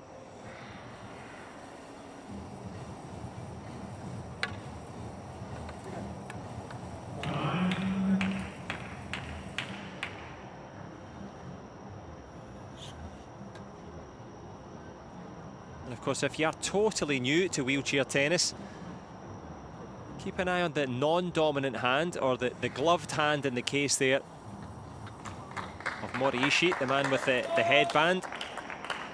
That's where a lot of the work gets done. It's not just about the racket, it's about the preparation pre and post shot.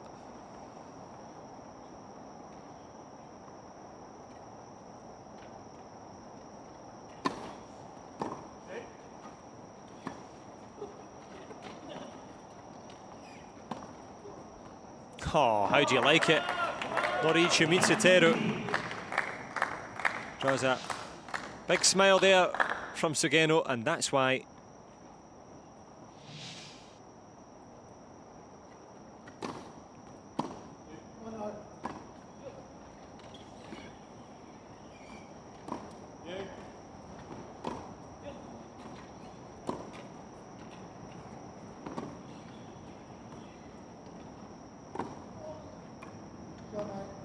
fantastic shot there, duly acknowledged by Alcott. Good shot, mate.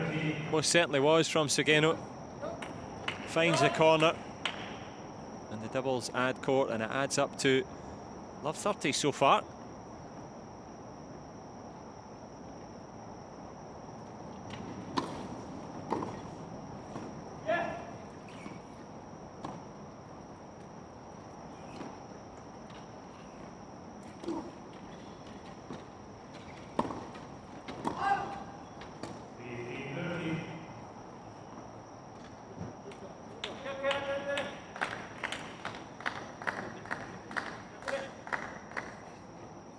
Putting in the hard yards, all four here. Moriishi and Sugeno trying to step it up.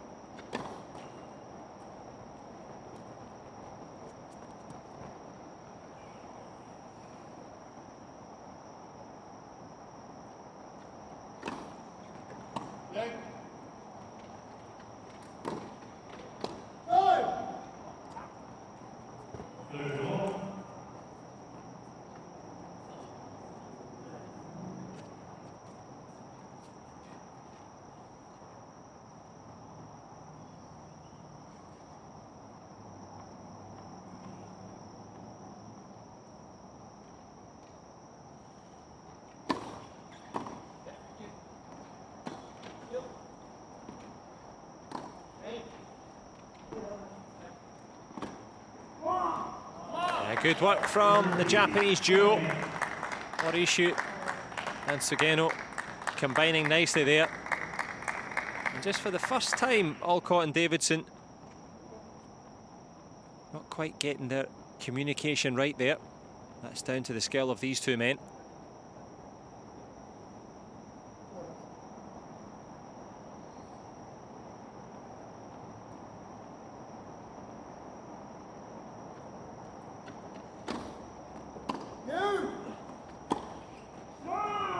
Excellent break and a big opportunity now. Yoshihiro Nakazawa and Miru Yuichi, the Japanese coaching duo, will be much happier with the efforts in the second set of their pairing, and that's why pulling it up to parity in the second set.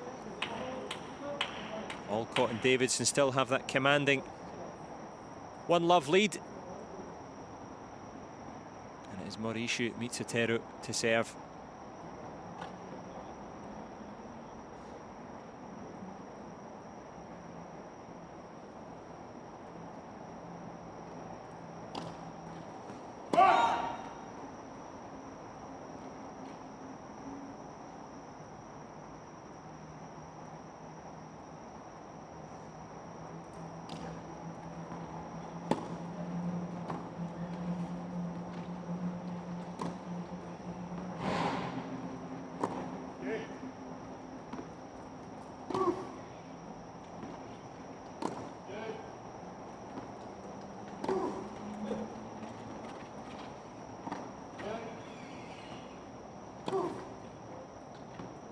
Oh, Sugeno did so well to scramble back the first one. No chance with that backhand lob though.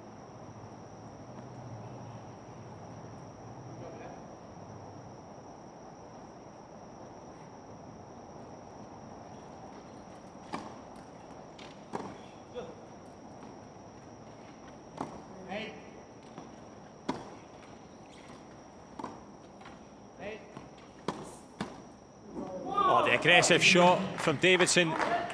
The superb reactions from Moriishi, gets his head out of the way. Davidson trying to fire that one down the line. Lovely reaction there.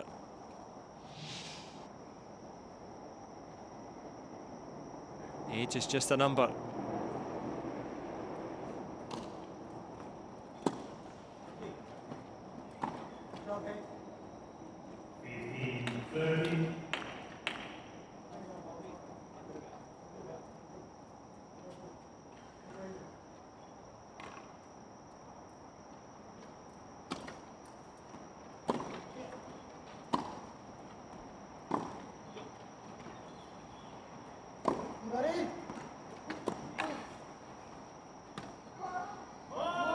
Wonderful stuff again. Morishu Mitsuteru turning back the hands of time.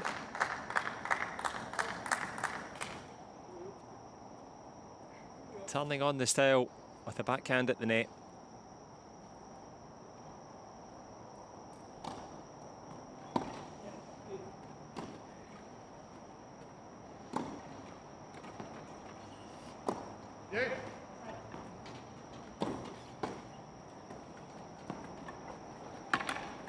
Oh, superb effort again. A real purple patch now for Moriishi Mitsuteru.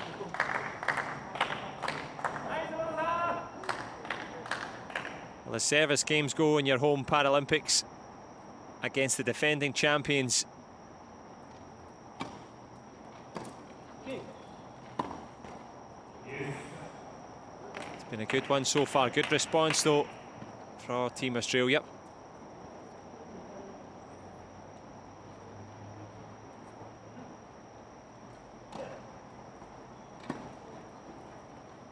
Oh, beautiful stuff from Davidson. Well, anything Moriishi can do, Heath can do better.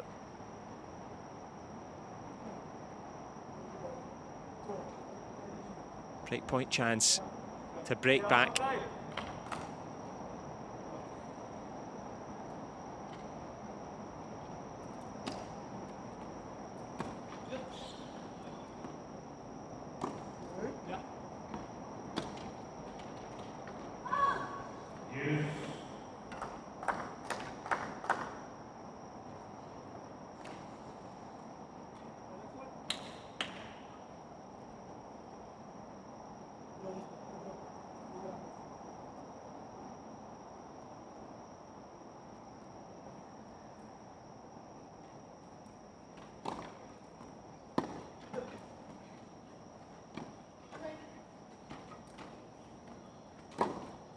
Oh, absolutely fantastic shot of the match so far. Sugeno did so well to dig this one out, but look at Alcott, reads the playbook and fires that backhand down the line.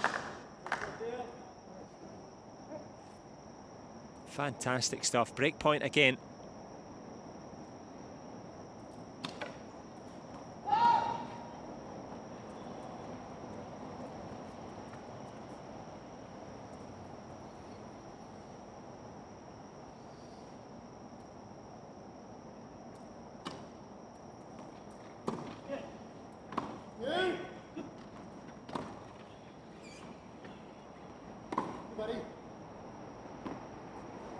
Oh, wonderful stuff from Sugeno.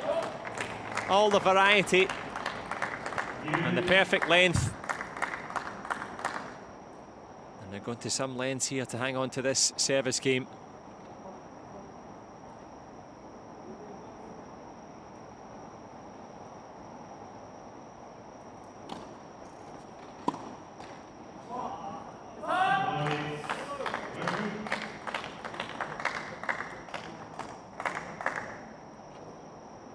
Morishi Mitsutero has shown every shot in the book.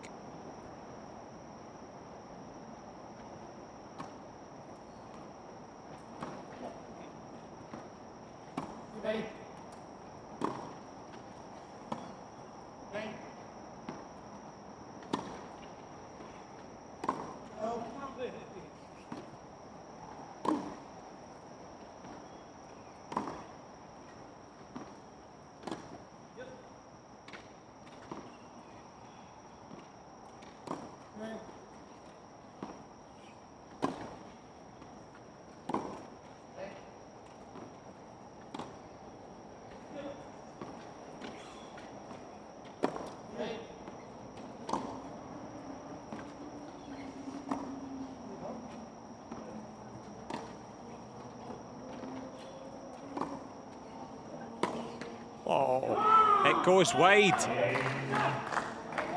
Another big opportunity for the Japanese duo of Morihisa Mitsutero and Suguno Koji. In the longest rally of the second set there. For the first time, they are into the lead in this one. Well, you saw the reaction of the Japanese coaching duo, and that is why 7 games shared, but the lion's share going so far to Moriishu and Sugeno in this second set. Of course, the first set by 6-2 to Team Australia. Well, they've turned the tables a little bit here, the momentum. It's only a break if you can consolidate it, and they duly did. Not surprising, of course. Mitsutero ranked number 11. Has been as high as number 5 in the world. Likewise, well, Sugeno Koji coming in off an excellent win in that opening set. So confidence high for Team Japan. They are going against the defending champions, of course. Certainly not been one-way traffic in this one. Down by Tokyo Bay at the Ariake Tennis Park. The quad semi-finals delivering.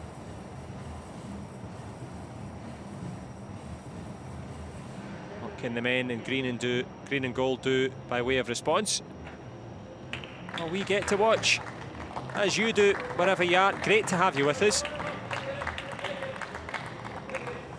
I'm sure you're enjoying the top-class tennis here. If you've just joined us, well, the second set is turning into a real battle as we move towards the business end. But who will be moving into the Paralympic Games quad final?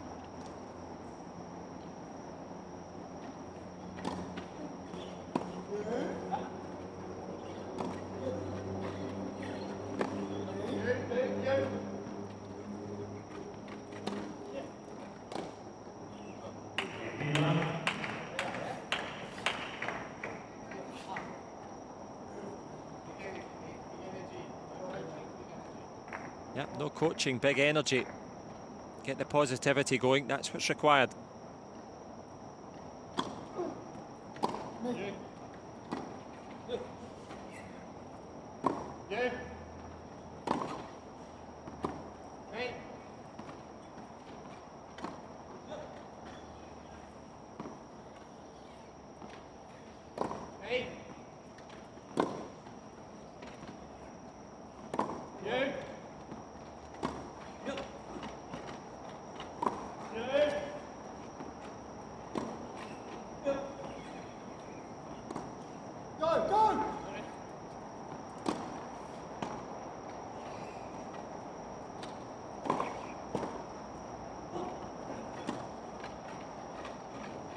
Oh, absolutely incredible rally. All four producing some of their best tennis so far. It's a smashing shot down the line there from Davidson. Much needed, because for the first time the Aussie duo have to come from behind.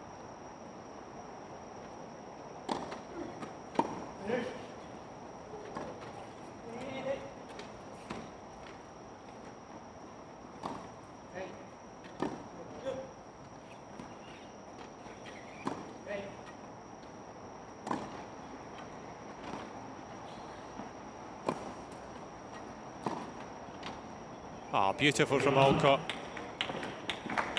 Takes the sting out of it.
Well, a very useful hold indeed.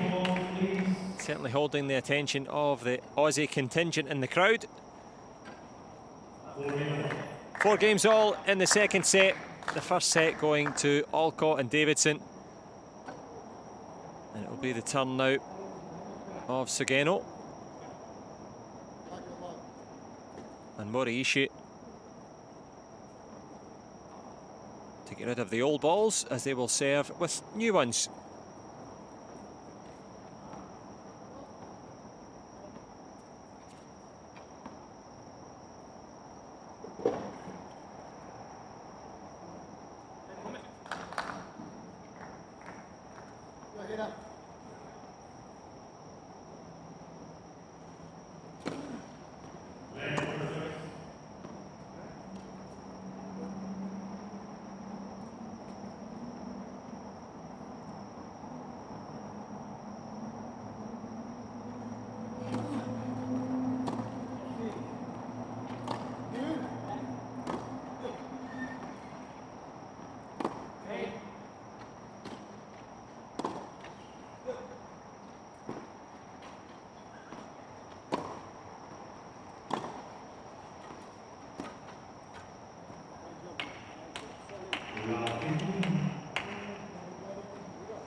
Hang on.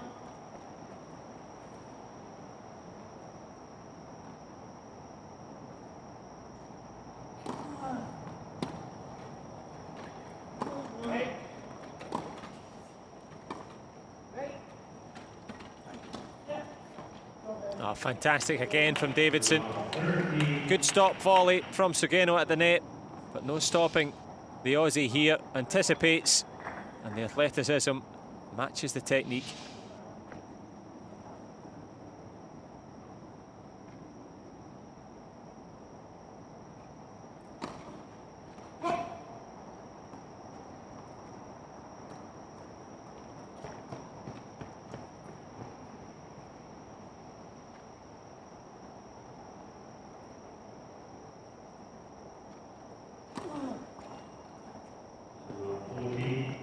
breakpoint opportunities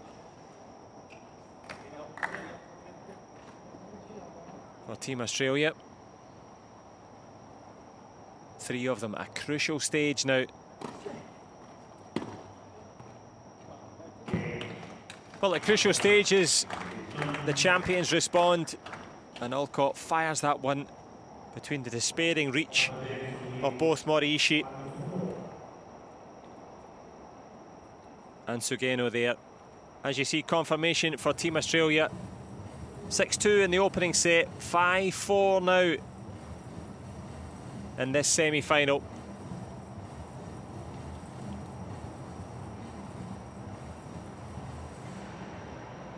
Looking towards now, of course, the opportunity to make it into the final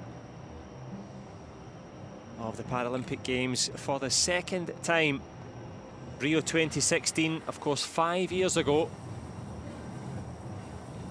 Time ticking now on the ambitions of Moriishi, Mitsuteru and Sugeno Koji. But no question about it, this second set has been much more like it.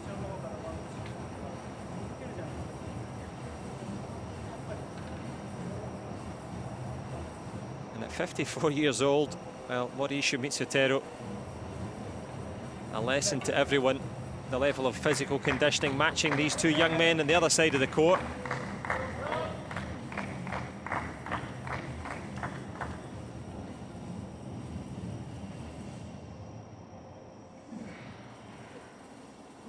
Well, Davidson and Alcott, just youngsters in their 30s. But of course not about age or experience, it's all about ability. And who better to have than Dylan Alcott to try and serve for a space in the final.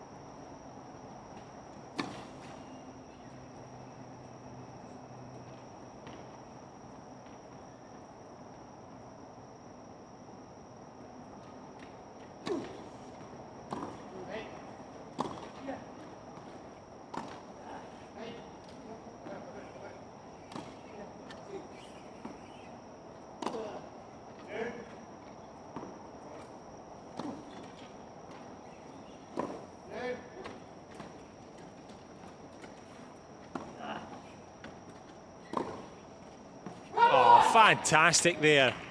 What a shot from Heath Davidson at the end of an impressive rally. Finds the corner with that one. And you could hear him halfway down the main street in Tokyo. A big shout as the Australian duo are in with a shout now.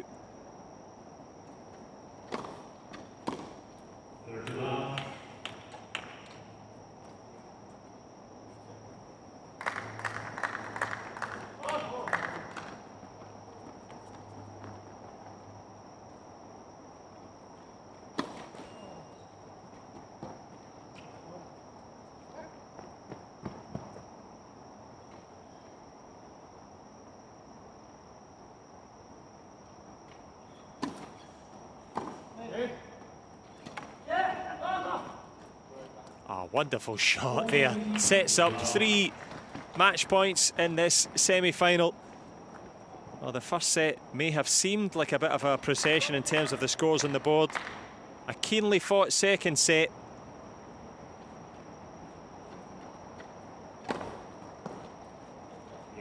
And it is indeed a spot in the Paralympic Games final. Back-to-back finals for Team Australia. Alcott and Davidson finishing off where they started. Excellent efforts from the home duo of Moriishi Mitsuteru and Sugeno Koji.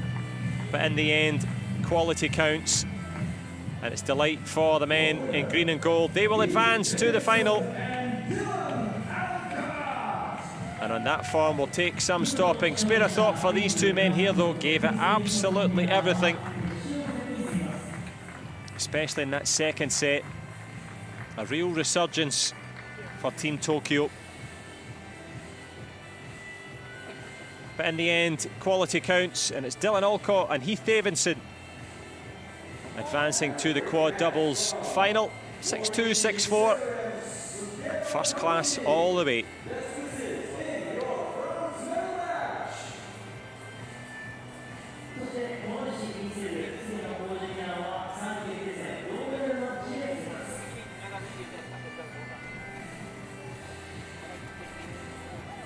Well, you could probably hear the stadium announcer there just saying some consolation. Of course, big consolation opportunities for Michiero Mitsutero and Sugeno Koji as they will go for bronze, but going for gold. There's your winners, Dylan Alcott and Heath Davidson, ranked #1. Kept each other motivated, kept each other smiling as well.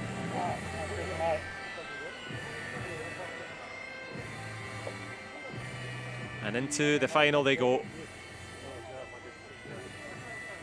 Well, it was an engrossing semi-final, no question. Broken air conditioning units, escaped insects. But more important than all of those side shows was the main show. And it was certainly the main men, Alcott and Davidson. Final smiles, I'm sure that one will be on social media somewhere. And a little wave from one of Team Australia in the back of the court. They'll have their hands in the air, I'm sure. But will it be with a gold around their necks at the end? Well, Yoshiaki Nakazawa, the Japanese coach, can be very encouraged, I'm sure, by the efforts of his charges there. He couldn't take charge, but my goodness, they gave it a good go in that second set. Much more like it. The unforced errors count on both sides of the net. Well, that's probably down to the quality of all four. And there is confirmation, going for gold. Australia's Alcott and Davidson. Team Japan will contest the bronze. As you can see, Cotterill and Lapthorne from Great Britain will go against Schroeder and Vink from the Netherlands, and that one is coming up next. If you can stay with us, please do. Another top-class semi-final. If you're going off somewhere else, a pleasure to have shared this with you. Of course, keep an eye for local listings of when the quad finals will be.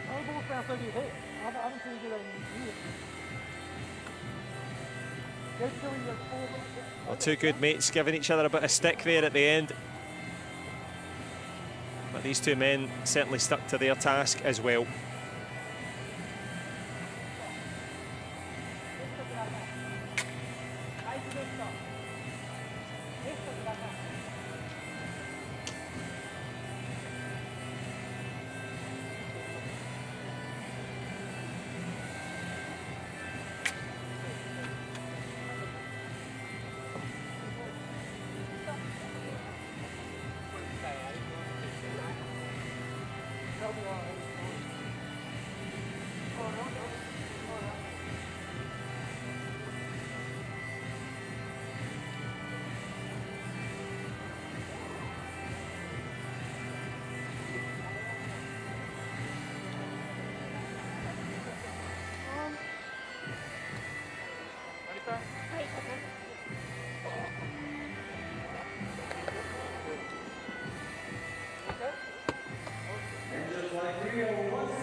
Well, Heath Davidson and Dylan Alcott have the Paralympic Games final experience.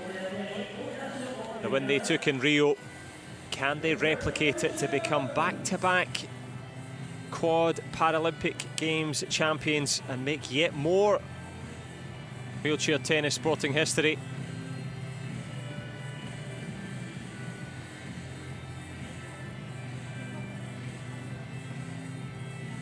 I'm sure there'll be plenty of conversations for Team Australia to have as Heath Davidson makes his way out of court one and into the Paralympic Games final.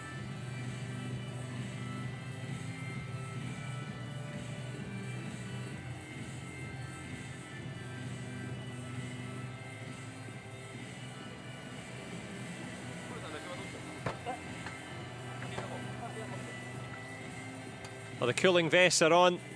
The Japanese duo will be trying to recover. They can go for bronze.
Well, ice packs on the shoulders, and it's all about recovery mode now for Team Japan.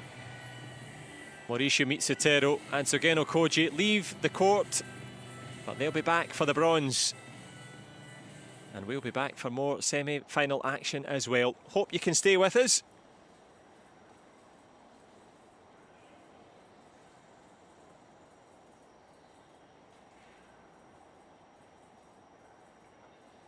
Our next match will begin shortly with the quad doubles semifinals.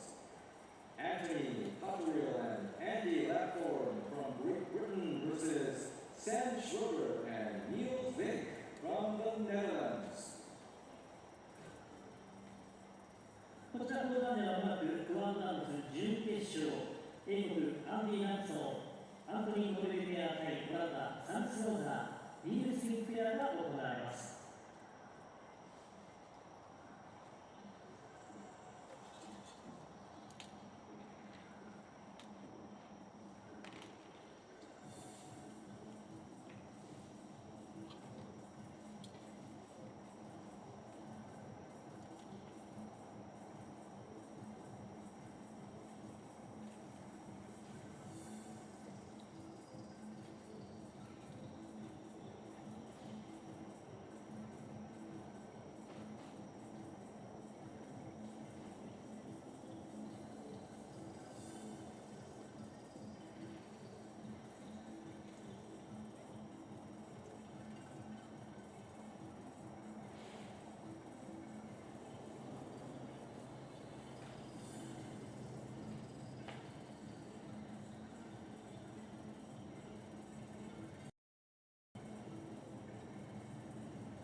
Well, hello and a very warm welcome to you.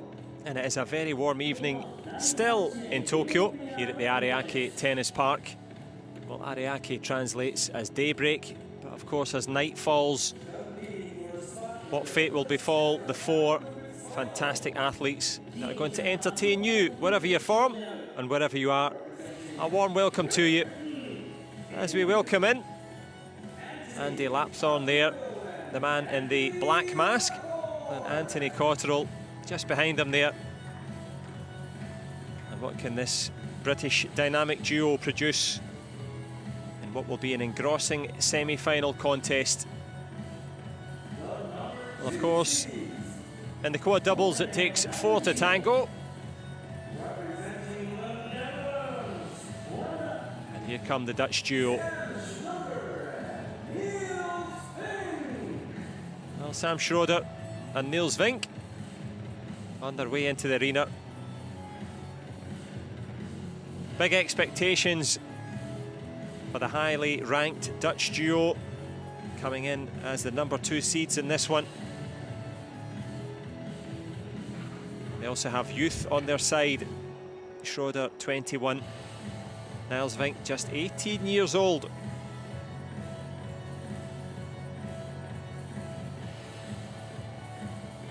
Of course, on the other side of the net, the more experienced Cotterill, 41.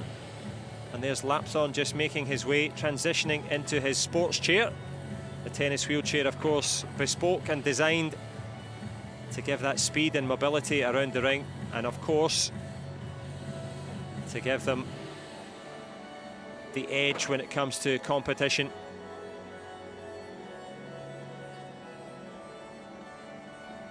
Well, Niels Vink, the 18-year-old from Helmond, travelled over to the London 2012 Paralympics with his mum, and there he fell in love with the Paralympic Games as a whole, but of course tennis in particular.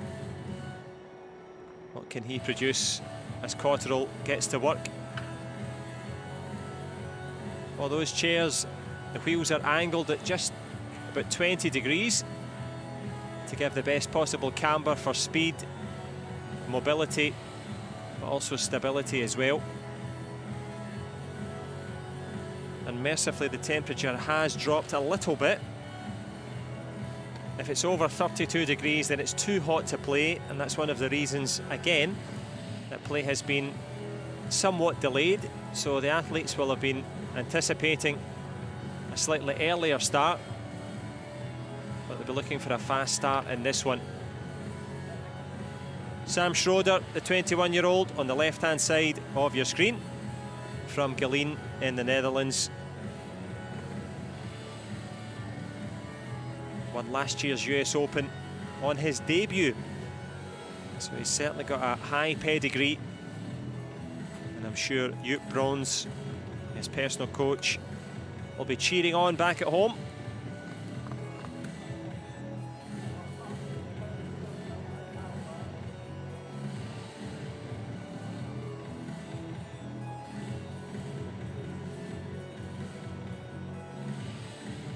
You see Cotterill on the right-hand side of your screen.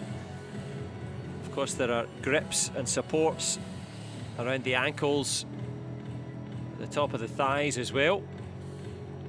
Just making sure that it's all set up. And if you are totally new to the quad wheelchair tennis division, if the athlete's disability affects 3 or more limbs, then they will be in the quad division. And how that often manifests is that the athletes will tape their racket to their hand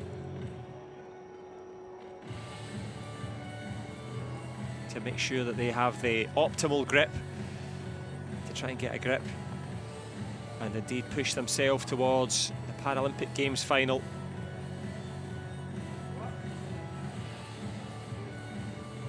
You can see Andy Lapthorne there just putting on the ice towel. Vital to keep cool. And Team GB have looked around at different opportunities and different innovations. Cotterill himself looked at a cooling vest. It can bring your core temperature down by 1 degree. And that can be significant. And also you can maybe just about see there's some black tubing beside both pairings. It's an air conditioning unit that can obviously pump out cool air when needed. But this man cool under pressure, of course. Been on the podium aplenty here. A silver in London in the doubles.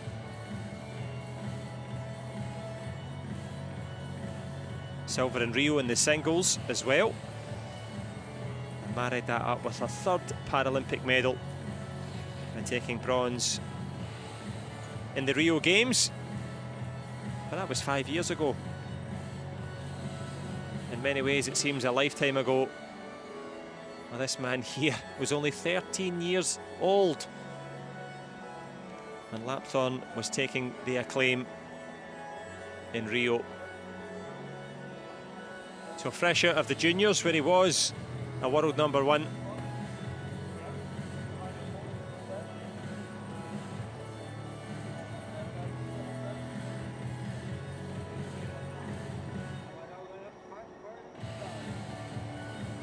Lapthorne just having a little chat there with Armon Duang Pinkham, our Thai umpire.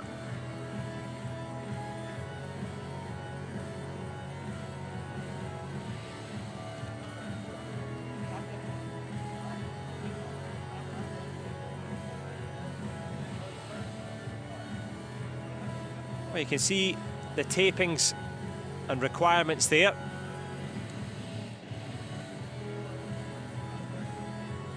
And I mentioned that the athlete's disability can affect 3 or more limbs. So many adaptations. You can just see here the strapping going on to support the two fingers, one on each hand, of course. And that non-dominant hand, as you can see, is used for the push-off.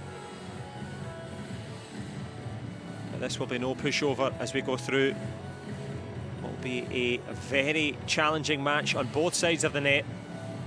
Meanwhile, Cotterill, well, he likes to tape it up and leave a space for his thumb. Not a lot of fun getting that tape back off again. But what will be the tail of the tape at the end of this one? Best of 3 sets to decide. And they were in good form in their opening win. As the Dutch duo wait at the net. Well, they had an opening win over the USA's Wagner and Barton in straight sets, no less. 6-love, 6-3.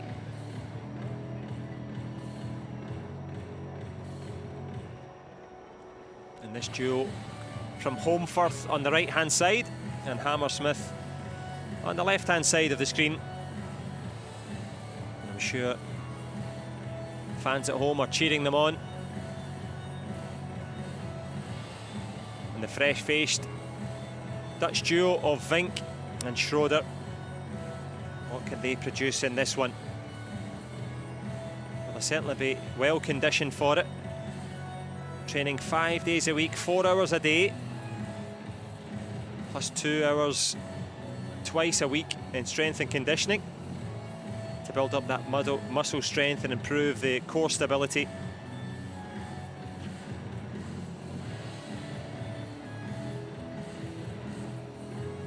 And special moments, I'm sure, for Sam Schroeder and his family. Well, he had cancer in 2018. To the extent he had to have his colon removed, but he's back. He was back after just 4 weeks. And the rigours of chemotherapy and all the difficulties that he had to come through, well, he managed to bounce back.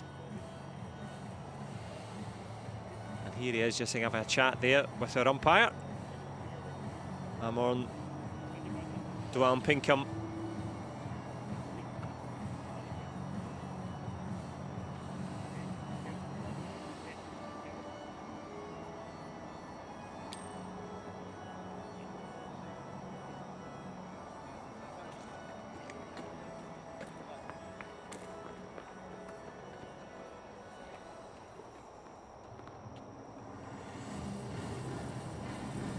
Well, I think warm-up is just about the right word here. Still pretty toasty in Tokyo. But who will be toasting their success after this one? A spot in the Paralympic final at stake for Cotterill and Lapthorne. There's that win against Kim Kyu-sung and Kim Young-jae. Kyu-sung, of course, the oldest competitor at 57 years of age. Kim Young-jae, former baseball player. But he struck out against the British duo. As they get a nice round of applause from the British contingent in the crowd.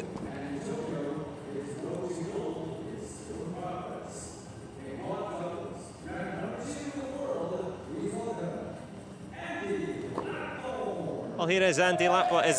That is Andy Lapthorne. The ironic cheer from his teammates and friends. And of course the 13 Grand Slam titles in the doubles, 3 in the singles as well. And there is the British contingent. All 7 gathered under the relative cool of that umbrella. They'll be trying to put some shade on the efforts of this dynamic duo, Sam Schroeder and Niels Vink. The number 2 seeds will provide a very strong challenge to any British aspirations.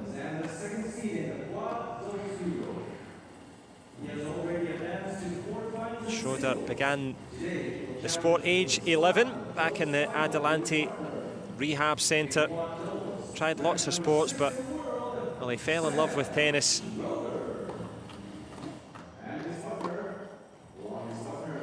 30 operations before his 16th birthday to improve his functionality.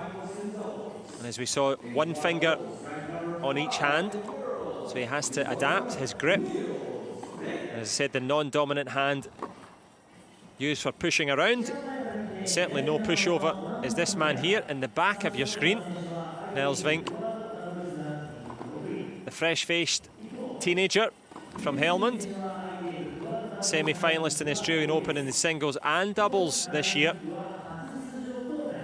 and the sports studies student from Summa College in Helmond will be looking to graduate with honours in this one.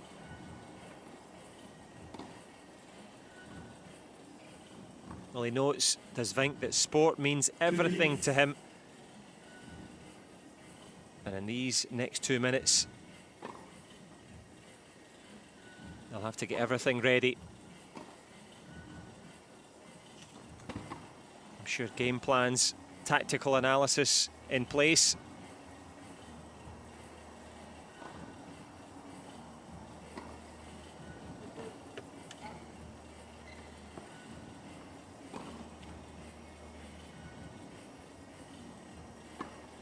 As the Dutch coaching duo look on anxiously.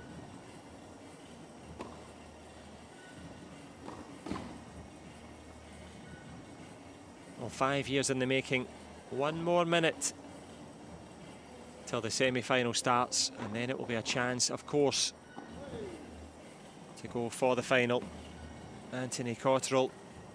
I'm sure that Nick Fitzpatrick, back in Thongsbridge Tennis Club, along with many friends and family, will be cheering him on. 1 minute.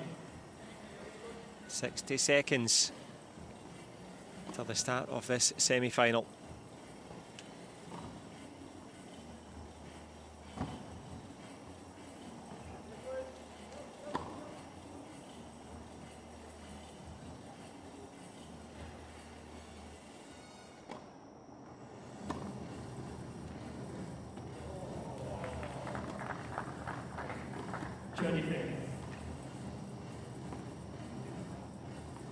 I'm sure Sten Lusink and Dennis Sporal, the Netherlands coaching pairing, will have a game plan. Be up to, of course, Vink and Schroeder to deliver.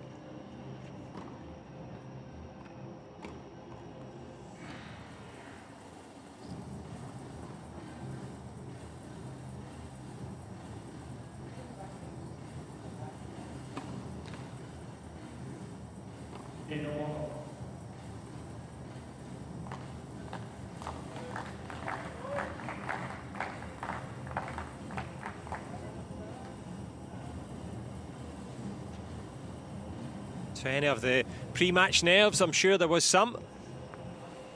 Once the adrenaline kicks in, these athletes will be ready.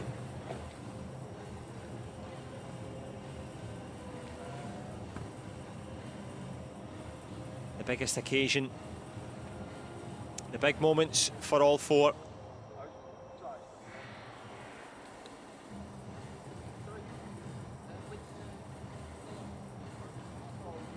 So just checking which chair should Vink put his towel on. So obviously with the pandemic protocols, there's a set allocated to each team.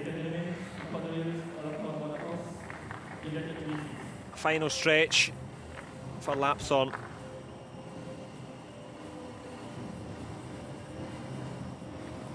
As all four try to reach out and grasp a spot in the final.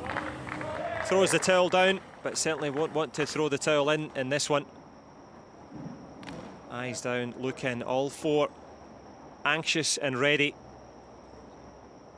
The stadium may have no supporters, but wherever you are in the world, I'm sure you're cheering on your favourites as Vink and Schroeder go against Lapthorne and Cotterill.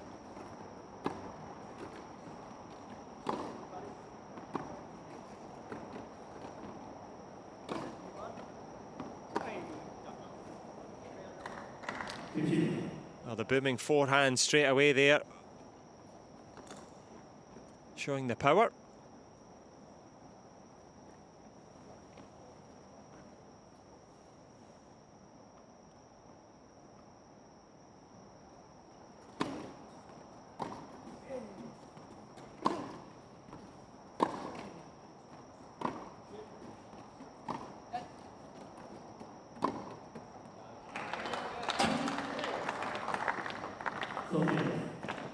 good strong start from Niels Vink.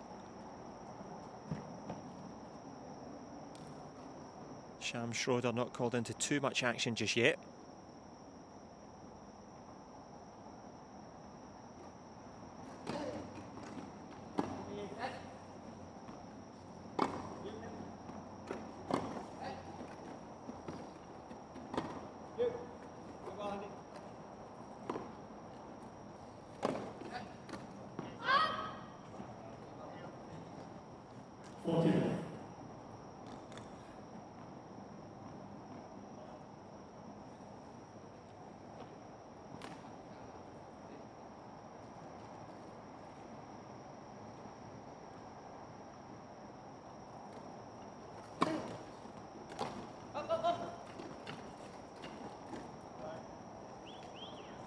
Well, Niels Vink with a very impressive first serve, but all the sting taken off it there.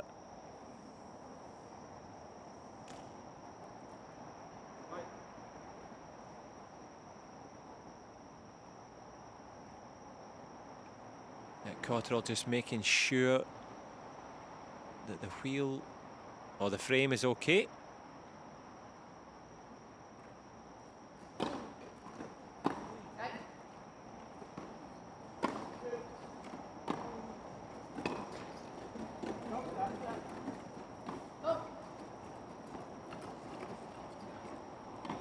Excellent stuff again from Lapthorne, forcing that one down the line.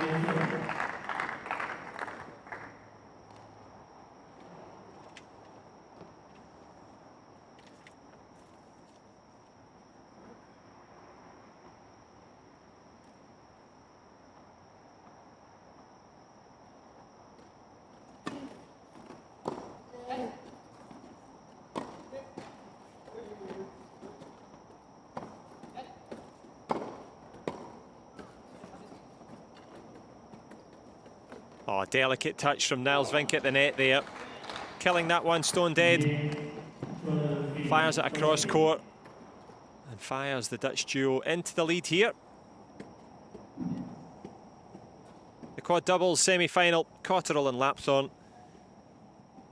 And the Netherlands, Sam Schroeder and Niels Vink on serve. One love in this one.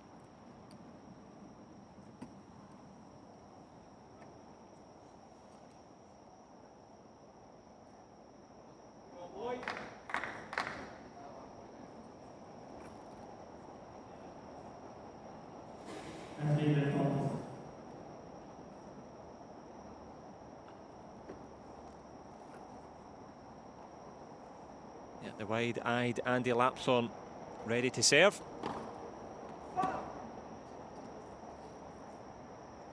Full of focus as always.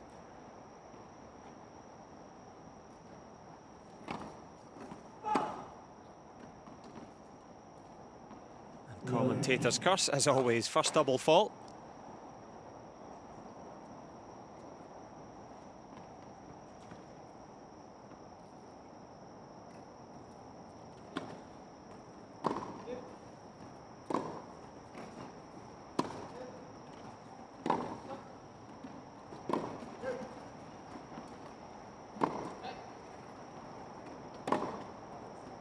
Some shot from Sam Schroeder, the left-hander.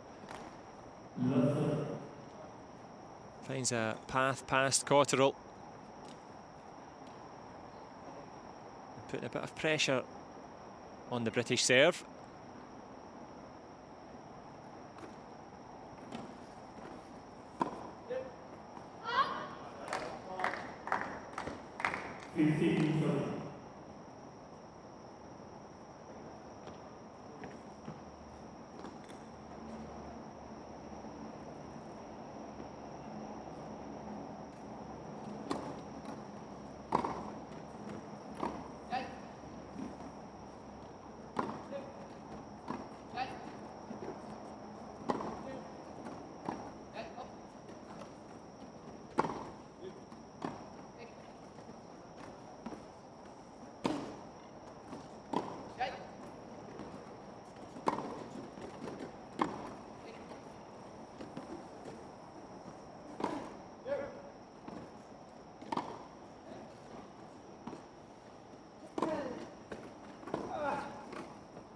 Oh, that's perfection at the net there.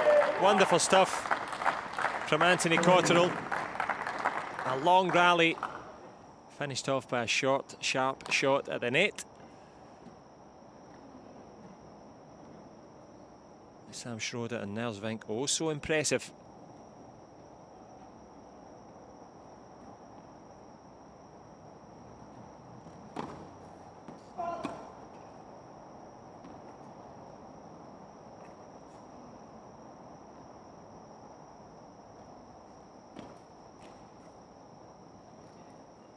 Break point opportunities for Schroeder and Vink.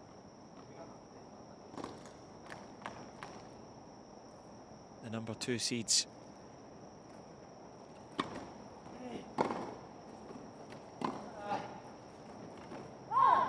And break they do, that one just landing wide.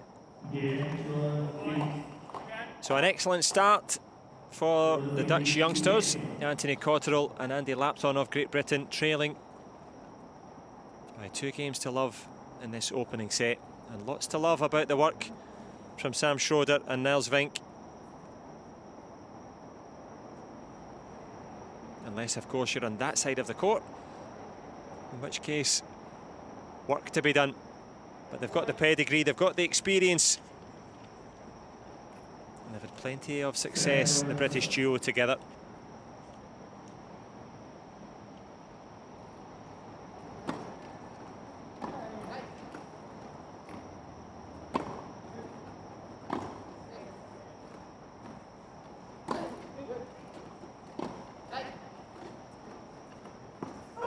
Yeah, the power on the forehand of Nels Vink. Prodigious. As this tennis prodigy sets about setting up another Dutch dynasty. I'm sure Esther Verheeren, the Dutch legend, will be delighted with the progress of these two.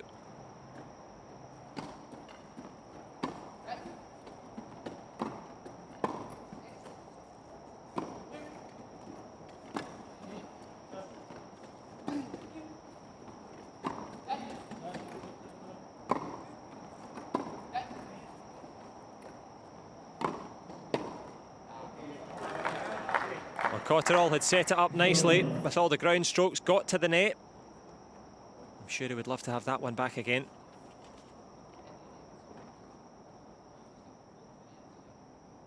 That stop volley just betraying him momentarily.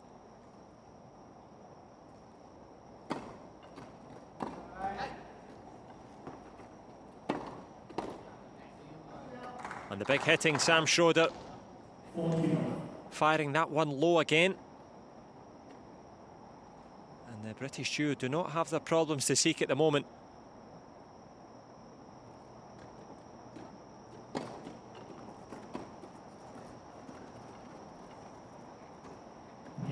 Well, a great service hold punctuates that early break as well.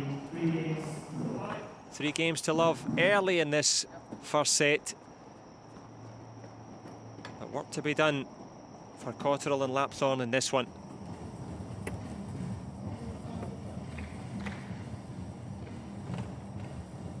The quad doubles semi-final, Anthony Cotterill and Andy Lapton of Great Britain. 3-love down against Sam Schroeder and Nels Vink of the Netherlands.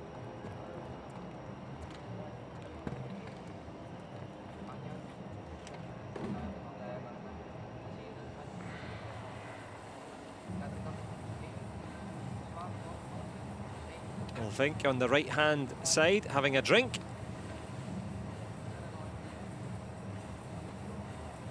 And he's been a furnace of ambition so far.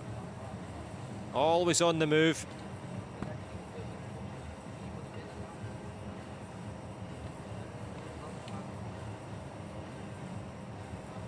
On this side of the net, Cotterill and Lapton. Well, they've lots of experience together. They've won plenty on the road.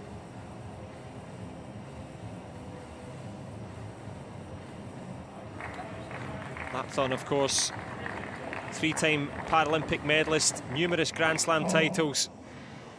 Anthony Cotterill making it to the Masters, the final event of the season, on a couple of occasions. once in London and once in Loughborough, his home base. But looking pretty much at home at the moment. Sam Schroeder and Niels Vink. And they are ready to receive the serve of Anthony Cotterill.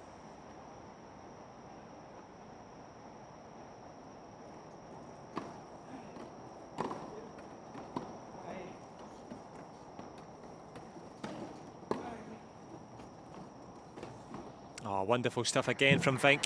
The best efforts of Cotterill undone. And it's all the preparation at the Popendal in the Netherlands that they have done, working out in the heat chambers there. But they're certainly bringing the heat here in this semi-final.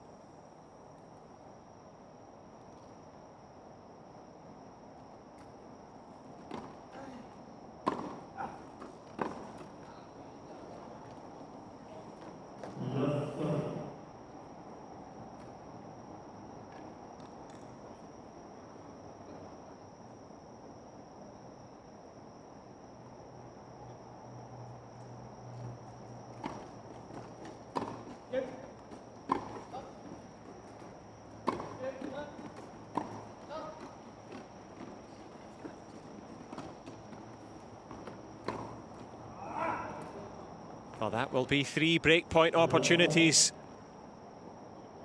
for the Dutch duo of Niels Vink and Sam Schroeder. And it's been the power and the precision that's put them in this position.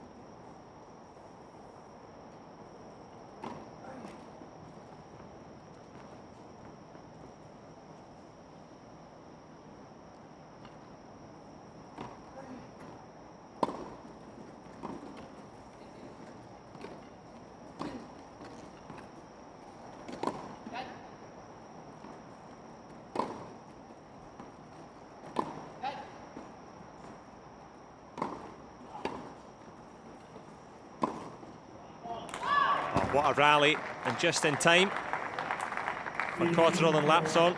They had to work extremely hard to hang on in there in this service game.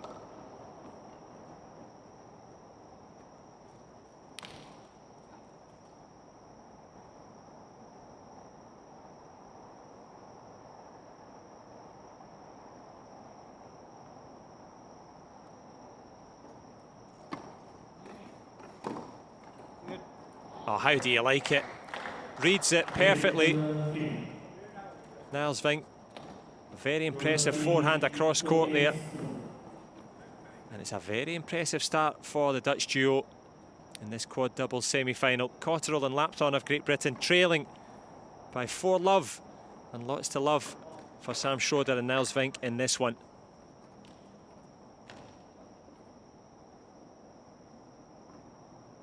Conversations and consternation on the British side of the court as the men in blue and white try to find a way in the Tokyo night to get back into this one.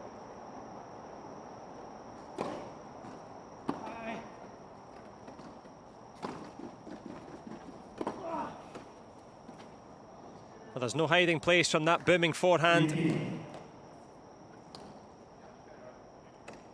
The 18-year-old Niels Vink, inspired by the London Paralympic Games, where this man was successful. Lapthorne.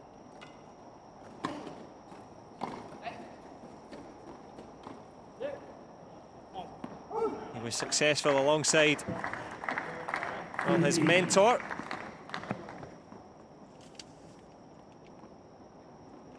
Peter Norfolk, the quad father, helped him into the game, helped him to develop as a player, to be streetwise. But I'm sure all three would acknowledge the wisest so far, Niels Vink.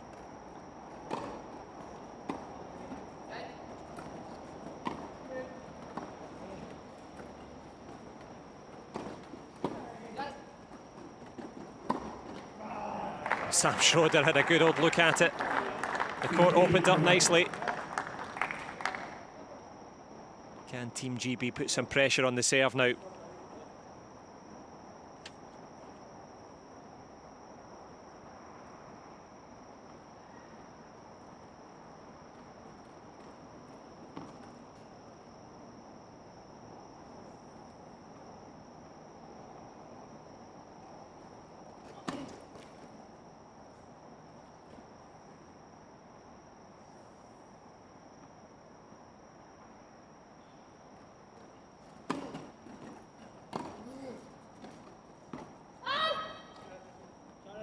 Yeah, worth a challenge. Lapson had a good long look at it. Well,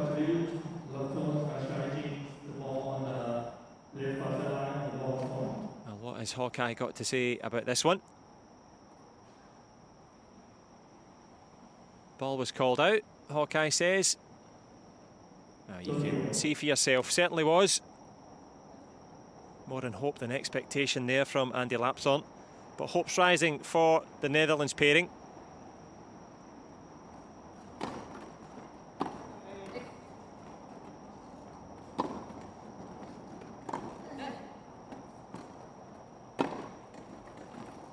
Oh, Schroeder finds the line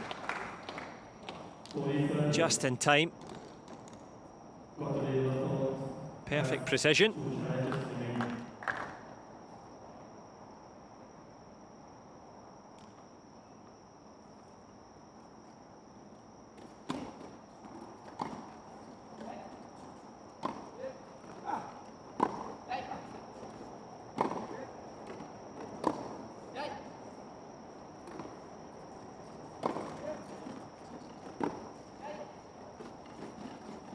Oh, great quality from Cotterill there.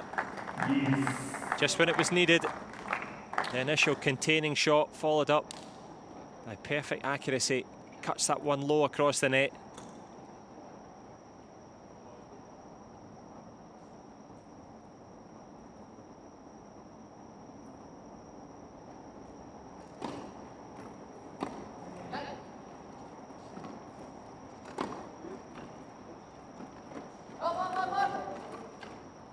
Not far away.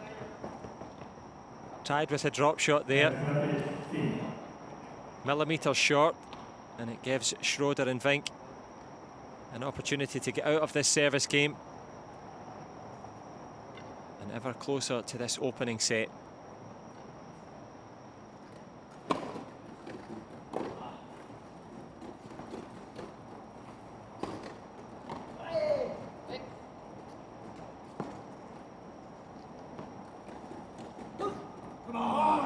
Well, the door was open.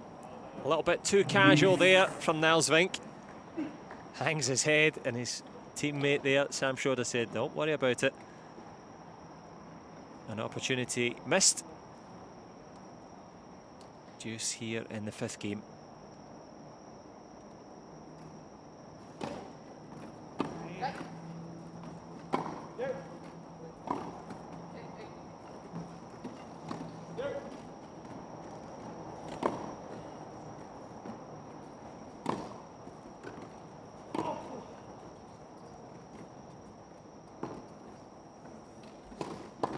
Yeah, not as delicate this time from Vink. Goes with the power shot. Cotterill did well just to block that one. All's fair in love and tennis.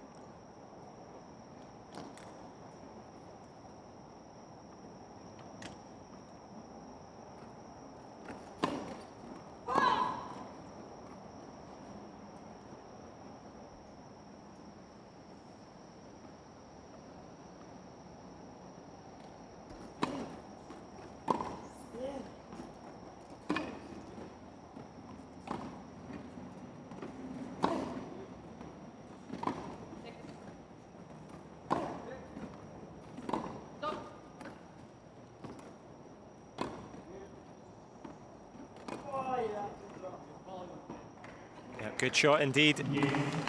Sam Schroeder lands that one nicely.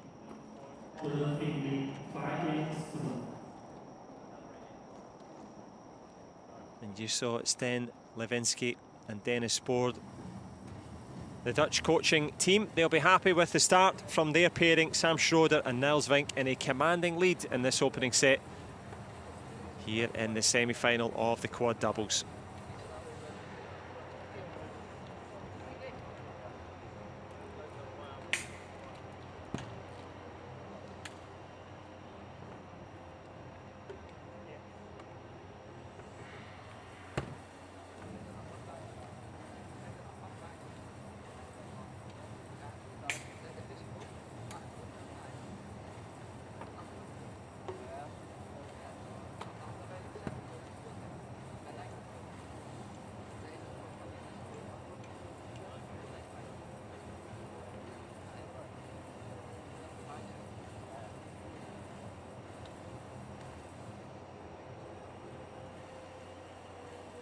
So plenty to ponder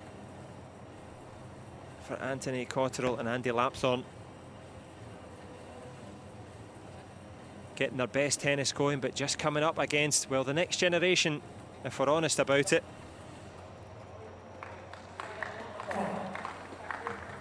And a warm summer's evening here in Tokyo. Great to have you with us. Of course, no fans. We all know the reasons why for that, but I'm sure plenty of wheelchair tennis fans, old and new, as we see the emergence of the number 2 seeds. Paralympic debuts appear. Andy Lapthorne to serve to stay in this opening set. Love 5 down.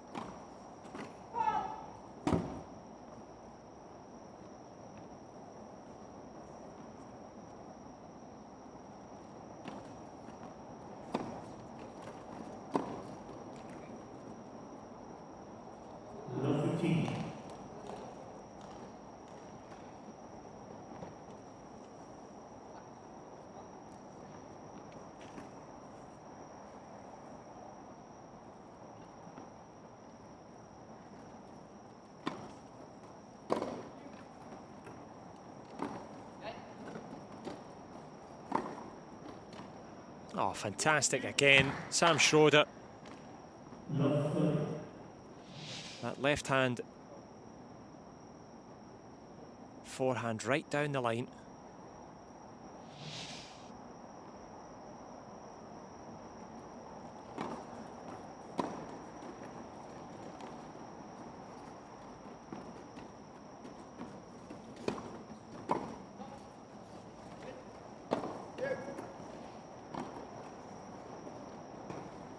Well, despite the best efforts of Andy Lapthorne there, it's Niels Vink. Always anticipating, always on the move. And moving towards an opening set here, 3 set points.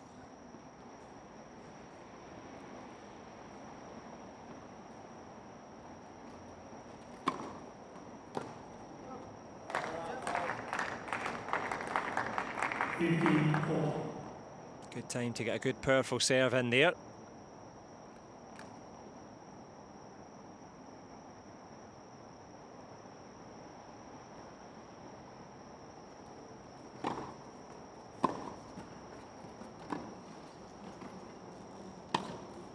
But powering to the first set are the dynamic duo from the Netherlands. Niels Vink and Sam Schroeder in commanding form. 6-love in the opening set here of this quad semi-final. And it is the quad doubles. And at the double, it was the Dutchman Sam Schroeder and Niels Vink. 6-love in this one. Anthony Cotterill and Andy Lapthorne. Well, they will need to press reset and try and find a way back into this one.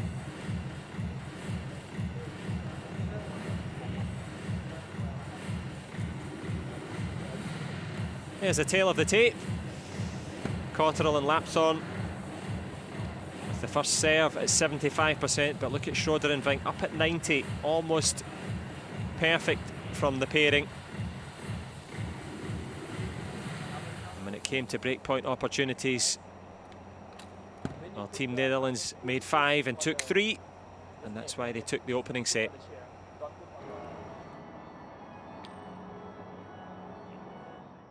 Well, Great Britain against the Netherlands in the semi-final of the quad doubles.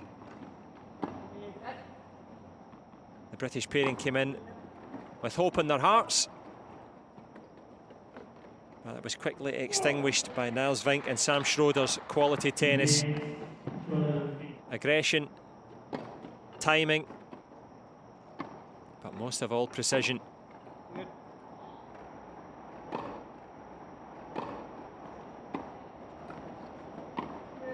And in double quick time, they marched towards the opening set. Lapthorne and Cotterill gave of their best.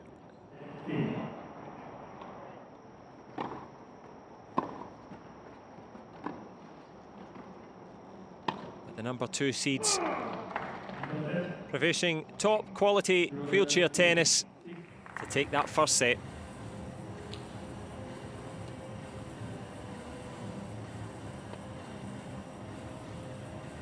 Of course, the best of 3 tie-break sets, if it should go that far.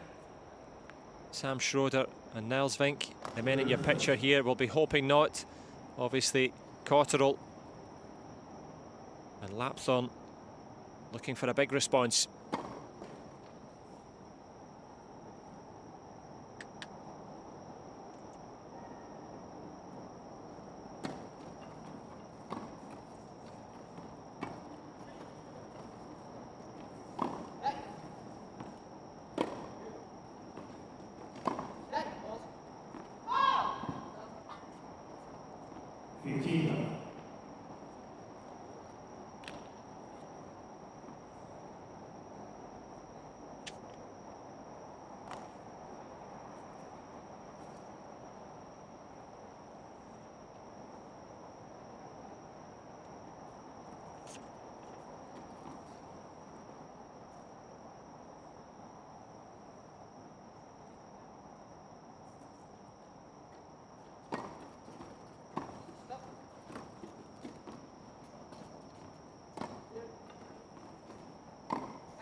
Well, it's the accuracy every time from Sam Schroeder, always making either Lapthorne or Cotterill overreach and hitting the ball exactly where they don't want it to go, and that's the sign of real quality.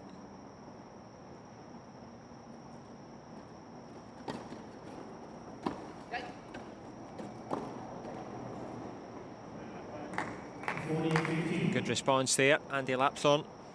And of course, let's not discount the heat of the conditions. I'm sure it's the same for both.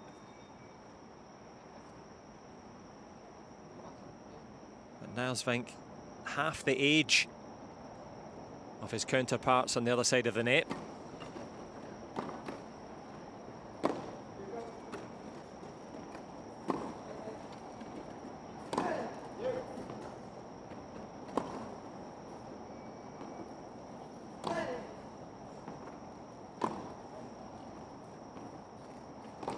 Oh, excellent shot again from Lapthorne.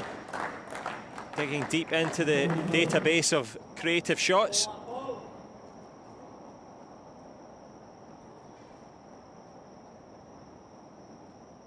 Three-time Paralympic medalist for a reason.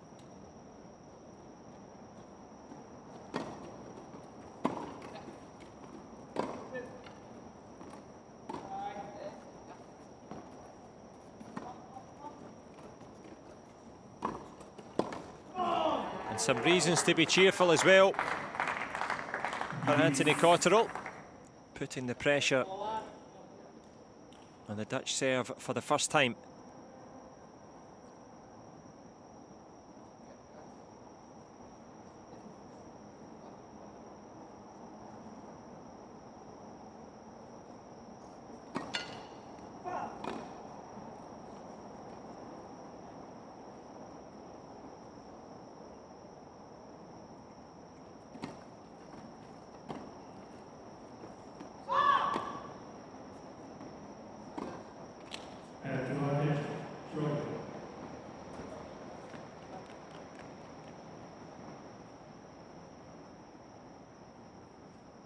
Well, they have the advantage of the opening set.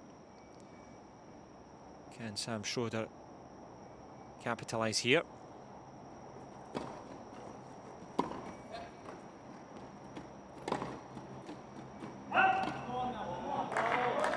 They cannot.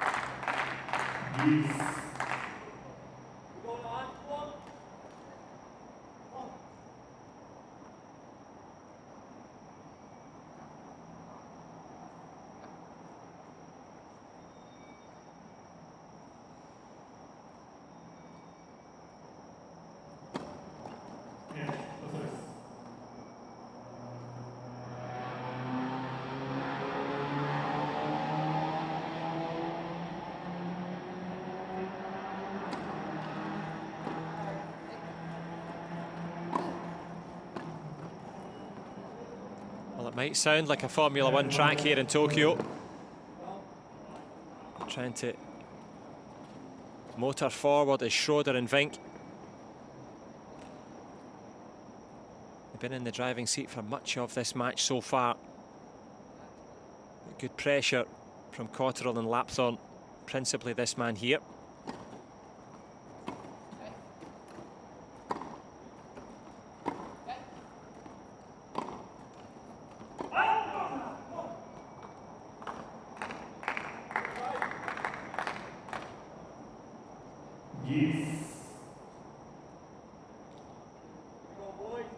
And for the first time, Schroeder and Vink under real pressure.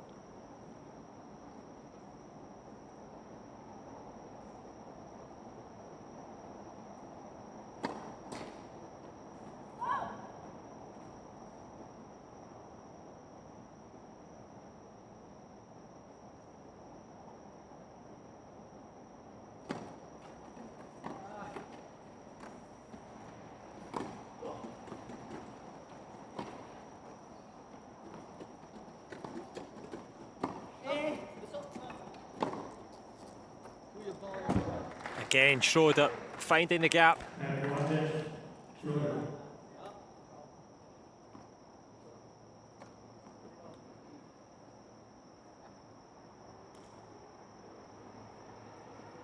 Well, a few doubts have certainly crept in this service game.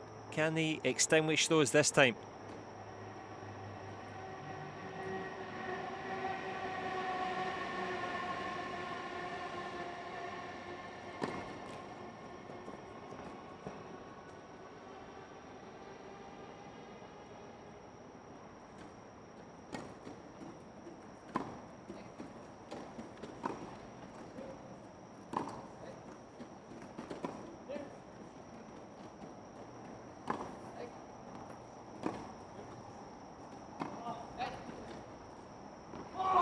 Well, that one lands long, much to the relief, I'm sure, of this pairing here.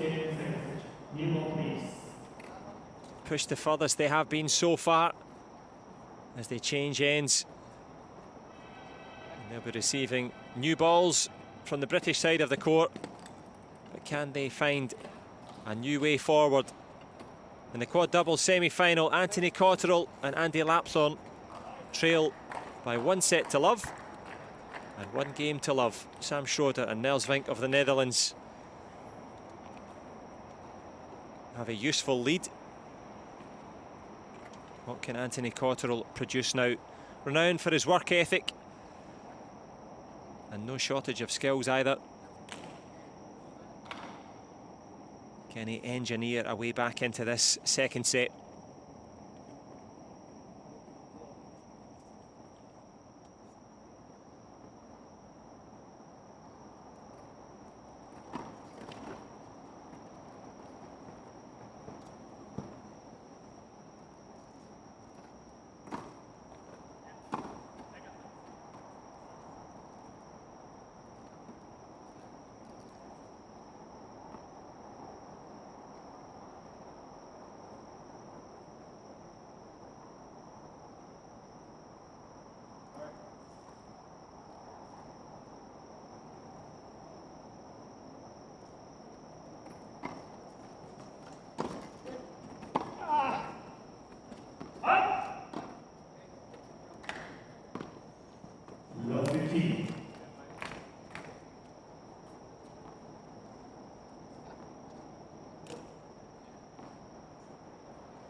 Now deep in thought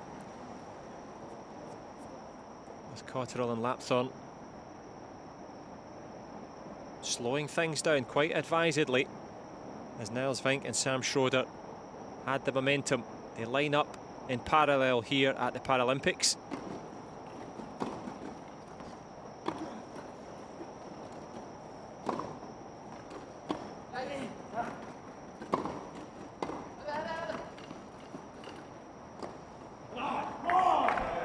Well, that one's not coming back. A bit of power and a bit of quality. As Cotterill advances to the net.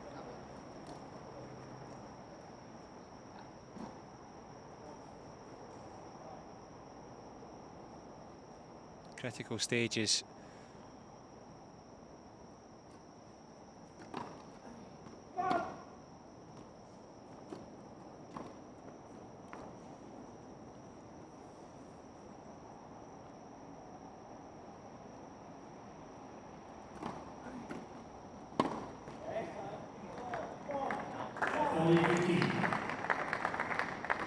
Well, that'll do nicely from a British perspective. Sam Schroeder managing a wry smile. That one sat up nice. Couldn't quite get the execution. Much closer encounter here in this second set.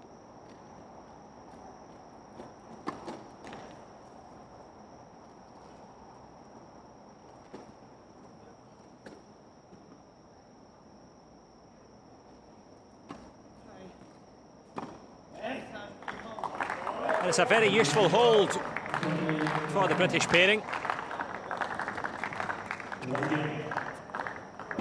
A very hard first set from their perspective, as you can see. Couldn't get a game on the board. Managing there to get one on the board this time, and also had a couple of looks at the Schroeder and Vink serve.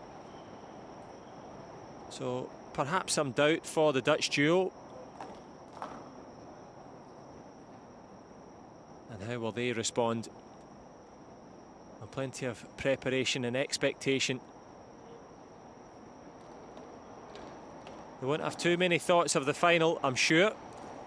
And I'm not going to give you the spoiler alert of who's waiting there, but it certainly promises to be a classic no matter who makes it through in this one. As Niall Vink produces a perfect ace there.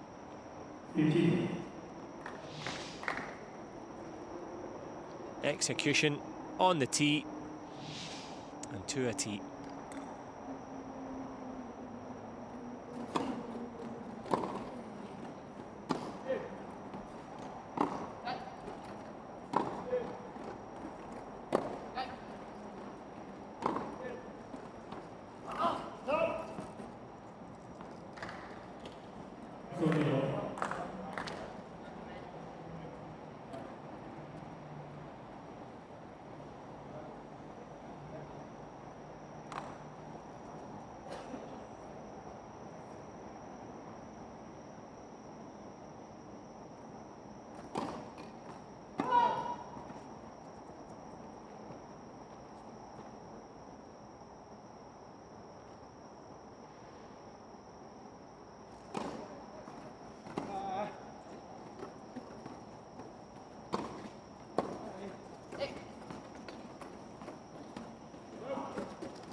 Fantastic wheelchair tennis at its very best there. One of the longest rallies of this second set. Every shot in the book from all four. But looking to book a spot in the final. And this service game would be a useful hold on that route.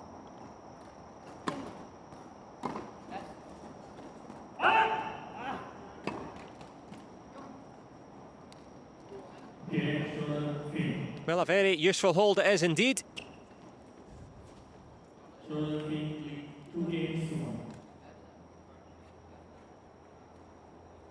not had it all their own way, certainly in this second set. A better effort from the British pairing of Anthony Cotterill and Andy Lapthorne, who fell to a 6-love opening set. And Sam Schroeder and Niels Vink on serve have a 2-1 lead in this one.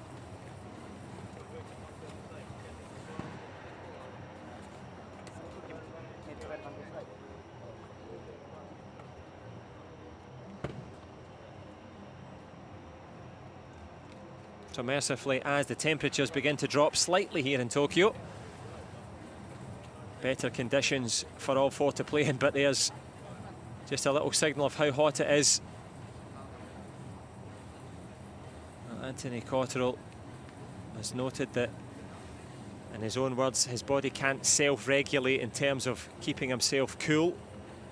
Many athletes with spinal injuries are beset with that challenge. So a lot of ice, a lot of water over the head in the old school style.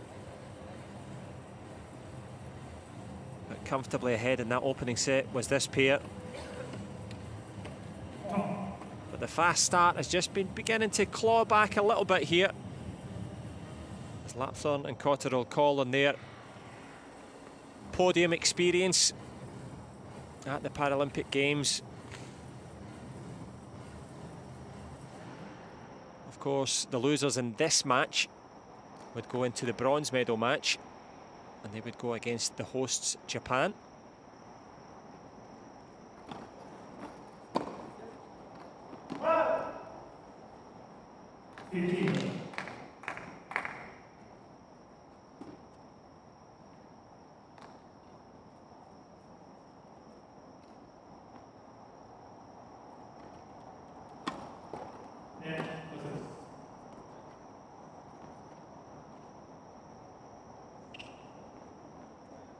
Good work from the volunteer there. The leaping ball kid.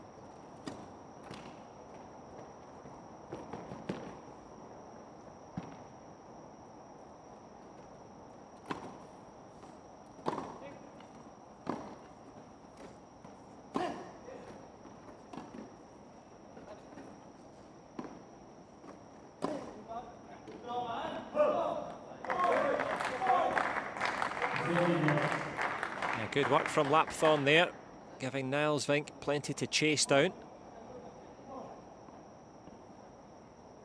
Couldn't quite get himself adjusted and strikes that one long.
Well, big cheers from the British pairing.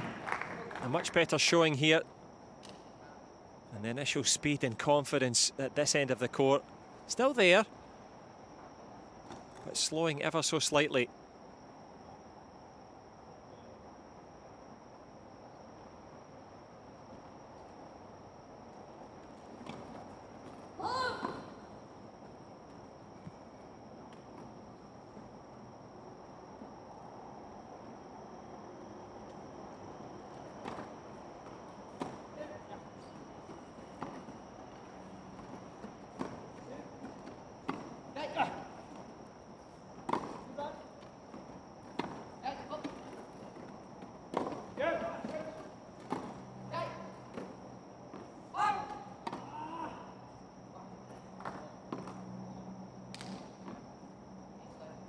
That one just flying long there. A little late call from the line judge. As we go late into the evening here in Tokyo.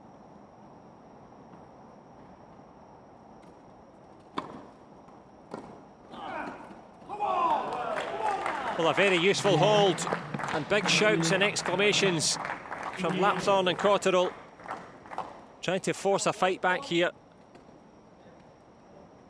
in this semi-final of the quad doubles.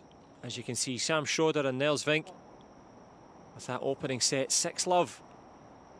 but parity and 2-all in the second.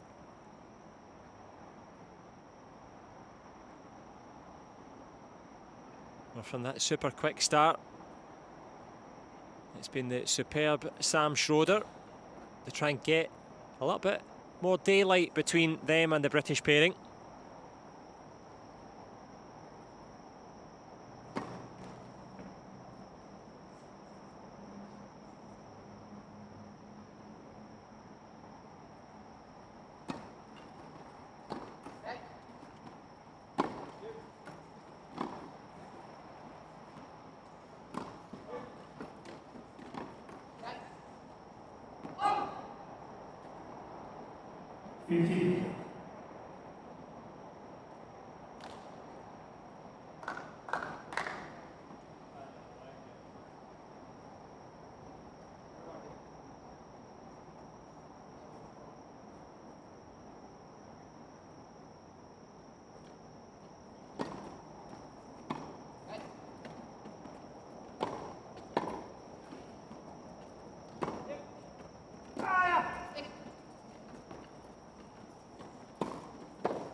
Oh, Vink went with power and it paid off.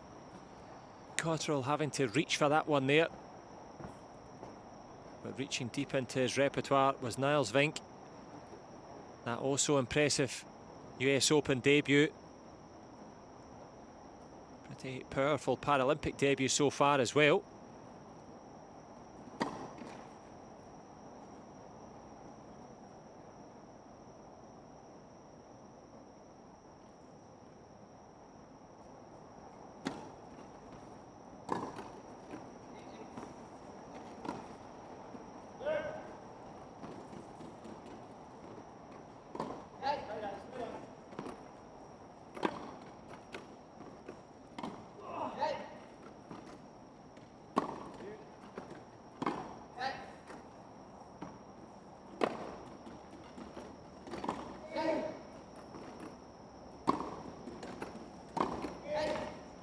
Oh, the standard and the precision from both pairings, breathtaking at points.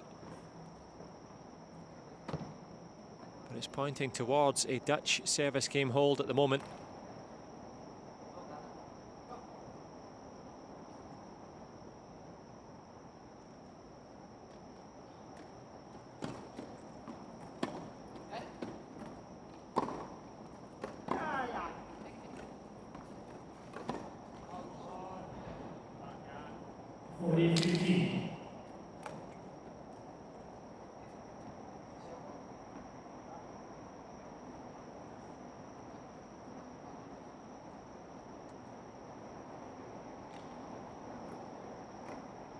Well, the conversation's deciding which serve to go for.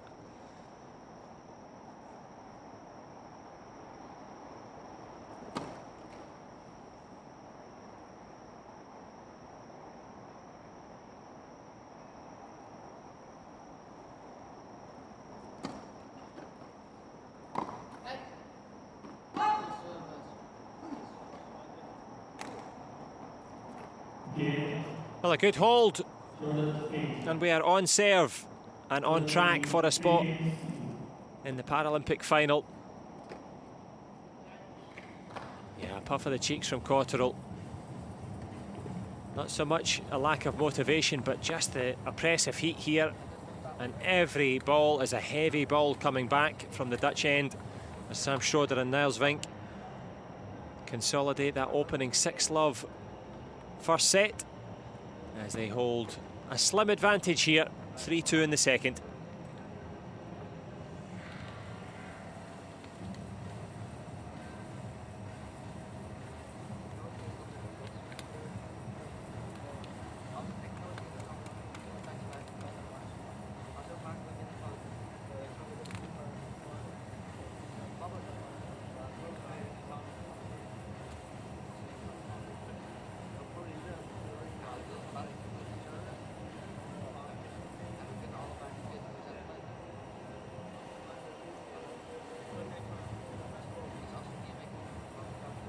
Well, both pairings full of chat and full of strategy, How do they change it up? How do they get that momentum they had in that first set? As Cotterill and Lapthorne look to keep this momentum going, they're hanging on in there, making their opponents playing that one more shot every time. And certainly much stronger on their service games as well, of which Anthony Cotterill to serve.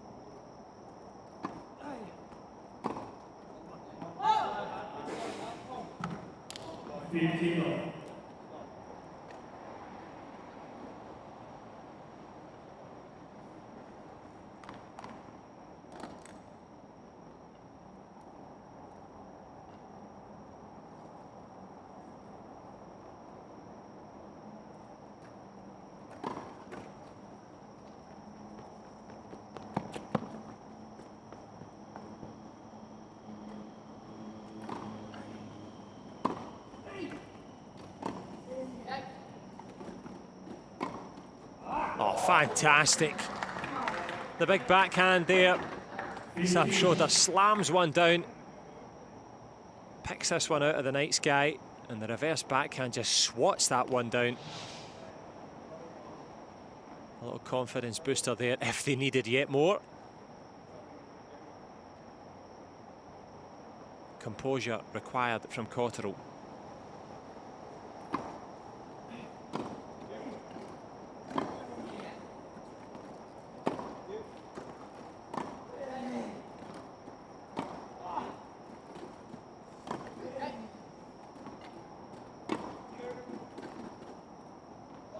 Goes for it again. Yep, they're just checking, did that land in? Yeah, there's a challenge. Yeah, the ball was called in, and I think there's a challenge, obviously, to say the contrary. Big backhand. Oh, merest of margins. And it goes.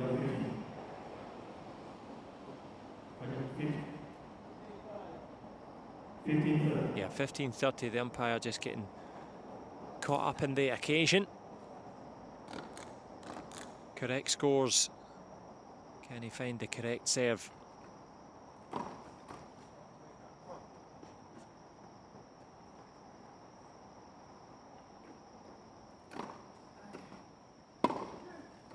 Oh, another sizzler from Schroeder. Couple of break points. Yeah, 2 challenges remaining, but the biggest challenge, of course, is these two fine players here. The number 2 seeds with 2 break points in the second round.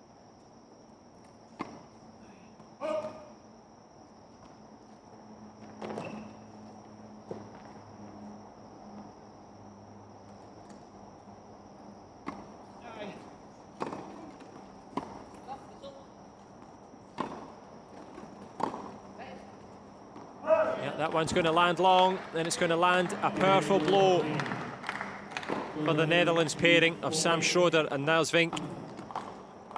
Well, they took a commanding first set, 6-love, and a very useful break there. Sam Schroeder and Niels Vink, 4-2 up in the second. And you probably heard the cry of frustration there. I'm sure you could hear it in Yokohama.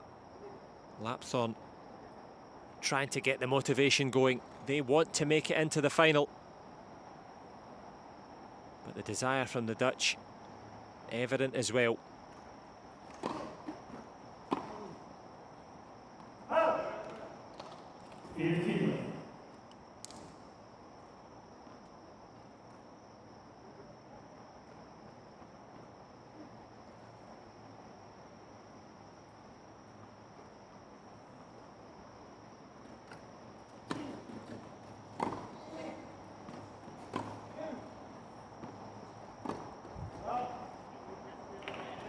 Yeah,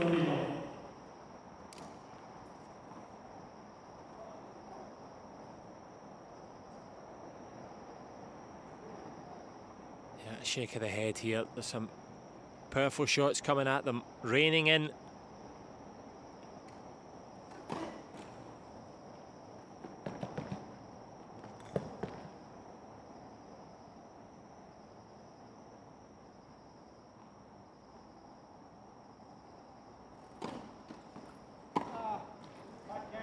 Yeah, not just the power, the precision on the second serve there from Niels Vink. And it's only a break if you can consolidate it and hold your serve.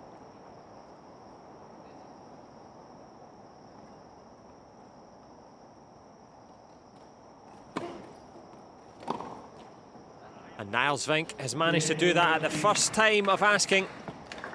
And they're asking plenty of questions now of Lapthorne and Cotterill. 5-2 up here in this crucial second set. The Paralympic Games final possible for the Dutch duo. Anthony Cotterill and Andy Lapthorne of Great Britain. Up against it, 1 set down against Sam Schroeder and Niels Vink. Also 3 games of a gap here in the second. 5-2 in favour of the Dutch pairing. Can they make it into their first ever Paralympic final?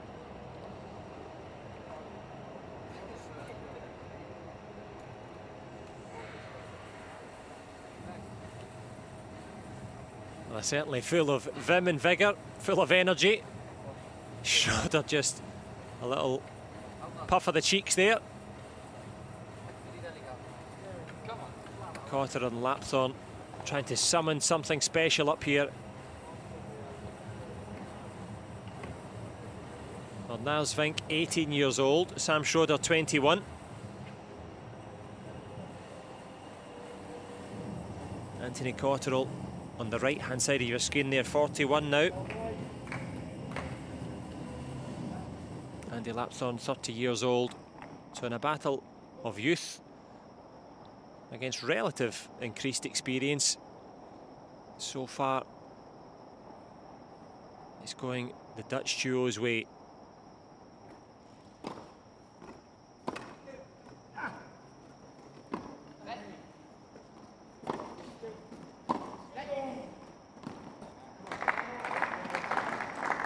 But Andy Lapthorne, he's a big fan of boxing, and he's certainly fighting back strong here. The sporting spirit, strong.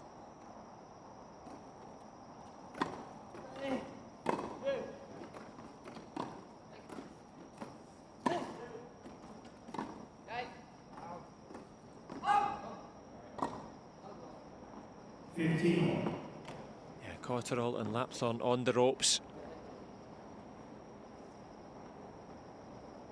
Still in there swinging.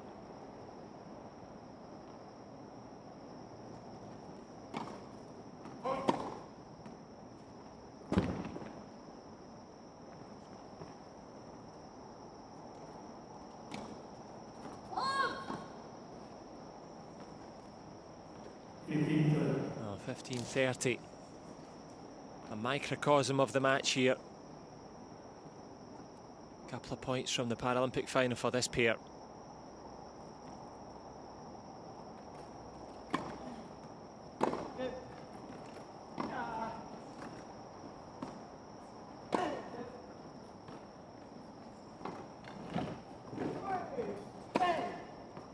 Well, quite how Anthony Cotterill got that one back, we'll not know, but immaterial because Niels Vink fires the backhand down the line, produces 2 match points. Cotterill manages a smile. He almost disappeared into the crowd there. But it's 2 match points for Sam Schroeder and Niels Vink.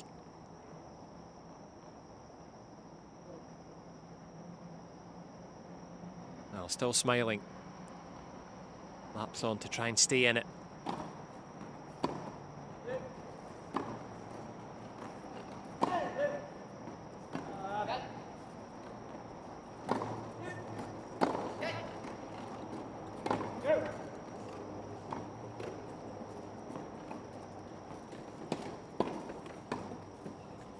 Oh, wonderful reactions, and indeed big reactions from both coach and Dutch dynamic duo. They're into the Paralympic final. The best efforts of Cotterill and Lapthorne were considerable, but the quality and the delight for Team Netherlands here.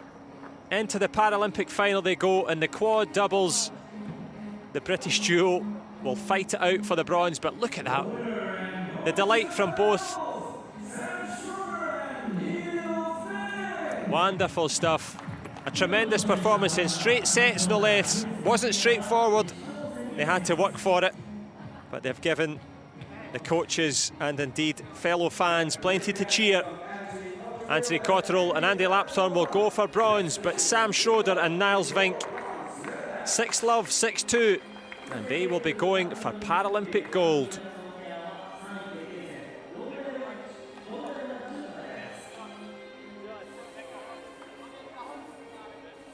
Well, if you're new to wheelchair tennis and you're wondering, is it always this good? Yes, it is.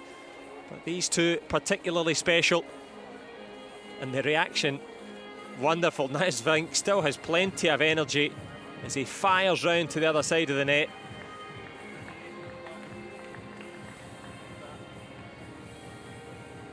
As both Lapthorne and Cotterill will try and pick the bones out of that one. Run the rule over that to see what could have been done differently.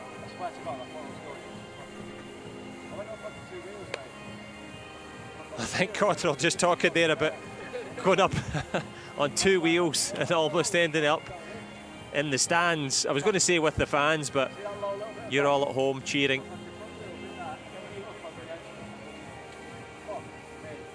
Well, apologies if any strong language is creeping in, but you can understand why, as Andy Lapthorne has a good laugh. As Anthony Cotterill almost fell into the stand, but that a similar fate did not befall these men here. Sam Schroeder and Niles Vink. Wonderful performance from them. Well, Niles Vink on the right-hand side of the screen said, well, sport means absolutely everything to me. Wonder what this moment will mean. Came along to watch the Paralympics in 2012 with his mum. 8 years later, he's in the final. Some key stats on the way through. One big ace from the Vink serve. And a faultless performance from the Dutch on that side. A couple of unforced errors. And a couple too many. And speaking of a couple, it's the golden medal match. And I didn't want to spoil it for you earlier. Dylan Alcott and Heath Davidson will go against Sam Schroeder and Niles Vink. The number 1 and number 2 seeds will fight it out as Great Britain take on Japan for a Paralympic bronze, as they just remember some of the highlights.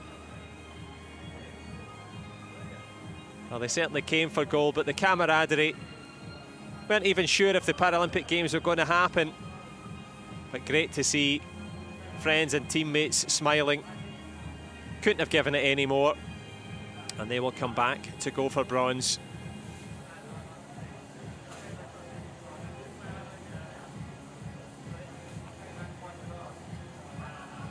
I can just about pick out there, I'm sure, just from the body language alone, the British contingent. Yep, giving it up to the Dutch pairing. They played extremely well. No recriminations on this side of the net. But there'll be plenty of celebrations on this side as Sam Schroeder takes the congratulations. Well, wonderful moments there for Team Netherlands.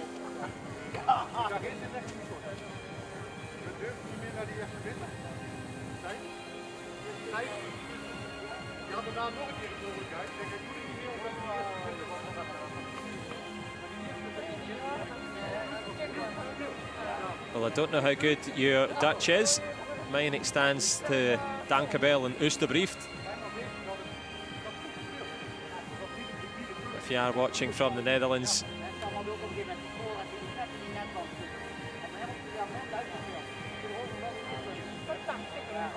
can have a little listen and enjoy there. Well, the international code for "can we have a photograph, please?" And it was a picture-perfect performance from the Dutch pairing.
Well, Andy Lapthorne and Anthony Cotterill came in with the Paralympic pedigree for Team GB.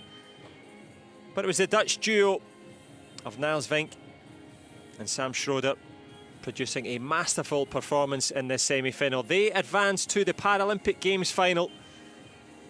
Alcott and Davidson from Australia are waiting there. But from all of us here, for the moment, from the tennis, it's goodbye for now.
The Netherlands team, they will face the defending gold medal team, Keith Davidson and Dylan Alcott. Good luck to Central Music! Go Netherlands!